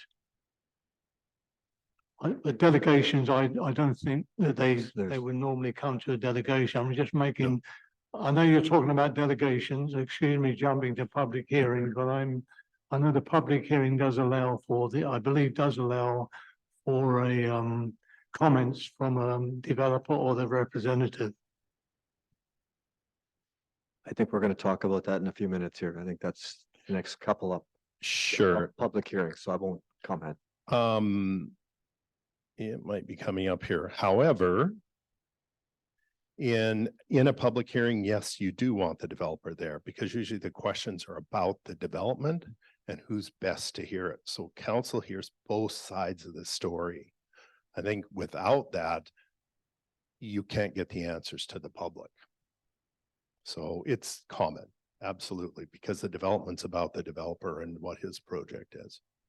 We have a lot of work to do on the development proposal. Again, to bring fairness, procedural fairness into it so that everybody that brings any project to the council table is given the same right, the same opportunity to be heard. And I think Correct. that is so important.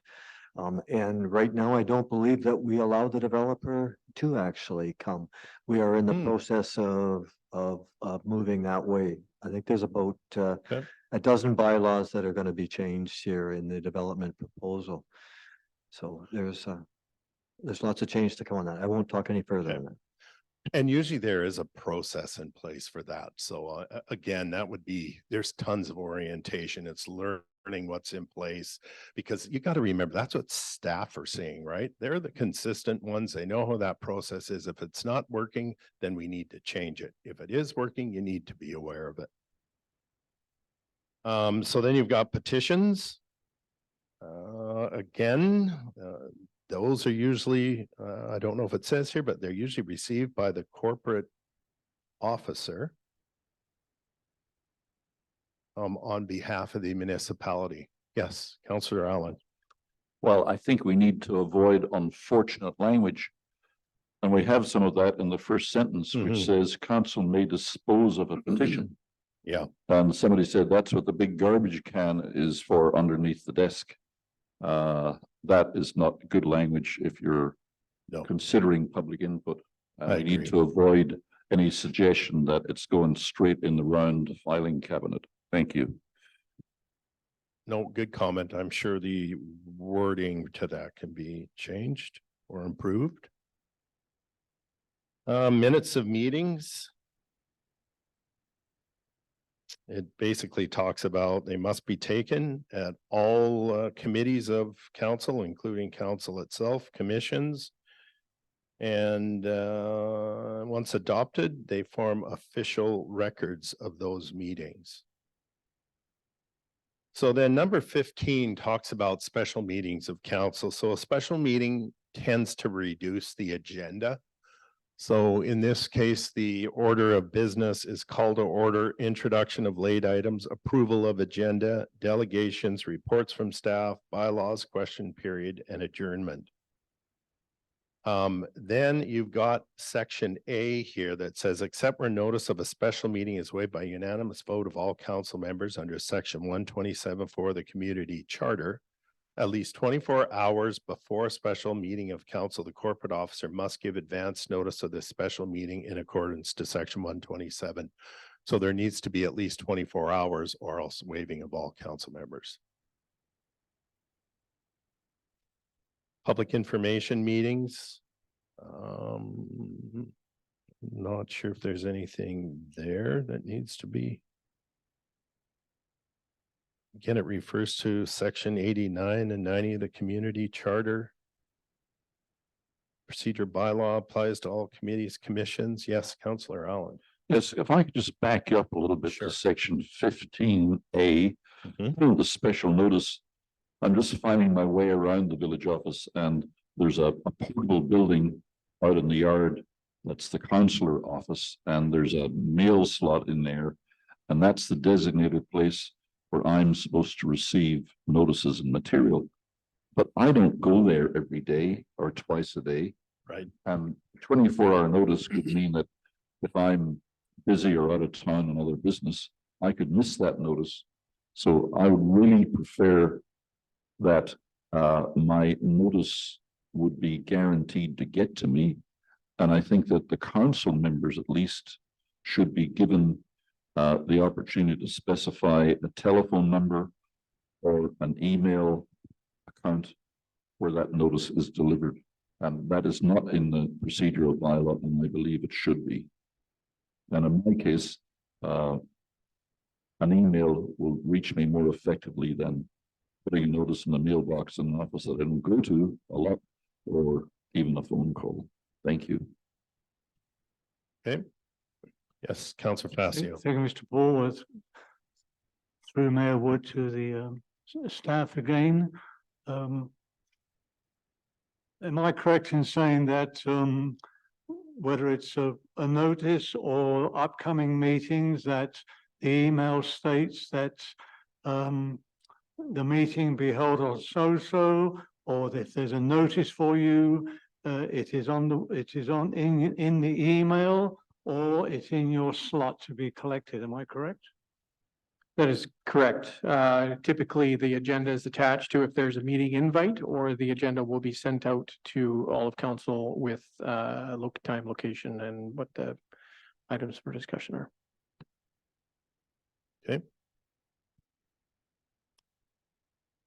Committee of the Whole.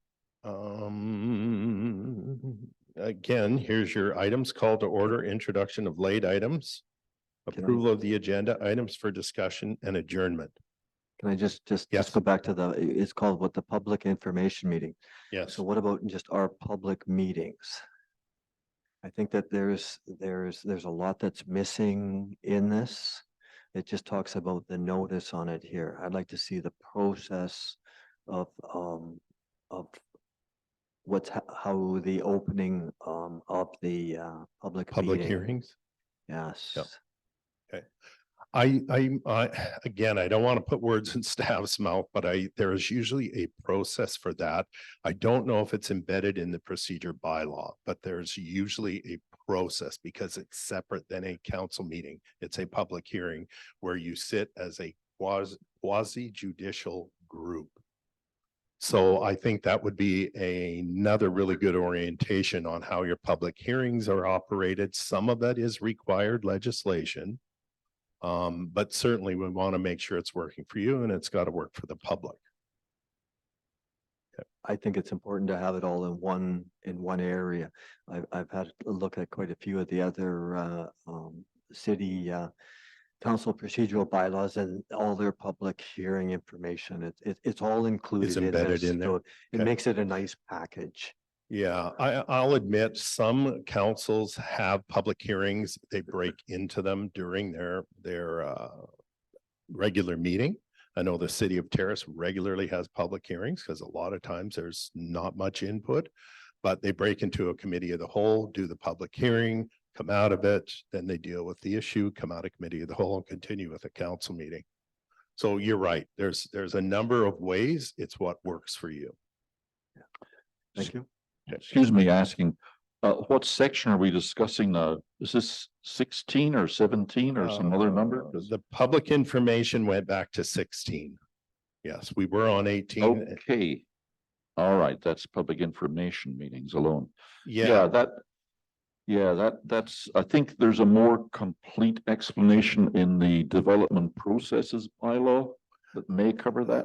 yes, there would be something different that's around Yeah. public hearings. That really just talks about how we put out notices, notifying the public of our own meetings. Well, if there is a clearer definition of how public information meetings must be structured and held, then I think it would be appropriate within this procedural bylaw to refer to that. A clause that says, as per the development process bylaw, whatever it's called. Mhm. Thank you. Good comments. So, committee of the whole, section 18.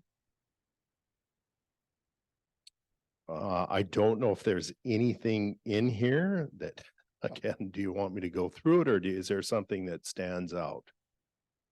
Councillor Allen. Oh, yes, Mr. Poole, I have a couple of issues with this. I recall when the committee of the whole was first introduced in Harrison, it was under the recommendations of a UBCM committee, I think, and it was presented to us as a less formal council meeting, and it included an opportunity for the public to have input to the council during the discussion on the item that was on the agenda. And it also included a public question period. And it was supposed to be, when it was first presented, and we first started to use committee of the whole as a way for the public to have direct input to council on matters affecting the public, and was supposed to be less formal and more inclusive. What has happened over the years, that it has gone in exactly the opposite direction. There is no opportunity at all for the public to have any input to a committee of the whole, which is what we're having today. And there's not even the public question period at the end. And I would like to return the committee of the whole rules back to what they were supposed to be at the start, or what they were at the start, and to open them up to more public input, either by putting the public question period at the start of the meeting after the call to order, or otherwise allowing the public to have input during the meeting. And certainly a public question period would be the absolute minimum addition, in my opinion, to make these more effective. Thank you. I support that too. Mayor Wood, Thank you. any other comments? Okay.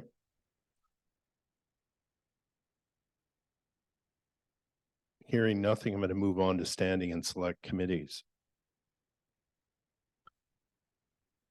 So under your section here, of course, the procedure bylaw applies to standing and select committees. Standing committees, of course, are established by the mayor, and they are considered matters, that are better dealt with by a committee. So they're ongoing issues as opposed to a select committee, which is usually an issue that council wants looked into with a report back to council. And those are usually, I don't know if they're time limited. So you've got your standing committee again, and that follows the charter. You've got select committees under section B.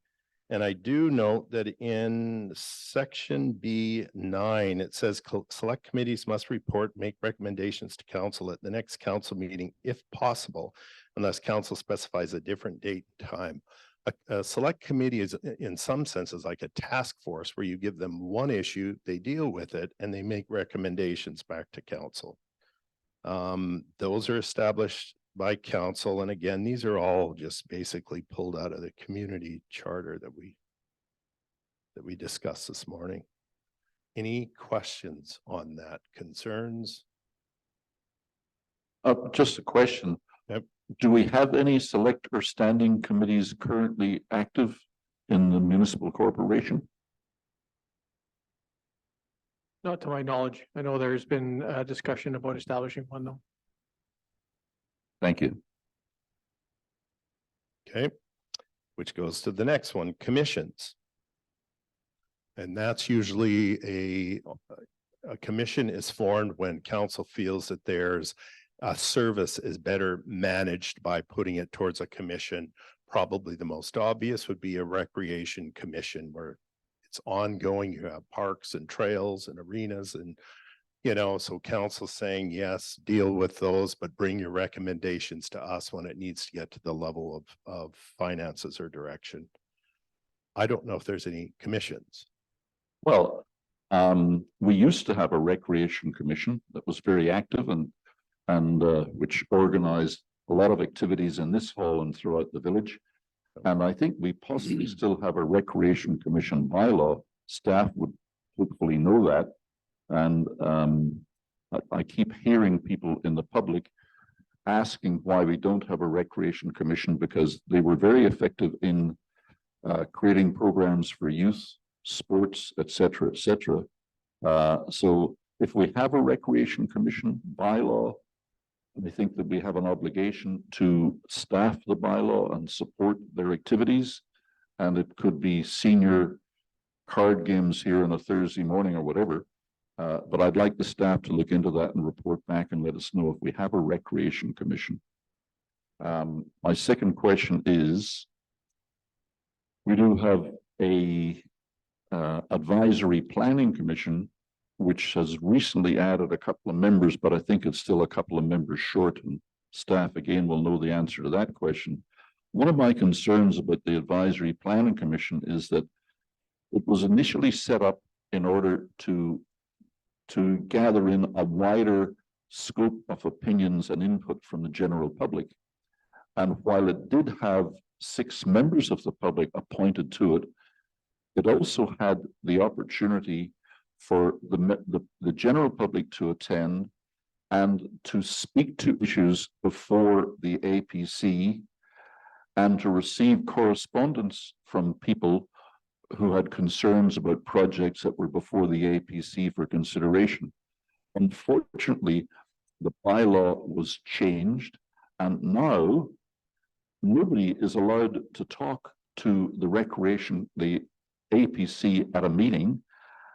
And if you send a letter to the APC, they send it back and say, we are prohibited from receiving any correspondence on any matter. So what started out as being an open forum and a shop for public input on matters of development of the community has turned into a closed shop. And I strongly believe that that needs to change dramatically, and the doors need to be opened, the bylaw needs to be changed, and the public should be welcome to give their input. Thank you. Okay, thank you, Councillor Facio. Thank you, Mr. Paul. The Advisory Planning Commission was set up exactly what it's meant for, advisory, to advise council, and their main object, as most of us know, is land use issues, not gardens and trees and land issues. And they purely invite the public invited, and so is the council, to sit there and listen. And of course, then the public is given the opportunity at a public hearing to have their say on regarding whatever, whether it's one development, two developments, whatever the case may be. A public hearing is held, and they have a great opportunity. They have 15 minutes or so to ask questions and do their part, which is mandated. So I think that's the opportunity where the public have their say, is at the public hearing. But it's just purely an advisory commission, and I believe there are 5 members on that commission at the moment. Thank you. Okay, thank you for the clarification. Mayor Wood? I think we don't want to go too deep into that, because that's the Advisory Planning Commission, which has its own bylaw, which is specific to that. So if Councillor Allen would like, I don't know if I heard a motion there, that he wanted staff to bring back the Advisory Planning Commission bylaw for review to a further council meeting, a future council meeting, or committee of the whole meeting. Councillor Allen. Yes, Mr. Mayor, I can respond to that. It's not their bylaw, it's our bylaw.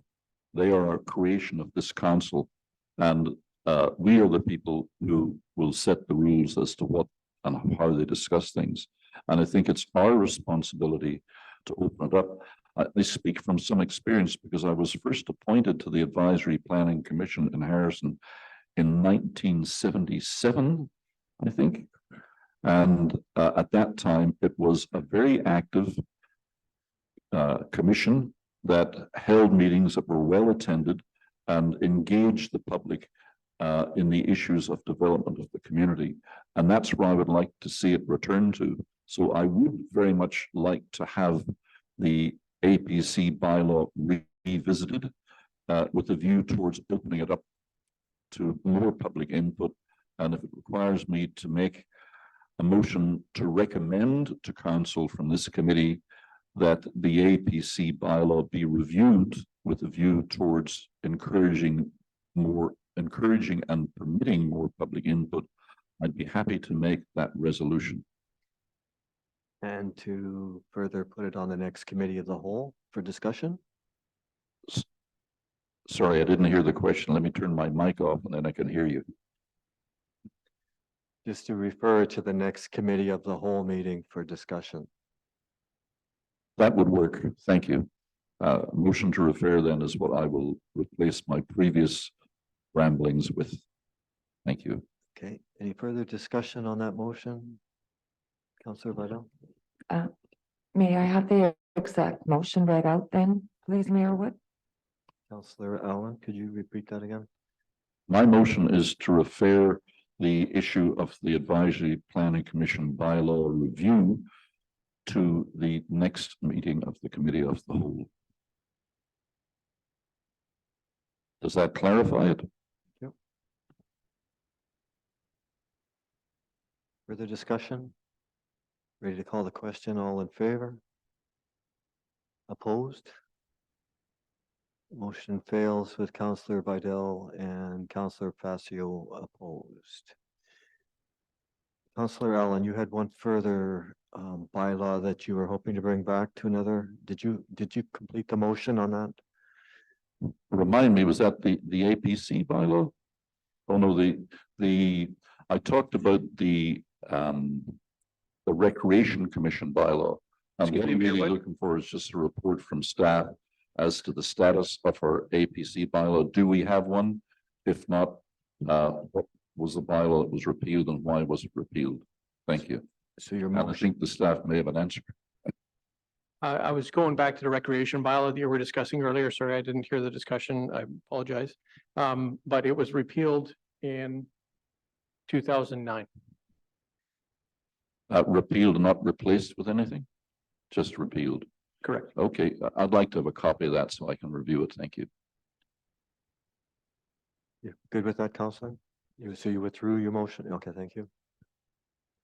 Thank you for Mr. the clarification.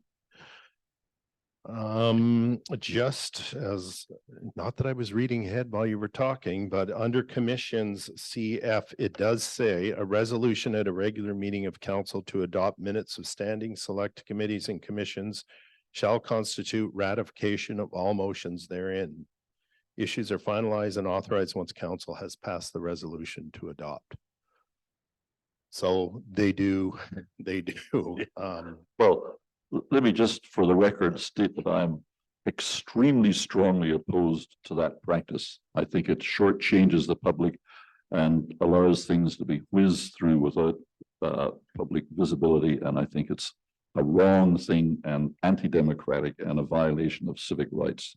I'm against 19F in all its forms. Thank you. Okay. And I support that. Well, and we did have that discussion earlier, so.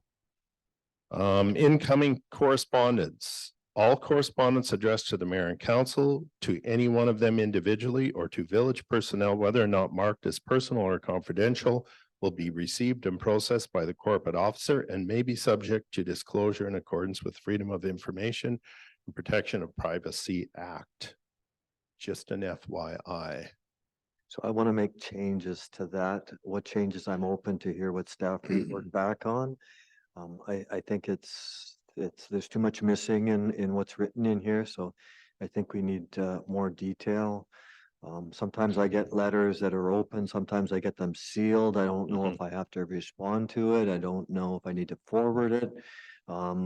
So it would be nice just to understand a little bit about the correspondence, whether it be electronically, whether it be in physical paper quantity, whether it be phone messages. I just think that we could do a little better on the correspondence section. Thank you.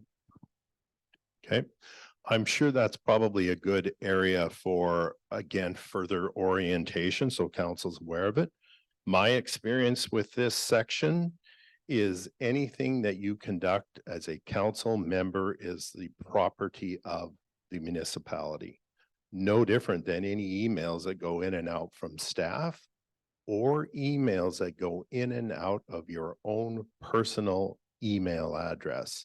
So the strong recommendation is use the municipal email to keep that separate from your own information. And I actually had to do that with one of my own mayors, and it was over a planning decision and was very awkward because then they had access to all his private information. But yes, I think it's really important that you're aware of the consequences of that. And I believe the reason it's written in here is because of the Freedom of Information and Protection of Privacy Act. Councillor Allen. Well, I'm opposed to at least one part of section 20. I believe that I, as an elected representative of the village, a councillor, have an obligation to listen to the concerns and comments of the people of the village.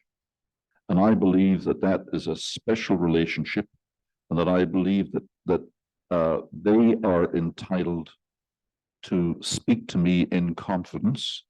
And if they have something that they wish to share with me and share with me alone, and if they decide to put that in a letter to me addressed at the village office, and that letter is marked private and confidential, I believe that to be my personal correspondence that is not yet any business of the village of Harrison Hot Springs. If having received that, I decide to make it the business of the village of Harrison Hot Springs, it will enter into the FOI stream at the village office.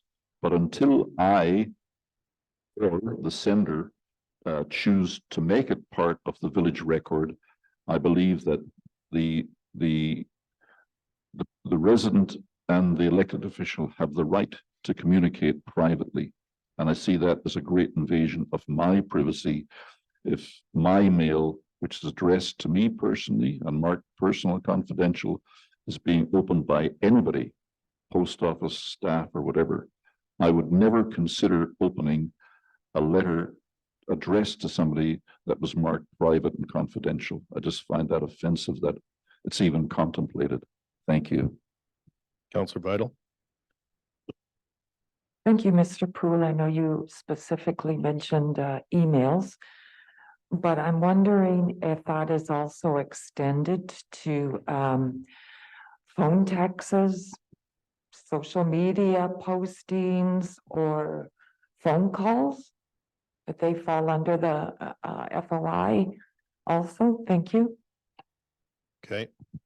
Now, I am not an expert in FOI, but I certainly will have that as a recommendation. I think in protection of not only the municipality, but yourselves, you should be aware of what that legislation says, because you must comply with it.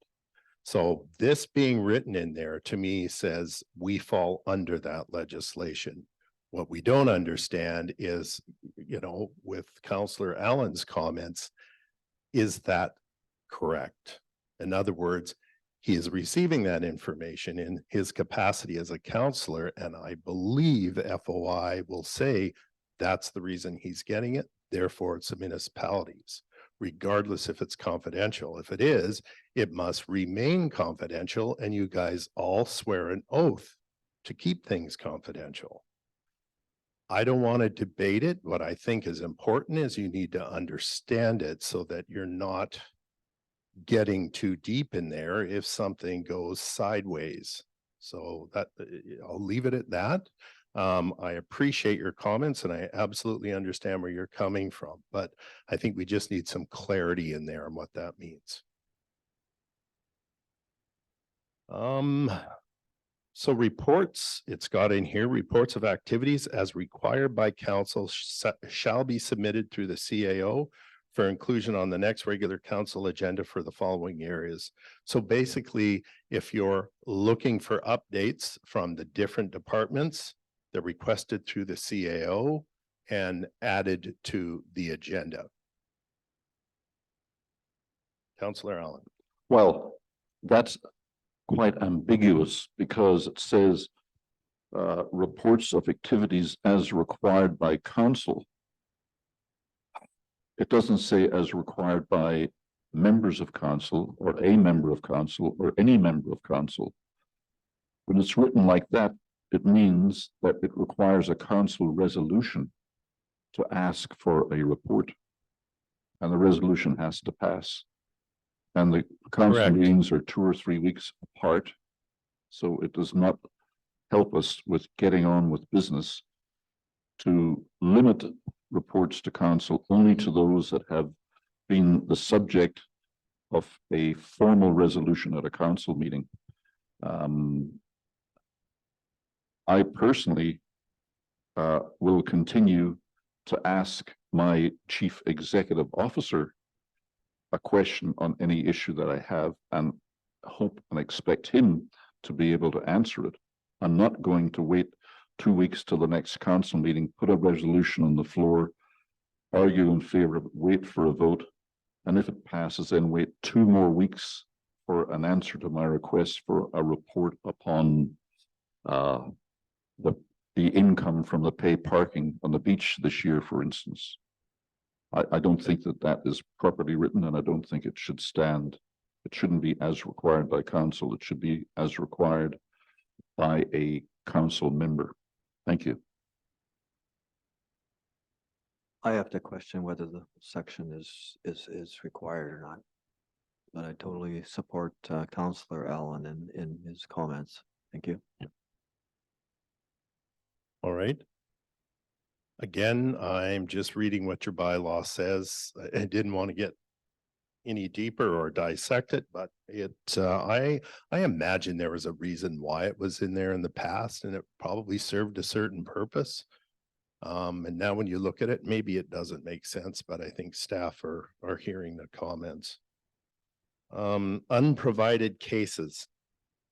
You know, jump on that one, Counselor Allen. Except as provided in this bylaw and the community charter of the council, its standing and select committees, commissions, and committee of the whole shall follow the rules contained in the Roberts Rules of Order. Which is an interesting title to say you're following Roberts Rules. Well, in this case, I'd like to call on the wisdom of Eli Minna, with whom I worked as a parliamentarian. Robert's Rules of Order is a good set of rules, or was a good set of rules during the American Civil War, when Colonel Roberts came up with a set of rules to help organize the meetings of the leaders of his army. And his rules were so well used and respected that they became adopted after the war by other people. But if you wanted to see a copy of Robert's Rules of Order, you'd have to go to a museum, because the original Robert's Rules are from 1765 or something like that. And they're written in that language of the day, almost Elizabethan English. The rules of order that are used by most people today are an evolution of those rules called Robert's Rules of Order newly revised, and then in brackets, the year of the revision. And that is the current version of Robert's Rules of Order. So our procedural bylaw is citing a set of rules from the American Civil War instead of the rules as they are today. If we are in fact going to be using Robert's Rules, somebody needs to review this procedural bylaw and these rules to see if in fact they do reflect Robert's Rules of Order. And I can see from a lot of experience working with Robert's Rules, including an appearance before the BC Court of Appeal,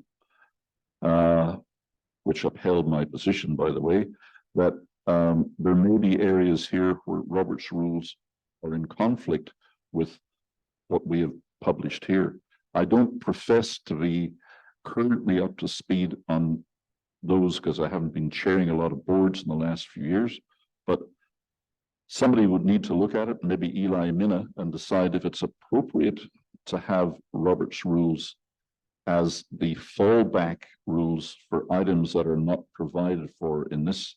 And I think that I don't know if we need to have unprovided cases or how you resolve those. It would take somebody with the expertise of a current parliamentarian to decide that. And I haven't taken enough time to look at it.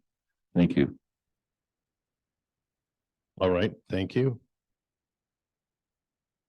I know that likely does need to be updated, and I appreciate your background on that. And that's why I said I will not argue with that in terms of which set of rules to follow in there. But certainly if we're going to be more specific, we should list which ones those pertain to.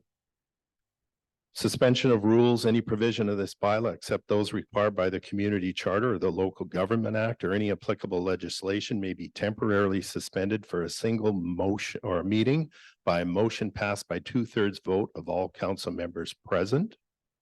Something tells me you've done that already. Okay, good. So we're familiar with that. No action of council is rendered invalid solely by reason of any breach, inadvertent or otherwise, of any provisions of this bylaw. Can I just point out Yes. that the usual time that we use suspension of the rules is if we get to 10 o'clock and we need 5 or 10 more minutes to conclude the meeting. That's usually when that gets used. Thank you. And the final one here, severance clause, if any section, subsection, sentence, clause, or phrase of this bylaw is for any reason held to be invalid by the decision of any court of competent jurisdiction, the invalid portion shall be severed, and the decision that it is invalid shall not affect the validity of the remainder of this bylaw. So if for some reason something is not lawful within this bylaw, it can be removed and the rest of the bylaw still stands. There you go. And then finally, this, from what I see here, repealed the 2012 Village of Harrison Hot Springs Council Procedure Bylaw, number 1002, 2012, in its entirety when this came into place. So any comments or questions?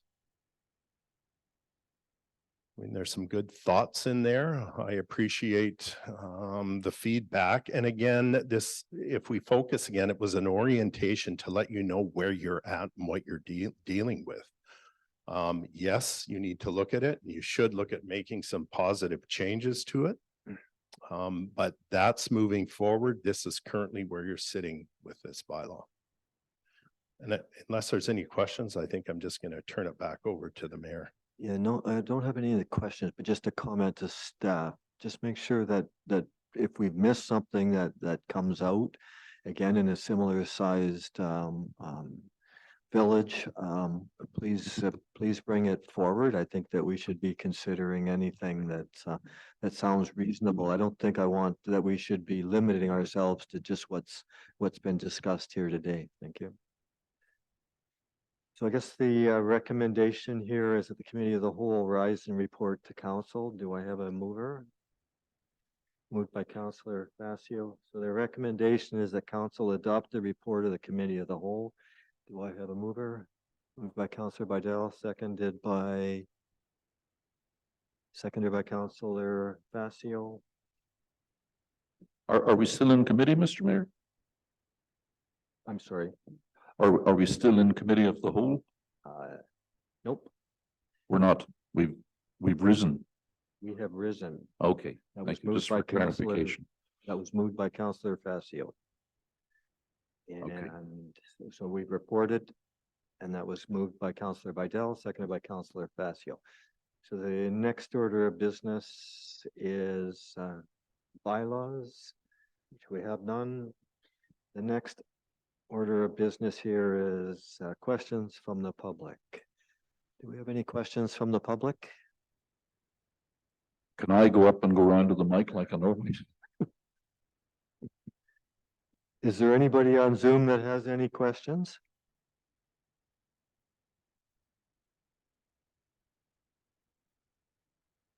Is there anyone on Zoom that has any questions?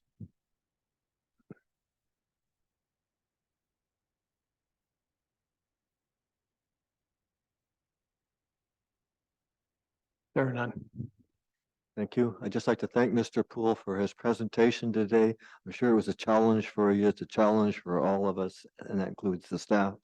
Thank you, everybody. Call for adjournment. Seconded. So moved by Councillor Bidell, seconded by Councillor Alan, Facio. Sorry. I didn't see you, sir. I'll call the question. All in favor? We are adjourned. Thank you, everybody, for coming today.